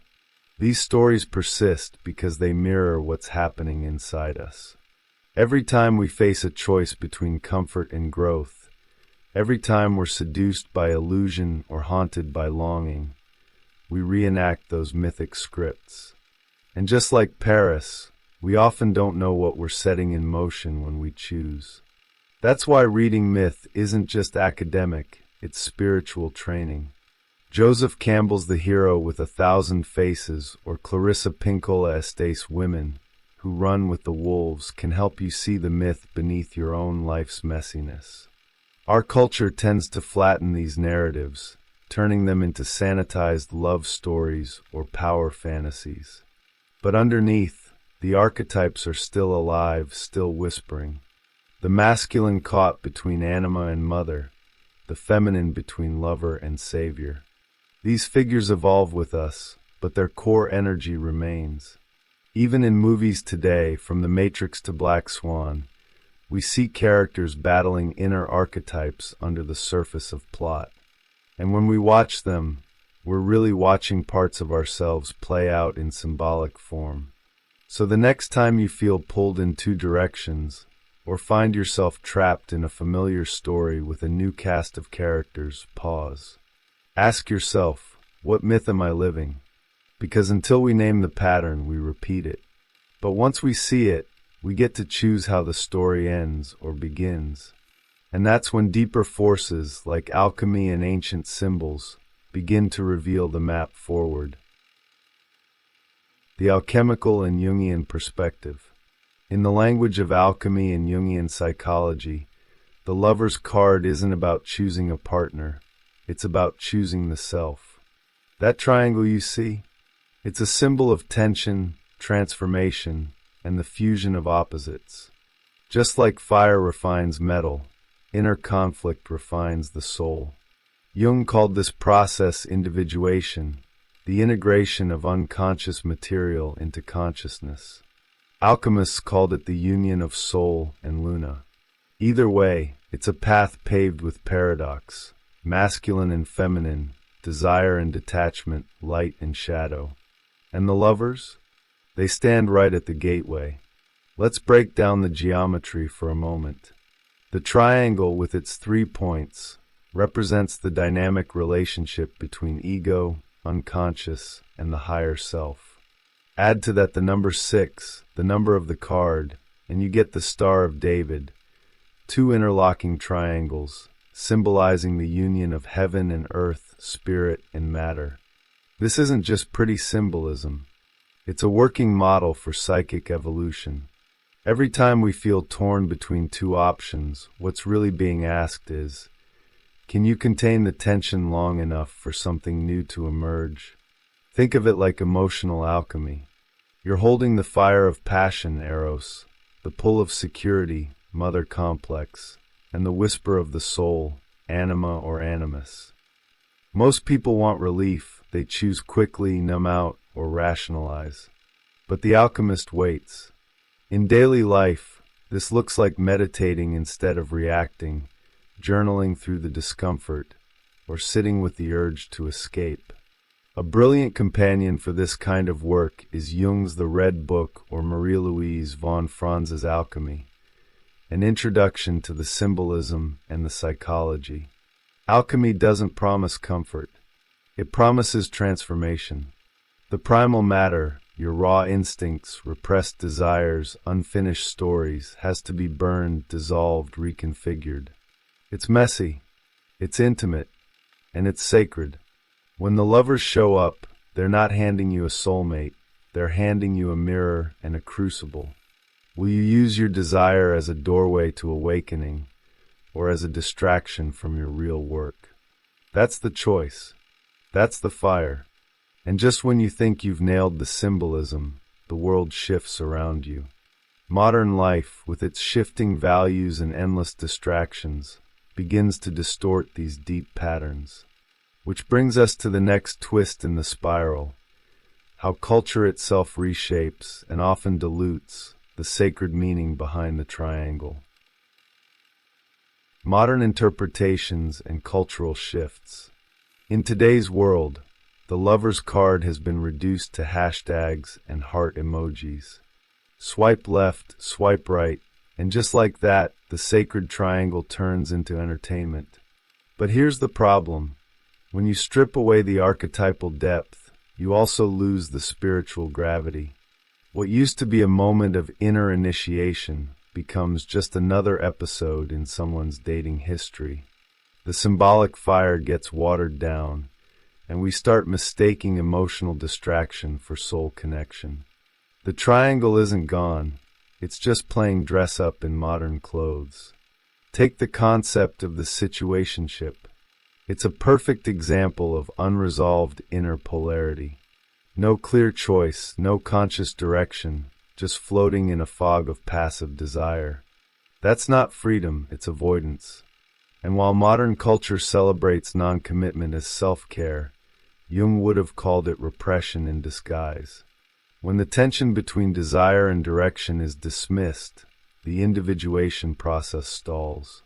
The lover's archetype requires conscious engagement, not just scrolling through dopamine loops until something feels right. This dilution shows up in therapy rooms too. People talk about following their heart while ignoring the psychic roots of their patterns. They treat relationship chaos as a personal failure, not as a symbolic invitation to growth. But if you understand the archetype, you can read your own life like a myth. That unresolved love triangle, it's not just bad luck. It's Eros shaking the foundations. That craving for someone who's emotionally unavailable. It might be your own animus trying to wake you up. The signs are everywhere, we just forgot how to read them. To counter this cultural drift, we need to bring back symbolic literacy. Start by tracking the patterns in your relationships, not just what happened, but what got activated. Did you feel abandoned, obsessed, torn? These are archetypal echoes. Reading The Eden Project by James Hollis or Intimate Communion by David Deida can reintroduce you to the symbolic meaning behind attraction. Because love, in its deeper sense, isn't about compatibility. It's about soul ignition and shadow integration. And culture, with all its noise, won't teach you that. But if you begin to notice the myth inside the mess, something shifts. Suddenly, your heartbreaks start to feel less random. Your choices, even your mistakes, start to look like stepping stones. And as this new awareness grows, a deeper question starts to rise. Are you truly choosing, or are you being chosen by forces you barely understand? The illusion of free will and the role of fate. We like to believe we're in charge, that our choices are ours, our paths self-designed. But the lover's card plays a trick here. Look closely, and you'll notice something strange. While the man stands between two women, it's not he who decides. Hovering above is a divine figure, Cupid or an angel, making the call from beyond. That subtle detail reveals a haunting truth, that what we call choice may just be the ego's illusion, while deeper forces shape our lives behind the scenes. Destiny, the unconscious, ancestral patterns, all playing a role we rarely see. Have you ever had the feeling that a decision was made for you, even though you technically made it? That uncanny moment where your lips say, yes, but your gut screams, this is bigger than me? That's the unconscious in motion. Jung believed the unconscious isn't just personal, it's mythic, collective, ancient. So when we find ourselves choosing between lovers, careers, or life paths, we're not starting from zero. We're stepping into archetypal currents, and sometimes those currents pull us harder than reason can resist. This is where fate gets tricky. It doesn't always look like lightning bolts or prophecies. It often shows up as synchronicity, a chance meeting, a dream that won't let go, a repeating pattern you can't escape. In practical terms, journaling synchronicities, recurring emotional triggers, or even intense dreams can help reveal when you're being nudged by something beyond logic. Books like Synchronicity by Jung or The Soul's Code by James Hillman explore how what seems accidental may actually be deeply intentional. But don't get it twisted. This doesn't mean you're powerless. It means your power lies in awareness, not control. Free will isn't about bypassing fate, it's about dancing with it. Think of it like playing jazz with the universe. You've got your instrument, your intention, but the melody is co-created in real time. The Lover's card, in this light, becomes a sacred moment where you realize you're not the only one in the room. The divine is present. The unconscious is speaking. And the question isn't, what do I want? It's what wants to happen through me. And as this realization settles in, another begins to rise. If I'm not fully in charge, then who or what is guiding this story? What inner union is destiny pointing me toward?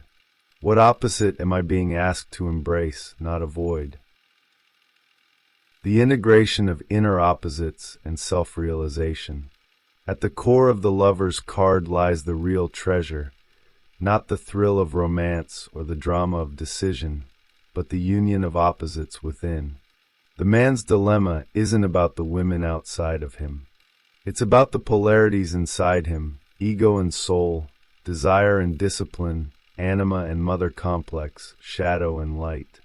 The spiritual path isn't about choosing one and discarding the other. It's about learning to hold the tension without collapsing until a deeper integration emerges.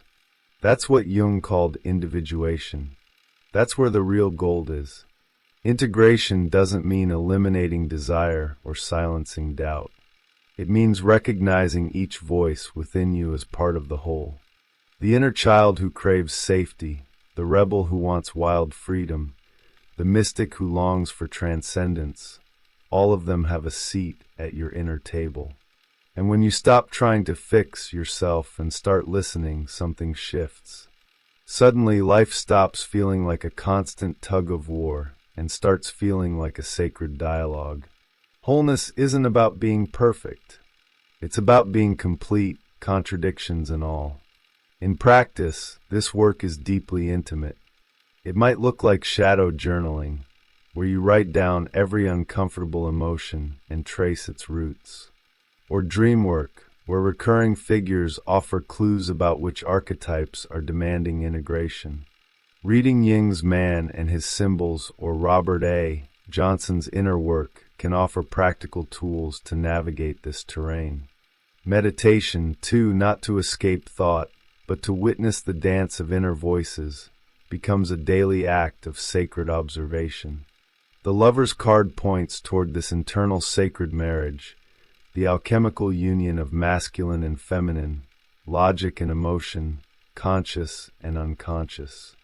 When this union happens within, the outer world starts to reflect it. Relationships shift. Decisions become clearer. You begin to live from the center, not the edges. And in that space, love isn't something you seek, it's something you radiate. That's what makes this archetype so potent.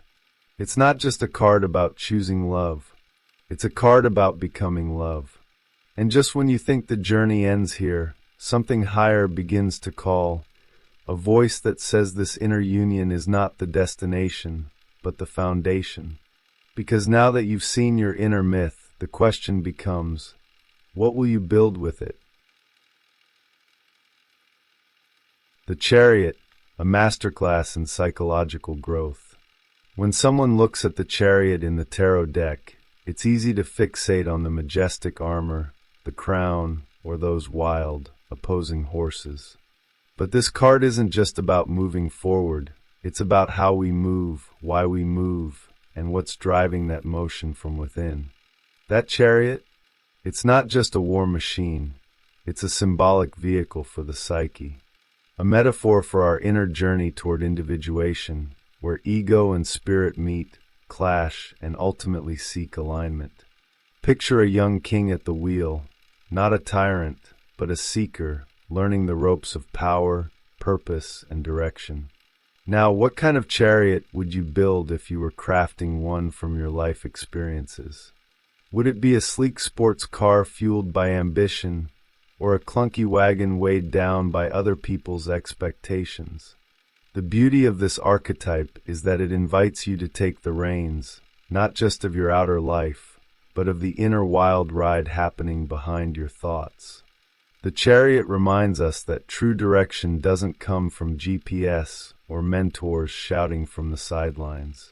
It comes from within, from that subtle voice of the higher self whispering amid chaos.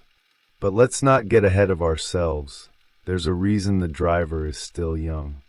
This isn't about mastery, not yet. It's about initiation. Just like in mythology, where the hero sets out before fully understanding the path ahead, the chariot represents that pivotal moment where we start asking, who am I really? It's raw, unpolished, and sometimes a little reckless. And that's okay, because in symbolic travel, the messy beginning is often the most honest part of the journey. Take a second to reflect. Are you actually steering your life, or are you being pulled by unconscious patterns disguised as choices? That's where the red and blue horses come in. They represent inner duality, instinct versus aspiration, shadow versus light. If you're constantly feeling like you're being dragged in different directions, it's probably because you're not holding the reins. Journaling, active imagination, or dream work can help clarify who's really driving. You might be surprised to find your inner charioteer is still learning to read the map. This card is a call to motion, but not just any motion. It's not about running away or speeding toward some illusion of success. It's about conscious motion, direction with depth. And when you finally stop mistaking movement for progress, something magical happens. The psyche begins to unfold, revealing layers of symbolic meaning you never thought to look for. And that takes us right into the heart of the next journey, where outer travel and inner transformation start to reflect each other in surprising and sometimes uncomfortable ways. Inner and outer journeys. Every road trip you've ever taken, every plane ride, every new city, it all reflects something deeper happening inside. That's the beauty of the chariot in the tarot. It's not just about external movement. It's about the symbolic journey of the psyche. We travel not only through the world, but through ourselves. When someone leaves home for the first time, it's not just a physical departure. It's a psychic shift, a push into the unknown territories of the unconscious. Every detour, delay, or unexpected encounter becomes part of this inner initiation, if we're paying attention. The tricky part? Most people think the transformation is happening out there. They chase thrills, new landscapes, exotic foods, thinking these things alone will awaken something within. But unless you're also confronting your own fears, wounds, and blind spots, all you're really doing is sightseeing. The chariot doesn't just gallop across continents. It dives into memories, emotional triggers, and unconscious patterns. That breakup, that failed job interview, that weird dream about a sinking ship, these are the real landscapes of transformation. Let's get practical. Want to make your outer journey more meaningful? Bring a journal on your next trip. After each day, write down what challenged you, what surprised you, what mirrored something inside. Did a stranger make you feel seen? Did a delay at the airport bring up old anxieties? That's shadow work on wheels. You don't need a mountaintop retreat or a monastery. You just need mindfulness and a willingness to connect the dots between what's happening outside and what it's awakening within. That's the real alchemy of symbolic travel. When the streets of Rome echo your longing for structure, when a walk through Tokyo mirrors your internal chaos, when camping under the stars brings up forgotten dreams. The Chariot teaches us that the world is a mirror. Every bump in the road reflects the bumps in our psyche. Every fork on the path is a chance to choose not just where we go, but who we become along the way. And no GPS can chart that terrain. So next time you feel the urge to pack a bag and run towards something or away from something, pause. Ask yourself, am I chasing a location or a lesson? The outer world can teach you so much, but only if you're open to hearing the inner echoes. And that, right there, is where the deeper psychological symbolism of the Chariot begins to align perfectly with what Jung saw in the individuation process. Jungian interpretation. When Carl Jung explored the path of individuation, he was describing something astonishingly similar to what the Chariot whispers through its imagery. Here's a young ego full of potential, ambition, and confusion, sitting at the helm of a mysterious vehicle. That vehicle is the psyche itself, and it's propelled by forces both conscious and unconscious. Jung saw individuation not as self-improvement, but as integration. And that's exactly what the Chariot symbolizes: the journey toward becoming whole by reconciling opposing parts of the self.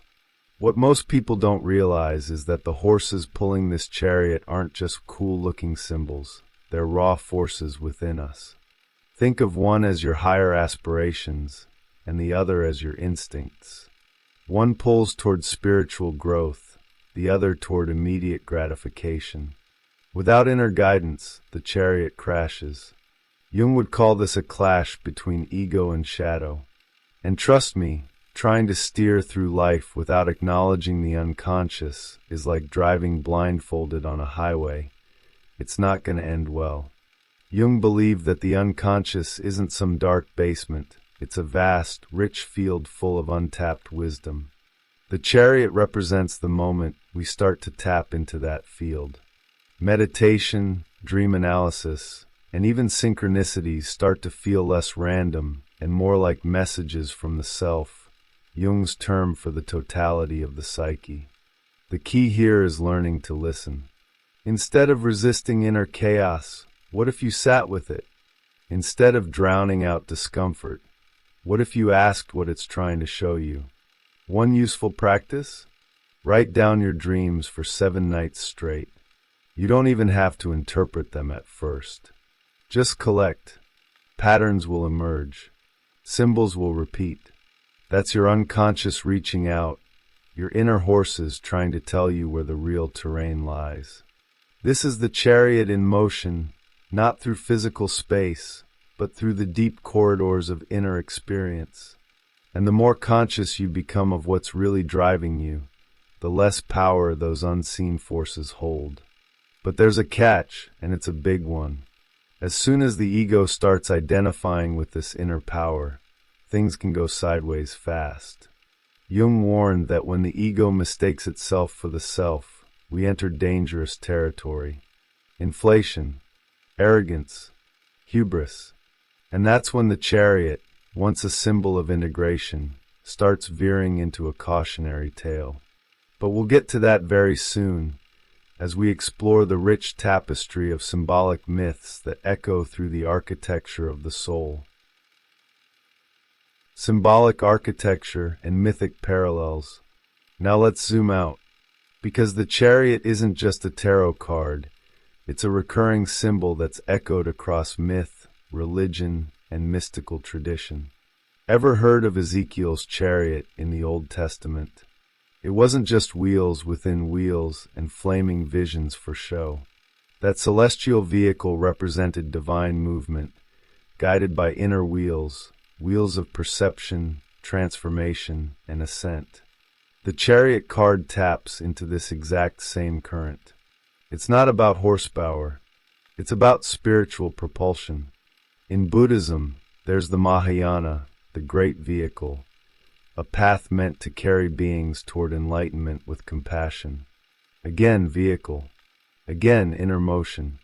The soul moves when it opens to higher wisdom. Or take Apollo, riding his golden chariot across the sky. Light bearer, cosmic rhythm. And of course, there's poor Phaeton, who tried to drive his father's chariot and nearly destroyed the earth. Classic ego inflation. These aren't just bedtime stories, they're psychological case studies in archetypal disguise. So what do all these chariots have in common? They represent the link between realms, between mortal and divine, conscious and unconscious, personal will and cosmic order. The driver is never just a driver. He's a symbol of the ego attempting to channel forces larger than itself. The chariot is the psyche in motion, and its success depends entirely on whether the ego is aligned with its deeper spiritual symbolism or hijacked by fantasy and pride. Want to experience this archetype directly? Pay attention next time you feel guided towards something. Maybe it's a book that randomly appears 3 times in a week. Maybe it's a dream so vivid it lingers for days. That's your Ezekiel moment. That's your Apollo whispering from the sky. Take the hint.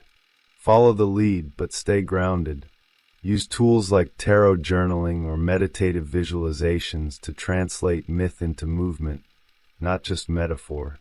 Because every time you climb into your metaphorical chariot, you're echoing something ancient. You're stepping into a line of seekers, mystics, and heroes who learned, often the hard way, that riding toward the divine requires balance, humility, and deep psychological awareness. And that's exactly what becomes crystal clear when we look more closely at the dual nature of the psyche, where instinct and spirit pull in different directions, demanding not conquest, but harmonization. Dual nature of psyche and instincts. Look closely at the 2 horses pulling the chariot, one red, one blue. They're not just decorative. They represent the push and pull inside all of us. On one side, the red horse symbolizes passion, drive, instinct, and the physical world. On the other, the blue horse stands for intuition, stillness, higher thought, and the spiritual realm. Sound familiar? That's because it's you, every day, torn between what feels good now and what's meaningful in the long run. And the chariot? It's your job to steer them without letting either one run wild. It's tempting to pick a side, to become all hustle and grind, or to float in endless meditation and escapism. But here's the catch. Neither horse can carry the chariot alone. Try to suppress your instincts completely, and you'll burn out. Overindulge them, and you'll get stuck in loops of chaos. Jung called this tension the opposites, 2 poles that demand not rejection but integration. The psyche thrives when opposites are in dialogue, not in war. And trust me, peace doesn't mean silence, it means dynamic harmony. Take athletes, for example. The best ones train their bodies, red horse, with discipline and also visualize success, focus on breath, and cultivate mental resilience, blue horse. Same with artists. They tap into the unconscious for inspiration, but also develop technique and structure to bring visions into form. You too can apply this. If you're all action and no reflection, try journaling. If you're lost in your head, try dancing, running, or even cooking, anything that grounds you in the physical. That's real shadow work in action. The chariot reminds us that we are not meant to kill the animal within. We are meant to listen to it, respect its wisdom, and steer it with awareness. That primal energy, that drive to eat, love, fight, survive, isn't the enemy. It's part of your spiritual vehicle. When ignored, it goes rogue. When honored and integrated, it becomes fuel. That's when instinct becomes intuition, and desire transforms into direction. And here's where things get really interesting. That young king holding the reins, he's not just a charioteer, he's the ego ideal. A symbolic figure of hope, leadership, and vision, but also a dangerous illusion when taken too literally. Because sometimes the very thing that guides us forward can become the very thing that leads us astray. The young king as ego ideal. At the center of the chariot sits a young king, confident, armored, eyes fixed on the horizon. But don't be fooled by the crown. This isn't a master of the universe. This is the ego ideal, freshly emerging, full of hope and potential, but still naive to the deeper layers of the psyche. He believes he's in control, believes he understands the road ahead. But underneath that gold-plated confidence, a dangerous innocence. Because when the ego begins to believe it is the king, it forgets it's only part of a much larger kingdom. This ideal self often shows up in our 20s, or any time we reinvent ourselves. You start feeling invincible, like destiny is yours to command. It's seductive. You ace a job interview, fall in love, land that big opportunity, and suddenly you think, I've figured it all out. But life, being the brilliant teacher it is, usually has other plans. That pedestal the ego climbs, it gets shaky fast. One failure, one heartbreak, one crisis, and the young king learns he's been wearing his father's armor all along. There's nothing wrong with aiming high.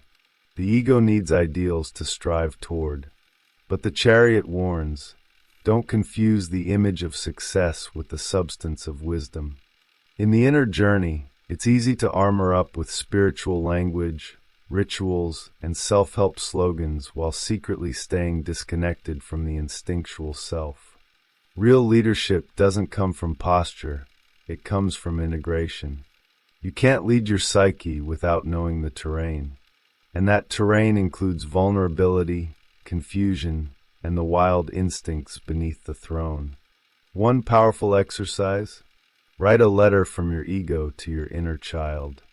Let the king speak, then respond as the part of you that's scared, playful, and raw. You might be shocked at how out of sync they are.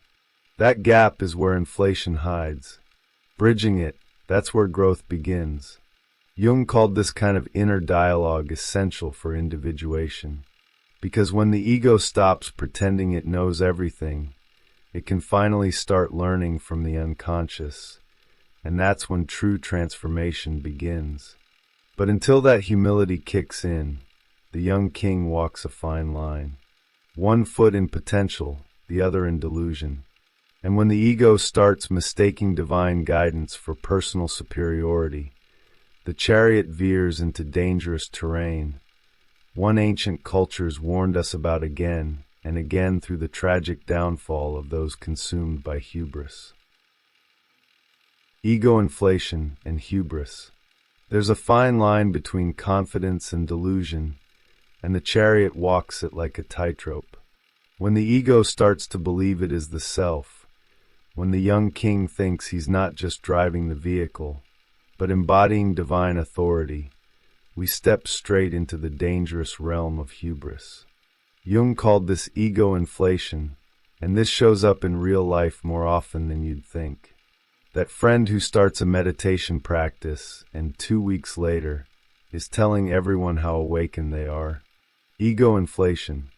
The spiritual coach who preaches love and unity but can't handle a single disagreement. Inflation. It's not always loud. Sometimes it's subtle, a quiet superiority, a refusal to admit mistakes, a secret belief that we've arrived. But behind it all is the same illusion, mistaking a glimpse of the self for ownership of it. And here's the twist: ego inflation doesn't just come from success. It often follows spiritual insights, mystical experiences, or moments of deep clarity. We touch something sacred, and the ego grabs it, saying mine. But the self can't be possessed. It moves through us like wind, like light. If we try to trap it in our identity, it slips away, and we're left with only the shell of the experience. That's when spiritual pride creeps in, often disguised as enlightenment. Want to keep your ego in check? Practice humility, real humility, not false modesty or self-deprecation, but conscious awareness of your limits. Talk to people who challenge your perspective. Read texts that disrupt your worldview, like the Tao Te Ching or Jung's memories, dreams, reflections. And above all, don't rush the journey. Transformation isn't a race. If your chariot is moving too fast, you're probably outrunning the very lessons meant to shape you. Because the deeper truth is this: ego inflation doesn't just hurt your growth, it blocks it. It creates a glass ceiling in your psyche, where real insight can no longer get through. And if the ego keeps clinging to external validation, refusing to relinquish control, it misses the greatest gift the chariot offers: the transition from dependence on outer authority to true spiritual autonomy. Spiritual autonomy versus external dependence. There comes a moment in every inner journey when the traveler must stop looking outward for answers. The chariot, in its deepest symbolism, represents that pivot from seeking guidance in gods, gurus, and institutions to realizing that the true compass has always been within. This isn't about rejecting teachers or tradition. It's about reclaiming authority. Spiritual autonomy isn't isolation, it's alignment. When the ego finally surrenders its need for applause and approval, the higher self can begin to speak with clarity. Let's be honest, most people start their path clinging to something external. We all do. A religion, a therapist, a partner who grounds us. At first, these can be powerful catalysts. But if we never move beyond them, we remain dependent. It's like training wheels on a bike. They're helpful, but ride with them too long and you'll never learn balance. The chariot invites us to take those wheels off. Not because we're perfect, but because the only way to grow is by trusting our own inner guide, even when it's whispering something scary. Spiritual autonomy feels like this. You meditate not because someone told you to, but because your inner world craves stillness. You say no to a job offer because your body tightens just thinking about it. You walk away from a spiritual teacher because their energy no longer resonates. These aren't acts of rebellion, they're acts of responsibility. You're no longer outsourcing your soul. That's what the chariot is really driving toward. The moment when your decisions are born from insight, not instruction. Want a place to start? Spend 1 week without asking for advice. Instead, journal your dilemmas, sit in silence, and wait. Answers will come. Maybe not as words, but as feelings, images, dreams, subtle nudges from the unconscious. That's spiritual sovereignty in action. It's not always neat, and it's definitely not always comfortable. But it's the only path that leads to real integration. And when the ego finally relinquishes its grip on outer scaffolding, something incredible happens. Inner authority awakens, and the psyche begins to walk upright. But don't expect this transition to happen in isolation. The journey of the chariot echoes through countless heroic tales, not just in sacred texts, but in pop culture and collective myth. Because long before you ever held a tarot deck, these archetypes were already riding through the stories you've loved since childhood. Mythological archetypes and collective imagery. Think back to your childhood heroes, the ones who wore capes, rode white horses, or fought dragons with nothing but a sword and a sense of purpose. Superman, Saint George, samurai warriors. These aren't just stories. They're vessels of ancient psychological truth, echoing the same pattern that the chariot symbolizes: the eternal battle between ego and unconscious forces, and the courageous emergence of the hero within. Myth is the language of the soul, and every time we resonate with a story, something in us remembers who we're meant to become. Take St. George, for instance. Slaying the dragon isn't about violence. It's about confronting the shadow. The dragon is fear, addiction, unresolved trauma, the unknown that sleeps inside your psyche. The sword, that's your awareness, your willingness to face what others run from. Or look at samurai legends, where discipline, honor, and inner harmony take center stage. The real fight is never just against an enemy.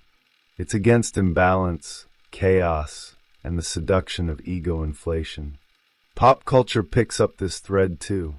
Think of Luke Skywalker in Star Wars, initially impulsive and idealistic, slowly confronting the shadow in himself and even in his father. This is the Chariot's narrative, repackaged. The hero isn't someone who wins all the battles. It's someone who learns to navigate the terrain of the self, harmonizing instinct and spirit, passion and purpose. These stories survive because they live in us. They help us see our own unconscious drama projected onto the screen. Want to know what myth is shaping your journey right now? Reflect on the stories or characters that fascinate you most. Are you drawn to the rebel, the savior, the wanderer, the queen? That's not random, it's symbolic. The psyche uses archetypal imagery to guide growth. Pay attention. Read myths. Watch your favorite films again, but this time as mirrors. This kind of symbolic reflection is a powerful spiritual tool. It turns entertainment into initiation. And once you begin to see your life through this mythic lens, you no longer ask, "Why is this happening to me?" You ask, "What is this asking of me?" That's a radical shift. That's when individuation accelerates. And that's when the fantasy of becoming more becomes a tool for actual transformation, especially when used with conscious imagination rather than escapist shortcuts. Imagination and non-drug-induced visionary experience. Let's talk about imagination, not as child's play, but as sacred technology. In a world obsessed with quick highs and external stimulation, the Chariot reminds us that our deepest visionary experiences don't require psychedelics or exotic rituals. They require presence. Jung saw imagination as a bridge between the conscious mind and the unconscious, a place where symbols arise and integration begins. And when used with intention, imagination becomes a chariot itself, carrying us across inner landscapes without needing to alter our chemistry. Don't get it twisted. This isn't about moralism or shaming those who explore altered states. It's about reclaiming the power of a mind in stillness. The fantasy that you can only access your higher self through ayahuasca, LSD, or plant medicine is just that, a fantasy. Your psyche already holds everything you need. The challenge is sitting still long enough to hear it speak. Meditation, active imagination, and deep creative flow can unlock visions as powerful as any trip, without the need for a chemical shortcut. Here's how to try it. Pick a symbol from the Chariot, the horses, the armor, the crown. Close your eyes, breathe, and let that image expand in your mind. Let it morph, move, speak. Don't judge it. Just watch. You'll be amazed at what rises from the depths. This is Jung's technique of active imagination, and it's no small thing. It's how myth becomes alive again, how the unconscious reveals what you're truly wrestling with and what wants to emerge. Some of the most profound mystical visions in history came not from substances, but from silence. Teresa of Avila, Carl Jung in his Red Book, the Desert Fathers. These weren't hallucinations, they were encounters with the symbolic self. Visionary doesn't have to mean supernatural. It can mean inwardly awake, tuned to the language of the archetypes, and willing to follow the subtle threads that lead to healing. That's the true power of symbolic travel. It transforms inner movement into revelation. So next time you feel the itch to escape, to numb, to blast your consciousness open with force, ask, what if I entered the temple of my own imagination instead? What if the door has been inside me all along? Because the truth is, the Chariot doesn't need speed to reach its destination. It needs direction. And that direction becomes clearer when all parts of you, rational and irrational, light and shadow, are finally working together in psychological balance. Psychological balance and integration of opposites. The real magic of the Chariot doesn't lie in its motion, it lies in its balance. If you've ever tried driving a car with the wheels out of alignment, you know the struggle. Same with the psyche. When one part of us dominates, emotion over logic, spirit over body, or vice versa, we veer off course. The Chariot teaches that the true path isn't straight, it's aligned. And that means integrating opposites, not choosing sides. Jung said that wholeness comes not through perfection, but through the reconciliation of all our parts. In practice, this means learning to hold paradox. You can be ambitious and humble. You can be grounded and visionary. You can grieve and be grateful. The Chariot invites us to hold both horses by the reins and steer through the tension without collapsing into extremes. One powerful way to start this integration: map out your psychological opposites. Make a list: bold versus cautious, disciplined versus spontaneous, introvert versus extrovert. Where are you unbalanced? Where are you disowning parts of yourself? Balance also means knowing when to accelerate and when to pause. In our productivity-obsessed culture, we mistake movement for meaning. But stillness has power too. Some of the most transformative breakthroughs come not from pushing forward, but from pulling back and reassessing. The Chariot, though in motion, isn't frantic. It's focused, centered. That's what psychological integration feels like, a sense of inner harmony, even when the outer world is chaotic. Look at how this plays out in relationships. If you're constantly clashing with others, chances are you're projecting unintegrated aspects of yourself onto them. The Chariot shows us that integration isn't just for personal growth, it's for peace. When you begin to accept your own contradictions, you stop demanding that others fit into neat categories. You communicate more clearly. You become less reactive. That's not just emotional maturity, it's spiritual evolution. And yet, balance isn't a destination, it's a practice.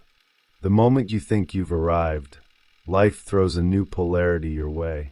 A new challenge, a new version of yourself that needs to be woven into the whole. That's why the Chariot isn't the end of the road, it's a threshold. A rite of passage that marks the shift from fragmented self to integrated self, and prepares us for the deeper transitions that lie ahead. Developmental milestones and transition points. There are moments in life that split us in two, before and after. Graduation, heartbreak, career shifts, spiritual awakenings. These aren't just events, they're psychological initiations. In the tarot, the Chariot is one of those markers. It symbolizes the moment we stop being passengers in our own story and start taking the wheel, whether we're ready or not. This card often arrives when we're crossing from one psychological stage to another. It's not a celebration of arrival, but a challenge to evolve with purpose. Think of it like passing your driving test. You're handed the keys, but you're not yet a skilled driver. You're still learning how to navigate traffic, spot detours, and handle breakdowns. In the same way, the Chariot signals a shift from youthful chaos, as seen in the Lovers, to directed energy. From relying on authority figures, the Emperor, to forming your own values. From reacting to life, the Tower, to creating it consciously. It's a moment of self-recognition, even if you're still wearing training wheels on the inside. The key here is to recognize that growth isn't linear, it's cyclical. You don't just level up and stay there. The Chariot prepares you for what's coming next. Maybe a deeper spiritual initiation. Maybe a breakdown of identity. Maybe a surrender into the joy of simply being. But whatever it is, this card says, pay attention. Life is asking something more of you now. If you ignore the invitation, you risk stagnation. If you accept it, you move towards psychological maturity and true inner alignment. Want to work with this energy? Mark your own transitions ritually. Create a small ceremony when leaving a job, ending a relationship, or changing cities. Burn a letter to your old self. Plant something new. Tarot is a language of symbols, and symbols become real when they're enacted. A rite of passage isn't just something that happens to you, it's something you recognize. That recognition strengthens the self. It tells the unconscious, I'm listening. I'm ready for what's next. But what happens when we mistake the outer movement for actual transformation? When we collect experiences like badges but never pause long enough to reflect? That's where the Chariot reveals its darker shadow, and where the next chapter begins to warn us against the illusion of progress without depth. Dangers of externalizing the inner journey. It's tempting to think that movement equals growth. A new job, a trip abroad, another online course. Surely that means we're evolving, right? Not necessarily. The Chariot warns us, if we confuse outer motion with inner transformation, we risk running in circles while convincing ourselves we're on a straight path. The road trip isn't the revelation. The party isn't the initiation. The 1,000-mile flight doesn't mean a single step was taken within. And that's where many spiritual journeys quietly stall, distracted by the scenery. In our hypermobile world, this trap is everywhere. People jump from retreat to retreat, relationship to relationship, spiritual trend to spiritual trend, chasing that next high of novelty. But the Chariot isn't impressed by passports full of stamps. It asks, have you returned home to yourself? Real individuation happens in the boring spaces, in the quiet, the repetition, the discomfort. And when we avoid those spaces, we turn sacred movement into empty momentum. Of course, outer journeys can trigger inner growth, but only when paired with reflection. Journaling during travel, meditating after a major life change, or working with a therapist after a crisis, these are ways to integrate experience. Otherwise, it's just psychic tourism.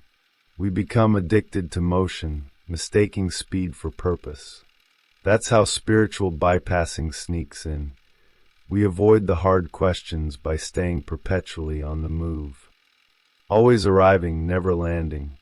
Here's a simple practice. For 1 week, cancel all unnecessary outings. No shopping sprees, no social events just to get out. Instead, sit with what arises. Ask, what am I running from? What am I chasing? Write it down. Let the silence speak. This kind of stillness is not passive, it's radically active. It's where unconscious content surfaces. It's where symbolic travel begins. That's the real journey the Chariot wants to ignite, one where every step is inward, and every outer action reflects an inner shift. But if you truly want to understand why this card holds so much spiritual weight, you have to look deeper, past the horses, past the armor, into the very number that governs its essence. The number 7 has always been a code, a mystery, and a spiritual roadmap all its own. Alchemical and mystical associations with number 7. 7 isn't just a number, it's a sacred architecture. Across cultures, traditions, and esoteric systems, 7 marks the rhythm of spiritual evolution. The Chariot, as the 7th card of the major arcana, pulses with this deeper resonance. Think about it, 7 chakras aligning the body and soul, 7 days of creation, 7 alchemical stages from lead to gold. This card isn't just about movement, it's about initiation into structure. The structure of growth, the structure of transformation. In alchemy, 7 represents the full cycle of refinement. From base matter, the unconscious, to pure essence, the self, each stage asks for surrender, courage, and inner fire. The Chariot sits in the middle of this spectrum, not quite gold, not quite lead. It's the moment of acceleration where the fire is hot, the ego is bold, and the path ahead is starting to crystallize. But without awareness of the symbolic weight of 7, the traveler risks burning out or veering off the trail. The chakras tell the same story. From root to crown, each center awakens a layer of consciousness. The chariot corresponds most closely with the solar plexus, the seat of willpower, direction, and personal power. But here's the catch. If that fire isn't balanced with heart, green ray, and vision, third eye, the drive becomes domination. Movement becomes conquest. The vehicle becomes a tank instead of a temple. That's why 7 is not about power alone. It's about harmony across all levels of being. Want to explore this practically? Map out your week with 7 themes. 1 for each chakra. Monday, ground yourself. Tuesday, explore emotion. Wednesday, speak your truth. And so on. Let your life become a symbolic ritual, where the number 7 isn't just mystical, it's embodied. When we live symbolically, numbers become allies. They guide, mirror, and shape our evolution. And that's the whole point of tarot, not fortune-telling, but pattern recognition. And once you've tuned into this rhythm, this ancient beat of 7 steps forward, you're no longer just being pulled by fate. You're stepping into your own myth, fully aware of the energies you're engaging. That's when the archetype of the chariot transforms from a vehicle of ego into the true beginning of the hero's journey. Hero's journey and individuation. Every great story starts with a call, and the chariot is that call. It's the card that nudges you out of comfort and onto the road, whether you're ready or not. This is the threshold moment in the hero's journey, the crossing into unfamiliar terrain where trials await, shadows stir, and the old self begins to dissolve. Jung saw this as the start of individuation, the ego stepping into the unknown to meet the unconscious, not with fear but with curiosity. The chariot doesn't promise safety, it promises transformation. Think of Frodo leaving the Shire, Neo waking in the Matrix, or Moana sailing beyond the reef. These aren't just fantasy arcs, they're blueprints of your inner journey. The chariot is the courage to leave behind inherited roles and conditioned beliefs and trust that the path ahead, while unclear, is necessary. It's messy. There are setbacks, monsters, dead ends. But every confrontation is really with yourself, with your wounds, your projections, your resistance to growth. Jung described individuation as a spiral, not a straight line. You don't just become whole one day. You circle through lessons again and again, each time with deeper awareness. And the chariot's movement mirrors this spiral. It may look like linear progression, but it's layered with meaning. One step forward might feel like 2 steps back, but even the regressions are initiations. That breakup, that job loss, that identity crisis, they're not detours. They are the path. Want to engage this journey consciously?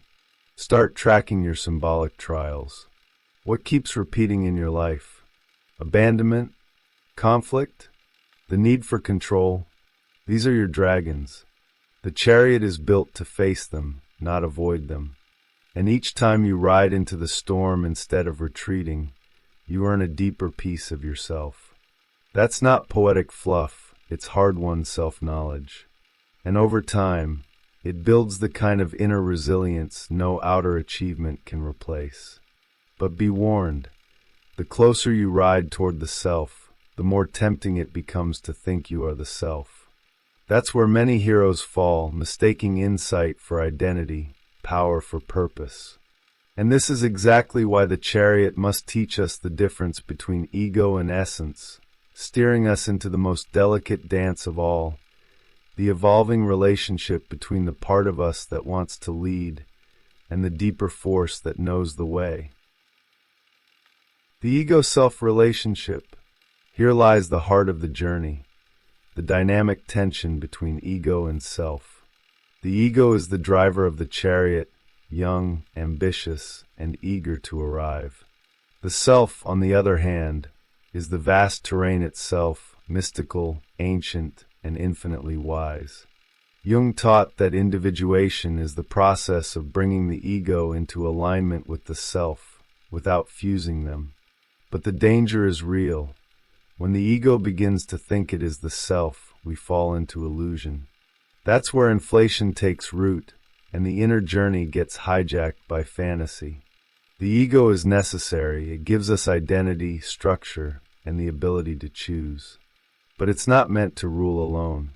Picture the self as a deep ocean, and the ego as a small but determined boat. Without the self, there's no direction. But without the ego, there's no movement.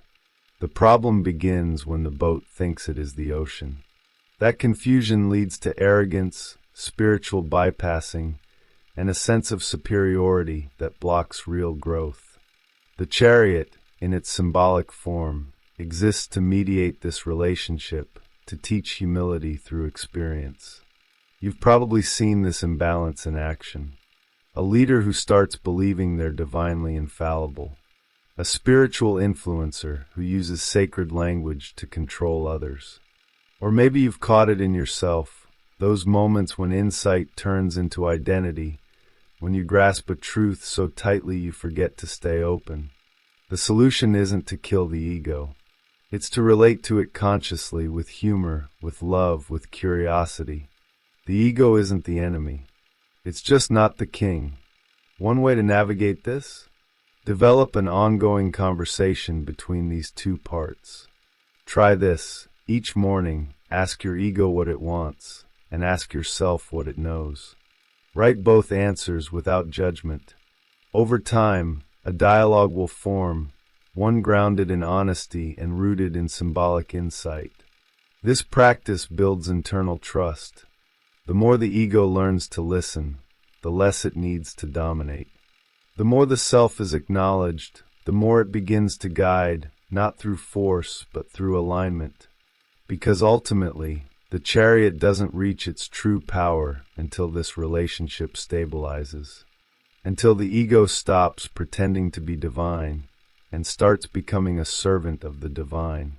That shift opens the door to a higher kind of vision, one that sees through illusion, resists superficial symbolism, and begins to truly understand the depth and purpose of the inner journey. Critique of superficial symbolism use. Let's get one thing straight.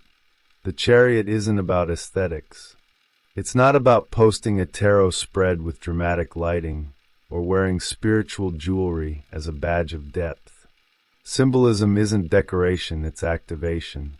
And when we treat it like window dressing, we flatten its power. Jung warned of this dilution. Archetypes aren't fashion statements. They're living forces in the psyche, and to reduce them to cliches is to miss the entire point of the journey. The chariot, when taken literally, becomes a prop. When seen symbolically, it becomes a portal. This misuse happens all the time. People draw the chariot and assume, cool, I'm moving forward. But forward where? Why? On whose terms? Without inner reflection, symbolism becomes just another way to stroke the ego. We start interpreting cards as cosmic green lights, when they're really complex mirrors asking deeper questions. Superficial interpretation isn't harmless. It leads to self-deception, bad decisions, and spiritual stagnation. The tarot isn't there to flatter you. It's there to challenge you. Think of it like this. Reading the chariot as a sign to hustle harder, without addressing your inner fragmentation, is like slapping a fresh coat of paint on a collapsing house. It might look inspiring on Instagram, but it's not going to hold up in real life. True engagement with symbolism demands humility, curiosity, a willingness to let the symbol work on you, rather than you working it into your image. Otherwise, the tarot becomes performance, not transformation. So how do we avoid this trap? First, slow down. Sit with the card. Ask uncomfortable questions. Where am I misusing my power? What part of me wants to run? What force is pulling my reins right now? Then write. Meditate. Pay attention to your dreams. Let the symbol reveal layers, not answers. Symbols are like living seeds. You don't control how they grow, but you can create the right conditions for insight to blossom. Because when you start relating to the Chariot or any archetype with reverence rather than expectation, the real journey begins.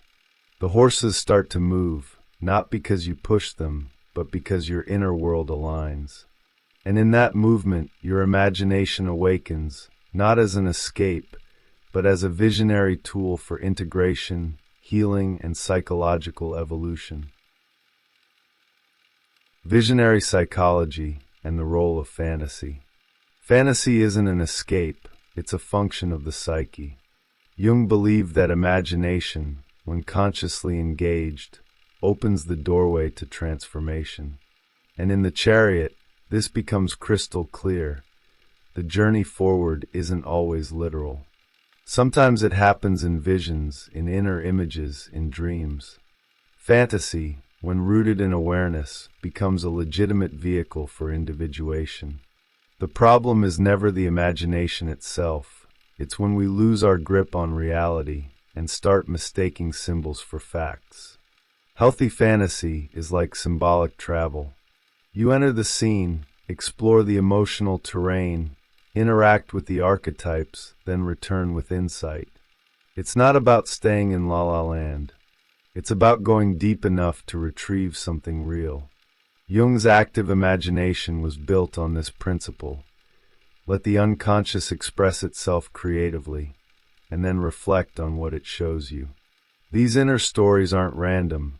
They're coded messages from your psyche, waiting to be decoded through attention and symbolic interpretation. Take a moment to imagine yourself as the driver of the Chariot.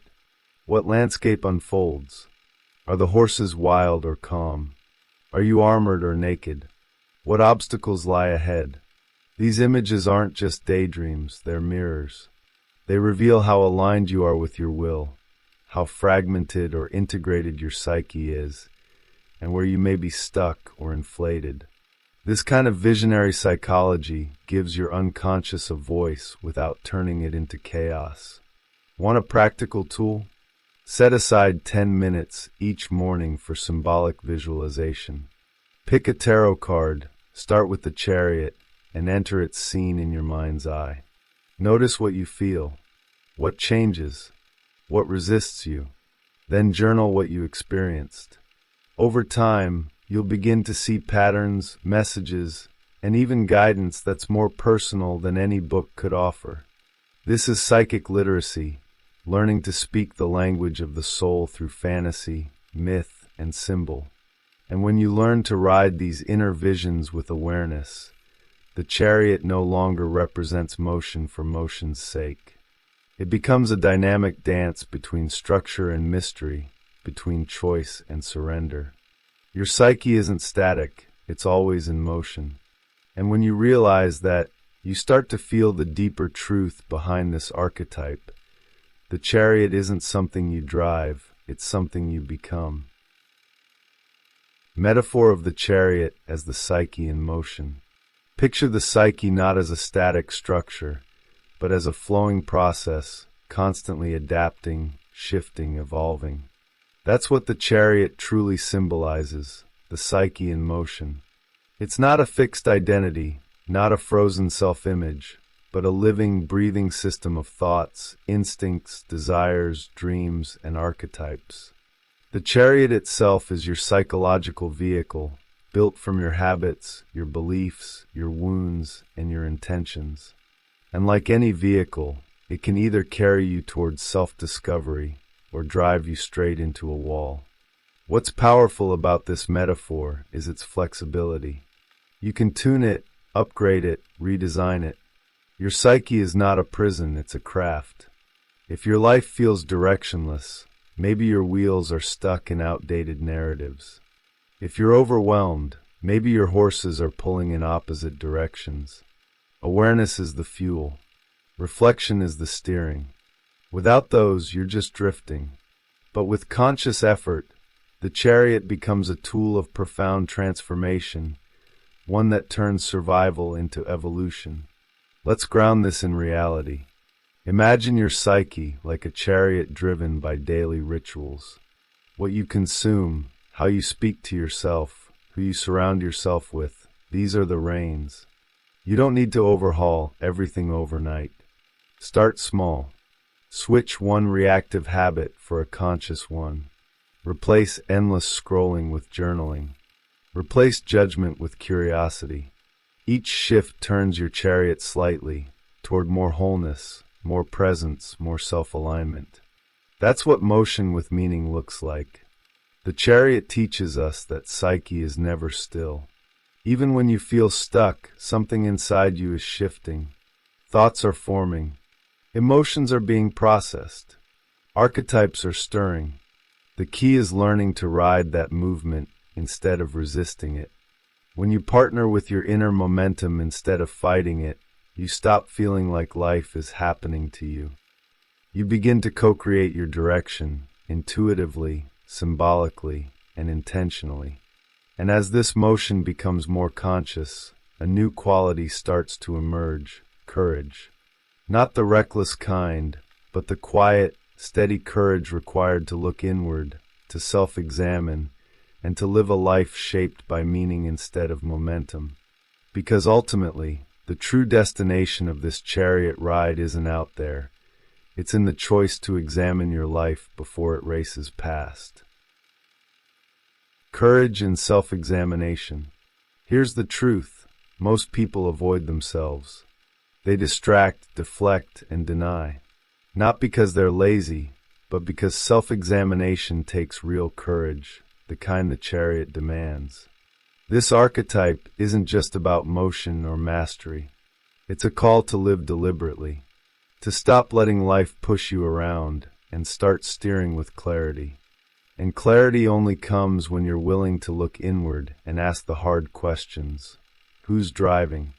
What's pulling me? Where am I really going and why? Self-examination isn't a one-time event. It's a lifelong practice, and it doesn't always look heroic. Sometimes it's awkward. Sometimes it's painful. Sometimes it means admitting you've been headed in the wrong direction for years. But that moment of recognition, that's everything. That's where growth begins. That's when the ego drops the illusion of control and starts learning how to listen. Not just to mentors or signs or cards, but to the deeper wisdom within your own psyche. The real battle isn't between you and the world. It's between your higher self and your conditioned self. Between the soul's quiet voice and the ego's constant noise. And the only way to hear that voice is to slow down, turn off the autopilot, and actually feel what's going on inside. That kind of courage is rare, but it's what separates those who live symbolically from those who merely react. The chariot doesn't reward speed. It rewards self-alignment. Here's a simple question to ask yourself every morning. What would it look like to live from my center today? Just that. One line. Let it guide your choices. Let it influence how you respond to challenge, how you show up in relationships, how you speak, move, rest. That's what self-examination looks like in motion. It's not about retreating into the mind. It's about letting the inner world shape how you ride through the outer one. Because at the end of the day, the chariot isn't promising victory. It's offering meaning. A way to ride through chaos without becoming it. A way to move forward, not by force, but by alignment. And if you can commit to that, if you can ride with courage, humility, and intention, you won't just move. You'll transform. And transformation, as we're about to see, always begins in the symbols you're willing to truly understand.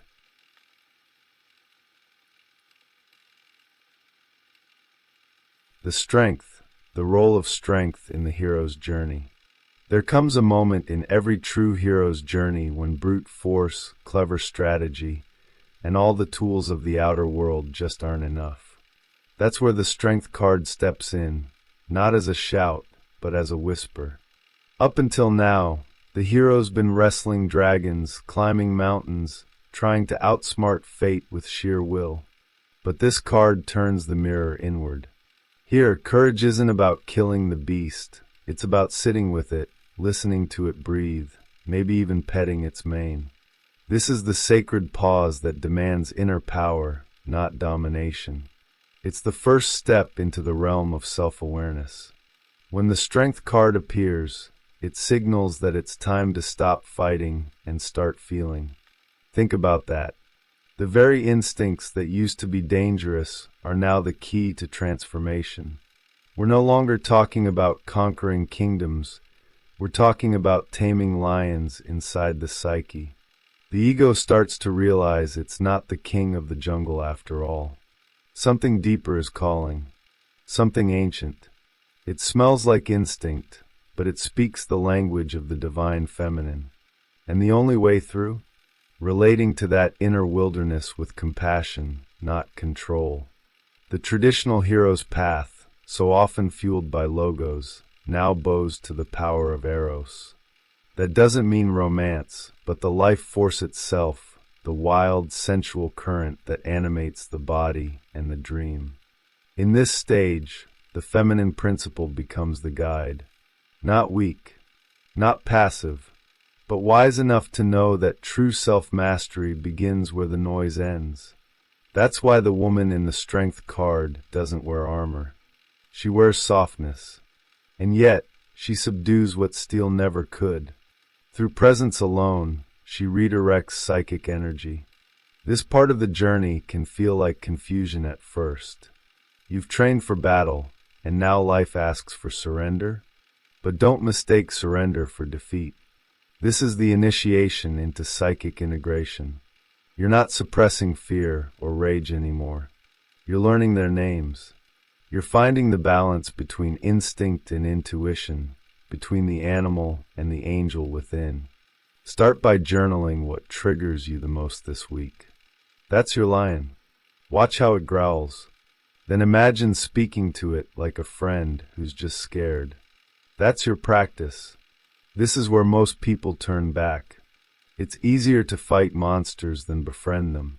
But if you stay, if you sit long enough with the tension, you'll feel something shift. The beast softens. The breath deepens. The journey transforms from survival to self-development. And right at that threshold, just beyond the taming of the outer world, another figure appears, not armored, not loud, but holding the very key to your unconscious power. The archetype of the anima. The woman in the Strength card isn't just a gentle figure stroking a lion.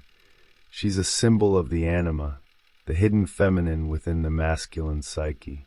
Carl Jung taught that every man carries this image deep in his unconscious, a reflection of emotion, intuition, and relational depth that balances the rational force of ego. In the tarot, this archetype doesn't shout or demand. She guides. She doesn't force change, she invites it. And in doing so, she becomes a bridge, not just to the lion, but to a forgotten part of the self. The anima isn't merely a pretty face in a dream. It's a psychic compass, pointing toward transformation. And ignoring her call? That's where emotional repression, toxic masculinity, or spiritual paralysis creep in. Men especially are taught to deny the feminine principle, labeling it weak or irrational. But when you suppress the anima, you lose your ability to relate deeply, not just to others, but to your own instincts and emotions. The anima teaches presence. She asks you to feel without flinching. Unlike the masculine magician, who channels the logos, the logic, the structure, the anima channels Eros. She speaks in dreams, in symbols, in feelings you can't quite name. And yet, she holds the key to psychic integration. This is where myth comes alive. Think of Psyche navigating the underworld, or Inanna descending into the depths. The anima doesn't just appear during peace. She shows up when things fall apart, offering not a ladder out, but a hand to hold as you go inward. Real courage is saying yes to that journey. Practical application: pay attention to your dreams, especially recurring images of women, animals, or wild nature. That's your unconscious trying to speak. Write them down. Don't analyze them right away, just listen. Let them live for a while. Engage with art, music, or poetry that stirs something ancient in you. These are not distractions, they're invitations from your soul. Reading Clarissa Pinkola Estes or Marion Woodman can help illuminate this terrain. Their work is soaked in the wisdom of the feminine. The anima doesn't tame the lion by force, she transmutes it. Through presence, through trust, through compassion. She doesn't seek to destroy the primal, she seeks to befriend it. This is what makes her powerful. Her magic is not about command, but connection. And through her a deeper strength emerges, the kind that can sit beside fear, rage, or desire without flinching. And just when the ego thinks it has things figured out, she leads us into the heart of the wild. Symbolism of the lion and the feminine power. The lion in the Strength card roars with raw instinct, a living embodiment of our primal drives, rage, sexuality, hunger, fear. But unlike a dragon to be slain, this beast is met with an open hand. That's the genius of this arcana. It flips the script. The woman doesn't dominate. She relates. And in doing so, she reveals a deeper form of power, feminine power, rooted in mediation, intuition, and sacred presence. It's a confrontation, yes, but not one of violence. It's symbolic of what happens when self-awareness meets chaos without judgment. That lion isn't evil. It's untamed. And that's a crucial distinction. The instincts are part of human nature. They aren't problems to solve, but forces to understand. Suppress them, and you get passive aggression or explosive rage. Overindulge them, and you fall into obsession or addiction. But tame them? That's where you find personal strength. Not the showy kind that demands applause, but the quiet kind that holds firm when life tests you. That's why the lion isn't chained, it's connected. There's trust in that bond. Look closer and you'll see it. This isn't just about the beast. It's about the one who dares to approach it with compassion. The woman's gentle hand near its mouth isn't just symbolic, it's revolutionary. It says, I see your danger and I choose to stay. And isn't that the heart of shadow work? To sit beside your rage without flinching? To acknowledge your desire without shame? In a culture obsessed with control, that kind of spiritual growth is radical and deeply healing. You want to practice? Try this. The next time you feel triggered, angry, aroused, overwhelmed, don't push it away. Breathe into it. Imagine that lion beside you, panting, pacing, confused. Sit with it. Speak softly to it. Let it know you're listening. That's what Jung meant by taming the beast. It's not about shrinking your fire. It's about learning to carry it without burning down the house. This is how psychic alchemy begins. You can start with your breath, your journal, or even a piece of music that mirrors the storm. The Strength card shows us that power without domination is possible, that the beast responds not to chains, but to understanding. And the feminine energy within all of us, no matter our gender, holds this ancient secret. Through softness, it subdues. Through presence, it transforms. But the lion isn't done teaching us yet, because before we can fully integrate him into our psychic system, we have to understand where that wildness lives inside the mind. Psychological integration of instincts. You can't outrun your instincts. You can distract yourself, repress them, or disguise them under layers of civilized behavior, but eventually they'll kick down the door.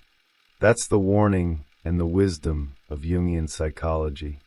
These unconscious forces don't vanish just because we pretend they're not there. On the contrary, when ignored, they gain power. They show up as sudden rage, irrational anxiety, or that aching emptiness you can't quite name. The lion doesn't disappear. It paces in the dark, waiting for an opening. Integration, then, isn't about taming in the sense of control. It's about acceptance. It's realizing that your inner beast isn't your enemy. It's your ally. When you repress sexuality, it doesn't die. It leaks into your thoughts, your relationships, your self-image. When you ignore fear, it controls your choices in secret. But when you turn toward these instincts with compassion, something changes. You begin to see them not as threats, but as messages. This is the path of the alchemist, not the soldier. Psychic healing requires contact. That means feeling the feelings you've been avoiding, crying when the tears come, screaming when the body trembles with rage. It's messy, it's human, and it's sacred. You're not breaking down, you're breaking open. Every strong person you admire, they've been here. They've stared into the abyss of their own shadow and stayed long enough to recognize its shape.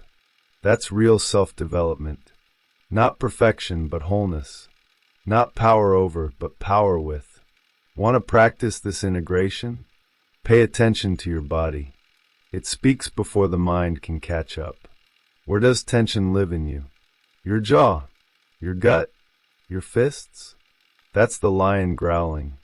Take 10 minutes daily to just sit and scan your body. Breathe into those spots.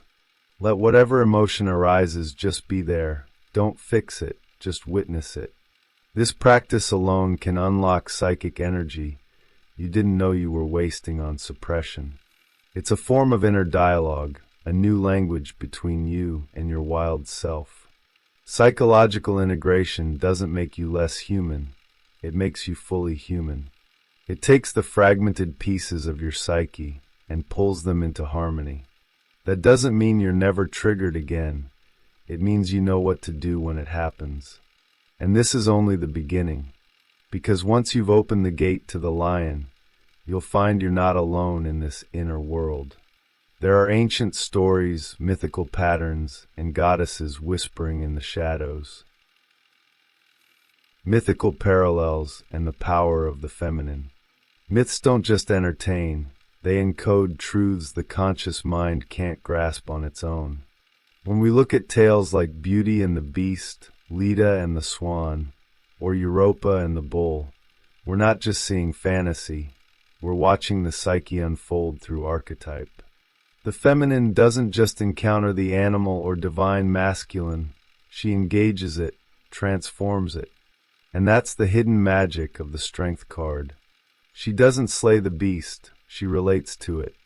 Through presence and curiosity, she alchemizes fear into psychic integration. Take Leda and Zeus, for example. Yes, it's a troubling myth, but behind the shock lies a powerful metaphor. The collision between the wild instinct and the receptive feminine principle. These stories show the confrontation not as a battle of wills, but as a symbolic act of transformation. The feminine becomes the vessel through which the primal is shaped into something conscious. This is more than storytelling, it's alchemical psychology. It's what happens inside you every time you engage your desires without letting them rule you. Think of Artemis, too, the virgin huntress, untouched by civilization, fiercely protective of her own wildness. When Actaeon stumbles into her sacred space and sees her naked, he's torn apart by his own hounds. Again, the myth isn't moralizing, it's revealing the consequences of violating the unconscious without reverence. The feminine archetype is a guardian of sacred instinct, and when she's ignored, the ego suffers. That's why strength requires respect, not dominance. That's why transformation can't be rushed, it must be earned through presence. Want to explore this mythic terrain for yourself? Start by reading Robert Graves or Joseph Campbell. Study how myths from all cultures hold patterns of psychic growth and individuation. Then look at your own dreams and desires, what symbols repeat, which animals or divine figures visit your sleep. That's your inner mythology trying to speak. You don't need to analyze everything. You just need to listen with your soul, not your intellect. Art, dance, storytelling, these are all bridges back to the mythic world within you. These stories aren't just old, they're eternal. They play out every time a person meets their inner animal with compassion, or lets their anima lead them into the forest of the unknown. Myth shows us that the feminine isn't weak. It's the force that civilizes the wild without killing it. But there's still more to that lion than we've seen so far. Because the same instinct that brings us power can also pull us toward destruction if left unchecked. The dual nature of instinct and power. The lion in the Strength card is a double-edged symbol, majestic, radiant, but also dangerous. That's the paradox of instinctual power. It can enlighten or devour. When you tap into your primal energy, you awaken something ancient and electric. It surges through your body like fire. And if you're not ready, if your ego is too inflated or too fragile, it burns instead of illuminates. This is why spiritual growth demands humility. You're not just gaining strength, you're learning how not to be possessed by it. Jung warned that unconscious energies, when not integrated, become autonomous. They take on lives of their own, showing up as projections, compulsions, or delusions of grandeur.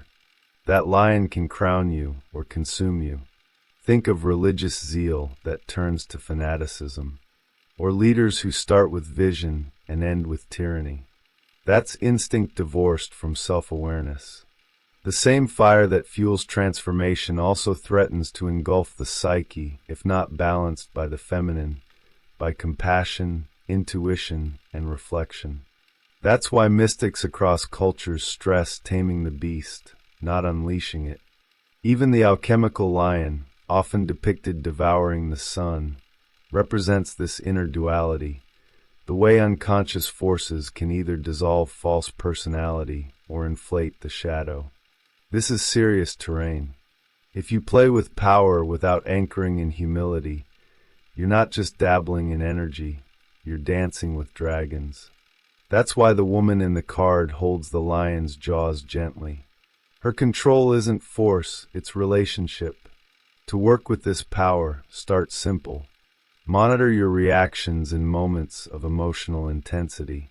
Notice when you feel the need to dominate, to seduce, to impress. These are your lions stirring. Instead of indulging or suppressing them, pause. Ask, what's really beneath this impulse? Journal your findings. Practice breathwork to recenter when overwhelmed. Study traditions that treat energy with respect, like Taoism or Kundalini Yoga. These paths teach how to channel psychic energy safely, through discipline, not denial. The Strength card doesn't warn against power, it invites you to wield it wisely. The lion is noble when honored, dangerous when ignored, and divine when integrated. This is the paradox. The same instinct that elevates you can also drag you into madness. And just when you think you've got it under control, life throws another curve, this time from the culture you live in, with its own rules for what's wild and what's refined. Cultural versus natural forces. There's a huge difference between what society calls civilized and what's truly refined within. The Emperor card in the tarot represents the structures of civilization, order, law, external authority. But Strength? She's the culture of the soul. She doesn't build empires, she shapes human nature from the inside out. One dominates the outer world, the other tames the inner beast. And let's be honest, most of what we call maturity in modern life is just repression with a nice haircut. From a Jungian lens, the problem with external civilization is that it often forces people to conform without integrating their deeper instincts. You dress the part, play the role, follow the rules, but inside, the lion still paces. That's why so many successful people feel hollow. Because true personal growth doesn't come from obeying norms. It comes from doing the shadow work, facing your fear, your sexuality, your rage, and finding a way to express them consciously. That's the strength card's kind of culture. This is where alchemy offers real gold. The idea isn't to kill the beast, but to transform it. Culture, in this inner sense, means taking the raw material of the psyche, unconscious instincts, emotional triggers, primal desires, and slowly refining them through awareness. It's a process, not a performance. And no, you won't find this in most corporate HR trainings. You'll find it in dreams, in therapy, in deep conversations, in moments of silence where you feel your soul whisper, "There's more to you than this." Want to bridge this inner culture with your outer life? Start by being honest about where you're performing. Is your kindness genuine or socially expected? Do you act confident, or are you overcompensating for fear? Try keeping a weekly authenticity audit. Write down moments where you felt fake versus moments you felt aligned. Then go deeper. What were you protecting in the fake moments? That's where inner refinement begins. You're not trying to be perfect, you're trying to be true. The Strength card tells us that culture doesn't begin in cities or institutions. It begins in the quiet space where you meet yourself with compassion. It's not about rules, but relationship, especially with the parts of you that feel too wild, too much, too loud. Because if you don't build a bridge to that inner wilderness, it'll come out sideways. And speaking of that inner wilderness, there's a beast inside you that's been walking with you since birth, and it's not going anywhere. The necessity of relating to the inner animal. Here's the truth no one tells you. Your inner animal isn't a phase to outgrow, it's a lifelong companion. You were born with it, and you'll die with it. The lion in the Strength card isn't just a symbol. It's you, stripped of social filters and polite fictions. It's hunger, fear, lust, anger, but also passion, vitality, and instinctual knowing. Most people try to ignore this part of themselves, hoping it'll just shut up and behave. But the lion doesn't vanish, it waits. And the more you deny it, the more it roars when you least expect. This isn't about indulging the beast. It's about building a relationship with it that starts with recognizing that your inner animal has its own language, emotion, body sensation, dream symbols. If you constantly override your gut for the sake of approval or routine, you'll lose your connection to that inner power. And let's be real, that's when life starts to feel robotic. You wake up, go through the motions, but the spark's gone. Why? Because you've locked the lion in the basement, and lions don't thrive in cages. One of the most accessible paths to this reconnection is through dream work. Pay attention to recurring animals in your dreams. Are they wild or wounded? Chasing or hiding? These are fragments of the psyche, asking for attention. Another powerful method is movement, dance, martial arts, even primal screaming. Anything that bypasses intellect and taps directly into instinct. You're not trying to be dramatic. You're trying to listen in a language older than words. This is psychic healing through embodiment. Want something simple to start today? Take 15 minutes alone, no music, no phone, just you and your breath. Ask your body, where do I feel wildness right now? Where is fear hiding? What is lust trying to say? Let answers rise without judgment. Then write them down. This isn't therapy, it's relationship building. You're learning how to relate to your inner lion not as a threat, but as a sacred source of self-awareness. And once the lion feels seen, it stops roaring and starts guiding. You'll never be fully alive until you stop treating parts of yourself like enemies. The Strength card reminds us that taming the beast isn't about muzzling it, it's about dancing with it. That wild thing inside you holds ancient wisdom, animal grace, and unfiltered truth. But to access it fully, you'll have to go where the mind can't follow, into the dream world, where the lion waits beside the sleeping soul. Dreams as a path to the animal soul. In dreams, the rules of civilization dissolve, and that's where your inner animal comes out to play. The conscious mind may try to keep the lion locked away during the day, but at night, the unconscious opens the door. Suddenly, you're being chased through forests, speaking with serpents, or watching a tiger stare you down. These aren't random images. They're messages from the psyche, encoded in symbol. They're how your deeper self says, "You've forgotten something essential." And the Strength card? It reminds you to listen.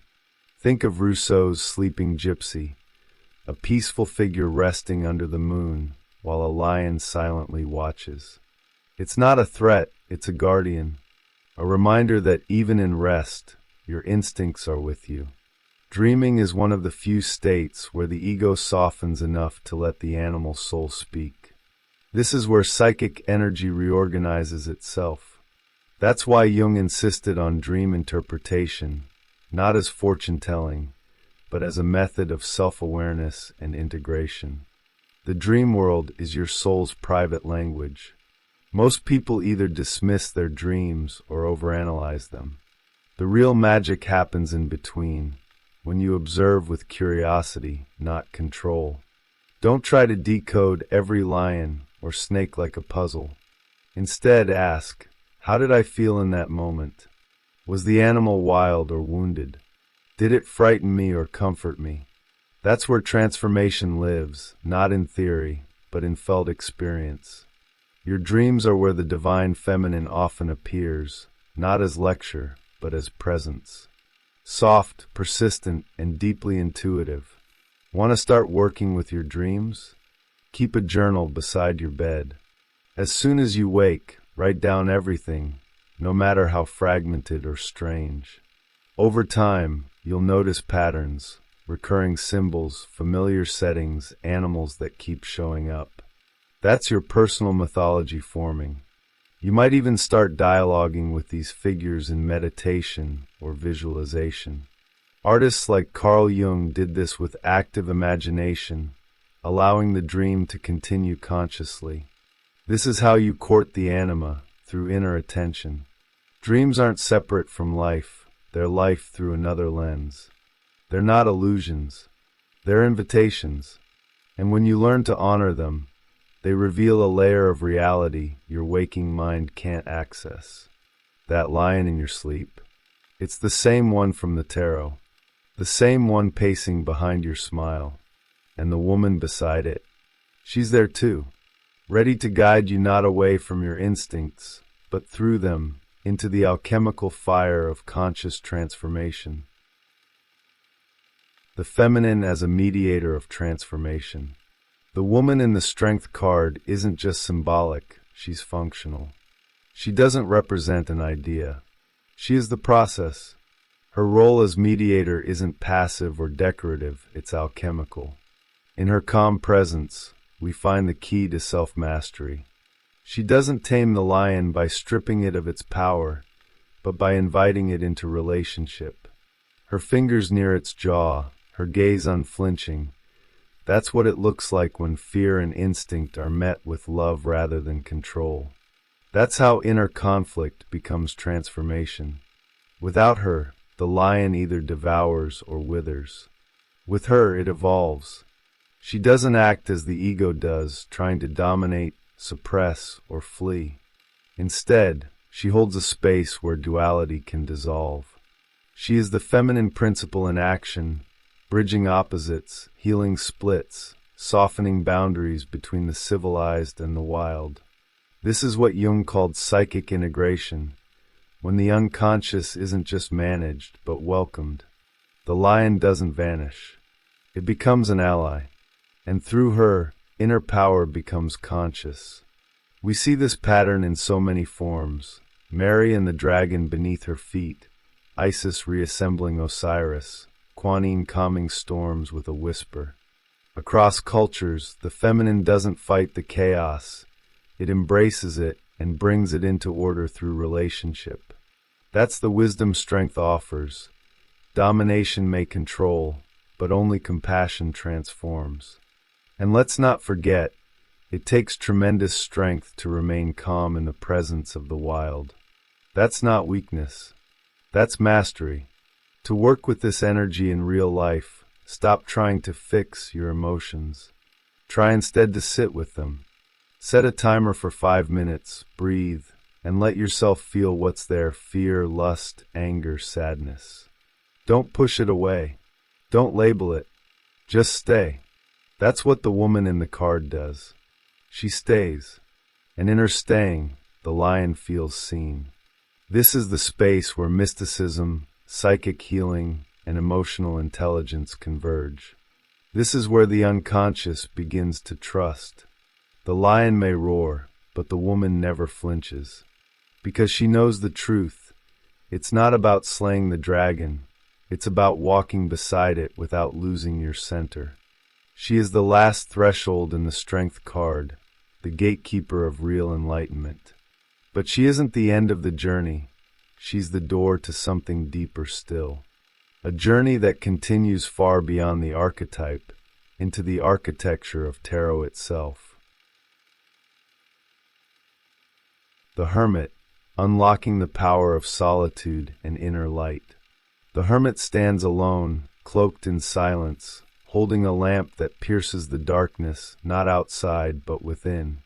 In Jungian psychology, this archetype isn't just a wandering elder. It's the old wise man, the quiet whisper of the unconscious offering sacred knowledge.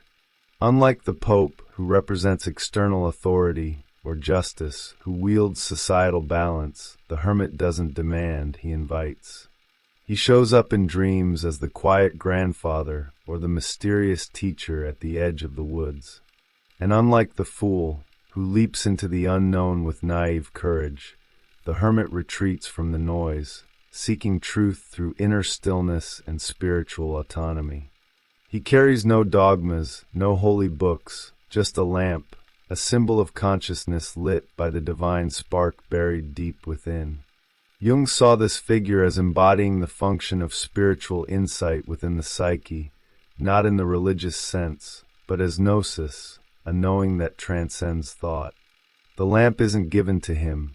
It's lit by the friction of anxiety, solitude, and deep silence. This is the philosopher's gold of alchemy, the treasure unearthed when the ego finally bows to the soul. In that moment, the hermit stops wandering and begins illuminating. It's the same inner flame mystics across cultures sought: Buddha under the tree, Christ in the desert, even Prometheus defying the gods to bring fire to humankind. Now, contrast this with the archetypes that seek structure and stability. The Pope stands tall in ceremonial robes, the embodiment of external tradition. Justice weighs and measures, forever balancing dualities. The fool jumps in blissful ignorance, unaware of the abyss. But the hermit? He steps away from it all. He doesn't reject the world. He just knows that wisdom isn't found in crowds. His introversion isn't weakness. It's sacred rebellion. It's what Carl Jung called the individuation process, the path of becoming whole through self-awareness, shadow integration, and embracing the unconscious. There's something undeniably human about this image. Everyone has a moment where they feel the pull to walk away, to retreat and rethink life. That's the hermit knocking. Ever felt the urge to disconnect from social media, take a silent retreat, or just sit in the dark and think? That's not depression. It might be the soul asking for a bit of solitude. Reading memories, dreams, reflections by Jung, or even journaling in the early hours can be practical ways to answer that call. It's not about becoming a monk. It's about becoming real, raw, and rooted in your inner self. But that inner lamp only lights up when we step into solitude willingly, not out of bitterness, but out of spiritual hunger. And if you dare to sit in silence, if you dare to question everything, something incredible happens. The unconscious begins to speak. That's when the real initiation begins, not through rituals or temples, but through the quiet fire inside your chest. Yet this fire isn't meant to stay hidden forever. It has a purpose, and to understand it fully, we must explore the next step on the path, the one that reveals why solitude isn't exile, but the doorway to individuation and the long-awaited reunion with the inner self. Solitude, individuation, and the inner journey. Solitude isn't just the absence of company, it's a radical act of self-trust. While modern culture glorifies hustle, noise, and non-stop connection, the hermit archetype reminds us that true growth doesn't happen in the spotlight. It happens in the dark, in the quiet spaces no one else can enter. Jung understood that individuation, the process of becoming whole, requires stepping away from external voices. Solitude becomes the sacred container where the soul reorganizes itself. And not all silence is equal. The kind we seek here isn't passive, it's a pilgrimage, a walk into the heart of the unknown where the ego no longer dictates the rules. But this path is far from glamorous. It's not yoga with scenic views or spiritual hashtags. It's messy, disorienting, and often lonely. Society doesn't teach us to value this. We're taught to be extroverts, to be likable, to perform. And so, the moment we seek solitude, people project fear onto us. Are you okay? You need to get out more. But what if you're actually getting in deeper? Jung warned of the dangers of mistaking archetypes for identities, and in Solitude, we see this clearly. You're not the hermit, you're experiencing the hermit within, a subtle but crucial difference. Confusing symbols with literal truths is a detour, not the destination. In this solitude, something shifts. You start noticing the voice behind your thoughts. You realize how much of your identity was built to please, to survive, to conform. And that's when the inner self starts emerging, not as a fixed being, but as a living mystery. Individuation isn't about fixing yourself. It's about uncovering what's already whole beneath the noise. Want a starting point? Try spending one full day offline. No phone, no podcasts. Just you, a notebook, and silence. You'll be amazed how quickly the unconscious begins to speak when it's no longer drowned out by notifications.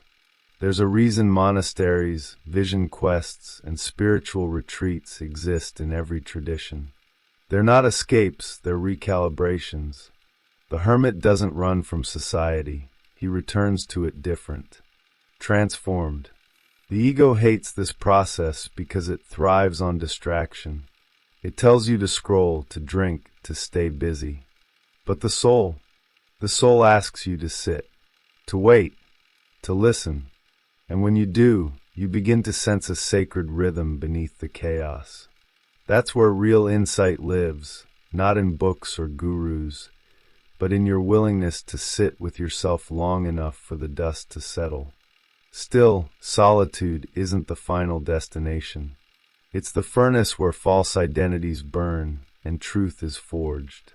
But after the fire, after the sacred silence, we face something else entirely, the question of meaning. Why go through all this? What are we even trying to become? These questions don't echo in solitude alone.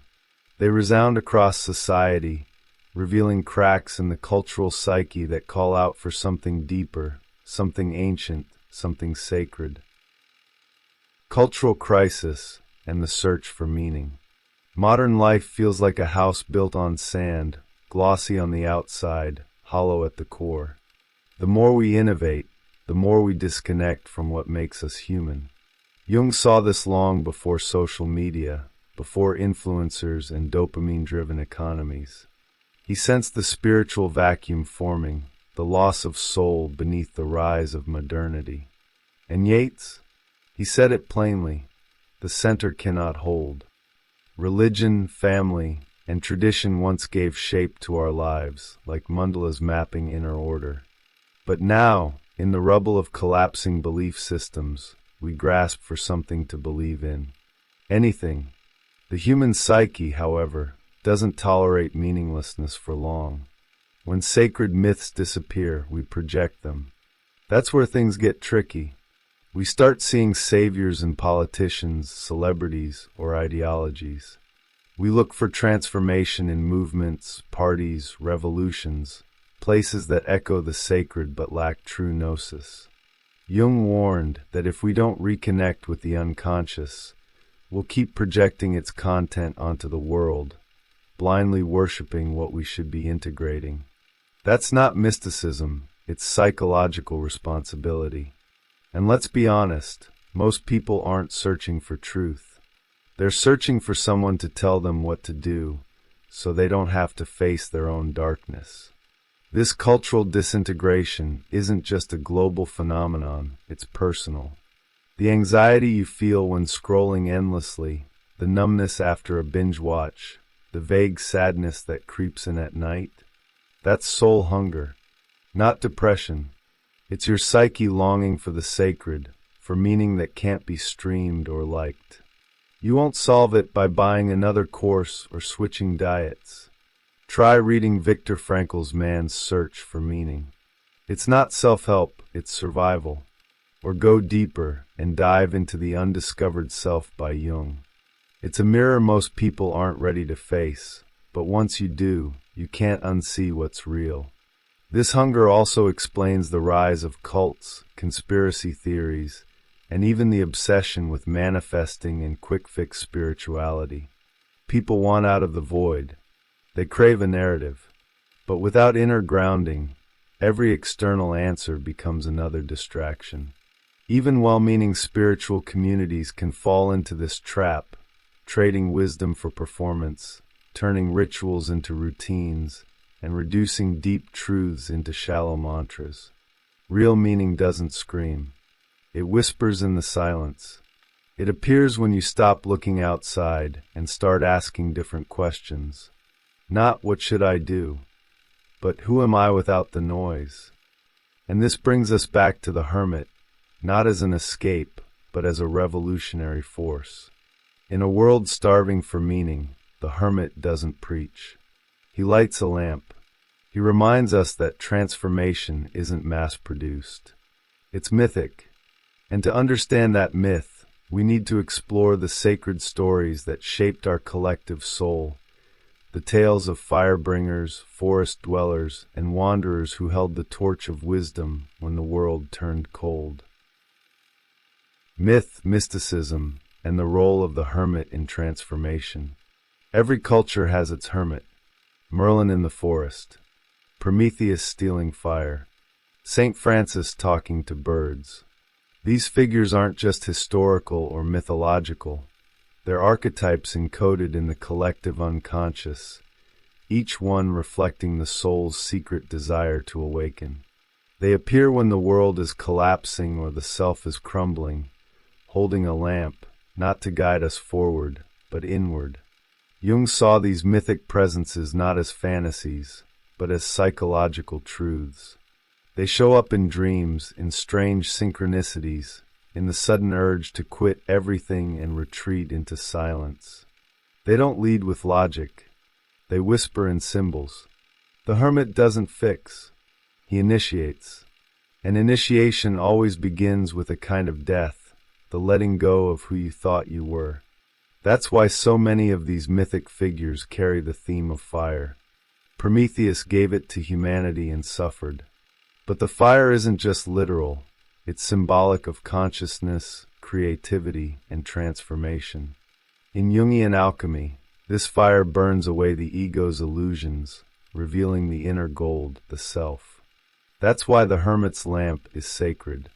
It's not a flashlight, it's the soul on fire, forged through solitude and illuminated by truth that words can't fully capture. Mysticism isn't just about robes and incense. It's about living in the question. The hermit lives there. He doesn't explain the mystery, he becomes it. Just like artists, shamans, and mystics throughout time, he walks the edge between worlds. In this way, he's less like a priest and more like a midwife, helping the new self emerge through the birth canal of chaos. If you've ever felt like your life was falling apart, congratulations. You were probably closer to initiation than you realized. Crisis often marks the start of individuation, not because you're broken, but because you're ready to be rebuilt by a deeper order. Even the structure of stories reflects this journey. Think of Luke training with Yoda in exile, or Neo meeting Morpheus away from the noise of the Matrix. These aren't just plot devices, they're modern echoes of ancient truths. The seeker must be separated from the crowd, from the old self, from the illusions of society. That's the role of the hermit.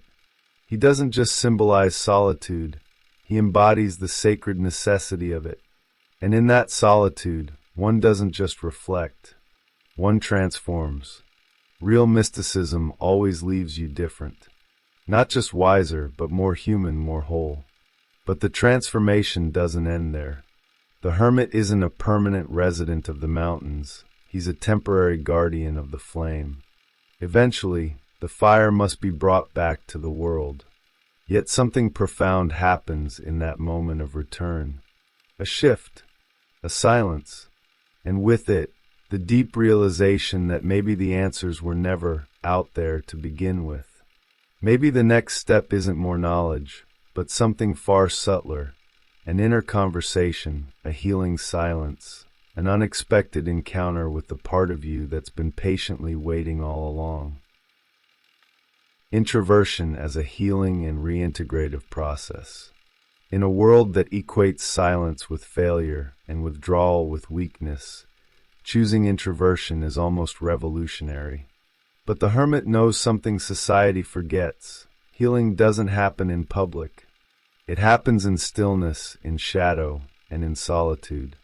Jung called this the reintegration of the self, the process of retrieving the soul fragments lost to trauma, conformity, and endless distraction. When someone chooses to retreat, it's not because they're broken. It's because they're ready to listen. And what they hear in that silence isn't the voice of failure. It's the whisper of the unconscious calling them back to wholeness. Introversion isn't about escaping the world. It's about learning to meet it from a deeper place. In solitude, the seeker meets archetypes face to face. The shadow shows up in forgotten memories. The inner child returns with questions long ignored. The old wise man steps forward not to preach, but to share a symbol, a dream, a pattern. This dialogue between ego and unconscious is sacred. It's what fuels creativity, self-awareness, and healing. One powerful way to begin this inner conversation is dream journaling. Write down your dreams every morning and track recurring images. They often contain messages your conscious mind hasn't yet processed. There's also immense power in creating what Jung called a symbolic space. That could be a room, a corner, even a notebook, somewhere dedicated to your inner world. Light a candle. Sit in silence, not to meditate like a monk, but to listen like a friend. Ask yourself what's been ignored, what wants to be felt. Solitude gives you time to sift through the projections, what's truly you versus what you've picked up from others. It's the psychological equivalent of decluttering. Except here, you're making space for the self, the divine spark buried beneath performance and productivity. What's fascinating is how creativity often floods back during these quiet moments. Writers, artists, and thinkers have long known this. Virginia Woolf, Carl Jung, and even Einstein all spoke of the need for solitude to access insight. That's no accident. When you unplug from the outer noise, the inner world becomes audible again.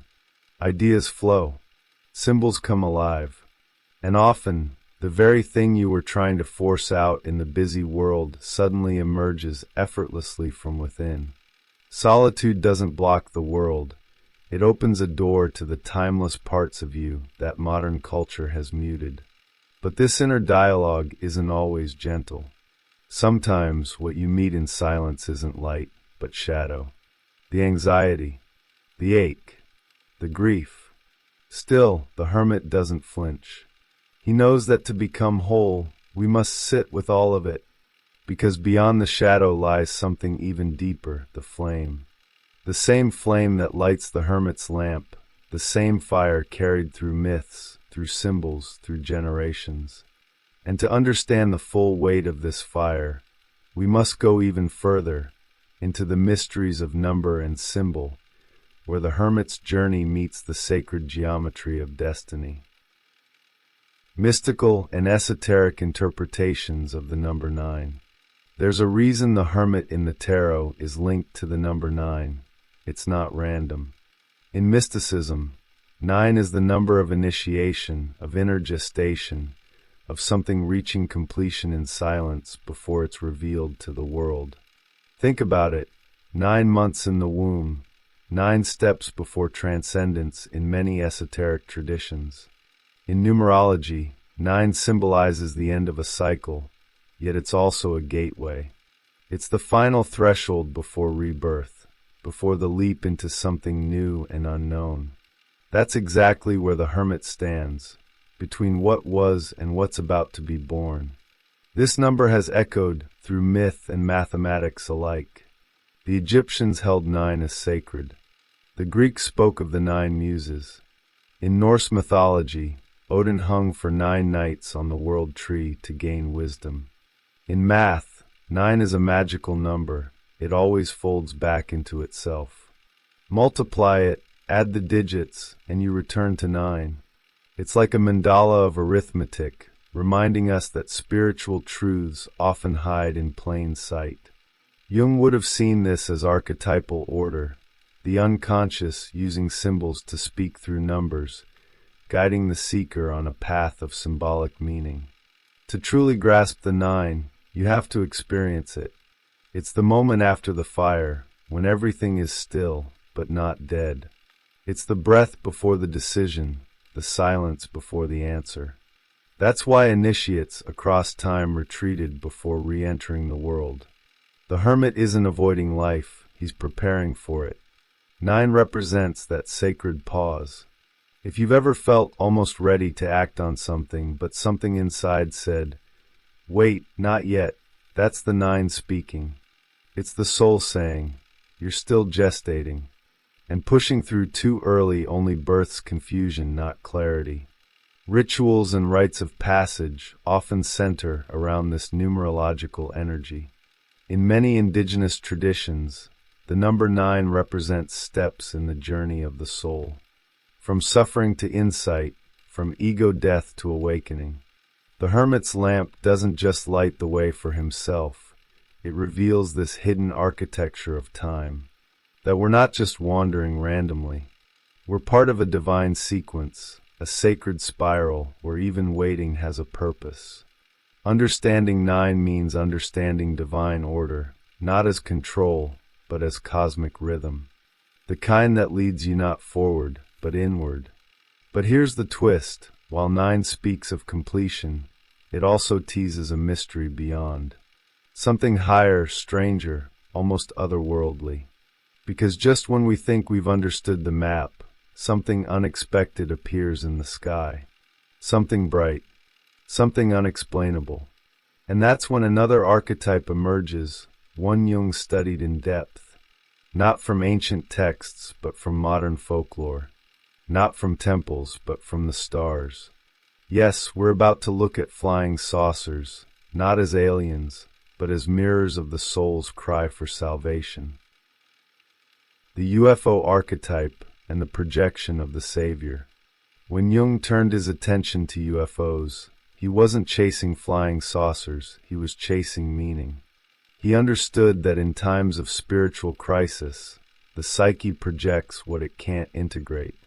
And in the 20th century, with gods dethroned and churches crumbling, humanity looked upward, literally. The UFO phenomenon, Jung argued, wasn't just technological fantasy. It was the emergence of the savior archetype through the unconscious. These lights in the sky weren't proof of aliens.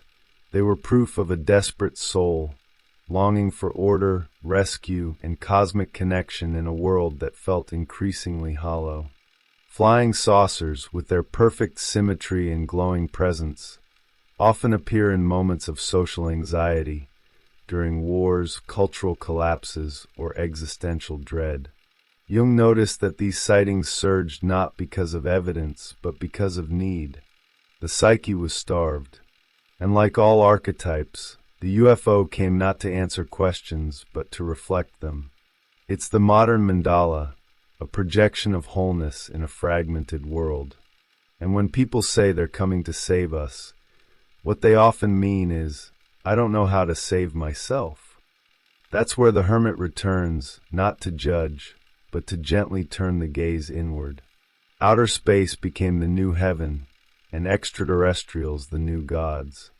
But Jung knew that unless we reclaim these projections, we stay powerless. Instead of integrating the archetype of the savior, we externalize it, giving it form in greys, reptilians, or angelic beings descending in beams of light. None of this is wrong, but it's incomplete. Because the real question isn't, are UFOs real? It's, why do we need them to be? The answer lies in the spiritual hunger we explored earlier, the same hunger that turns myths into doctrines and symbols into saviors. Reclaiming the projection means facing the hard truth. No one is coming. Not aliens, not politicians, not gurus. The hermit teaches us that salvation isn't a spaceship, it's a spark. And that spark, it's already in you. The lamp he carries isn't powered by solar technology, it's lit by the fire of self-awareness. That doesn't mean we stop exploring the skies. It means we explore with new eyes.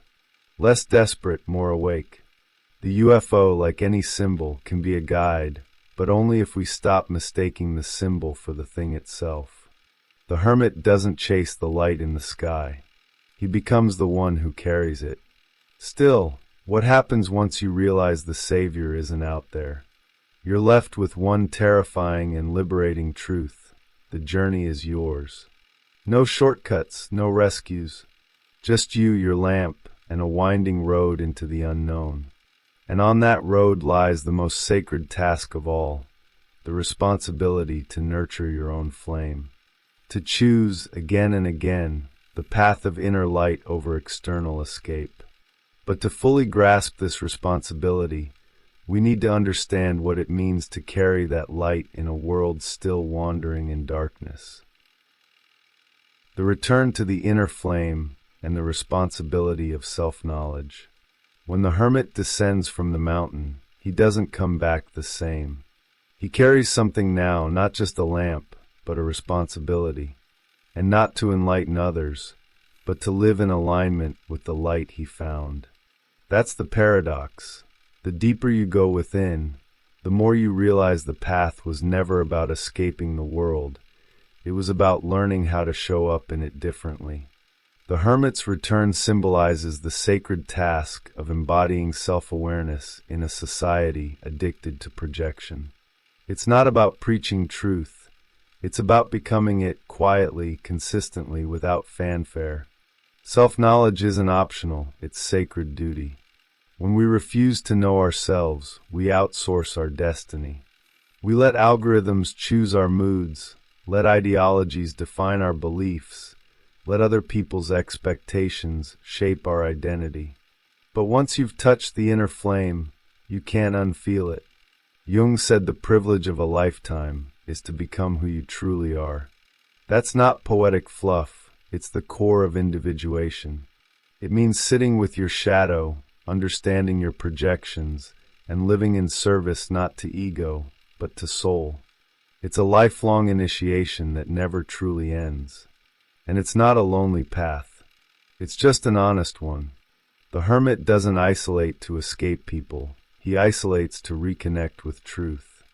Then he brings that truth back to the village, not in sermons, but in silence, in presence, in action.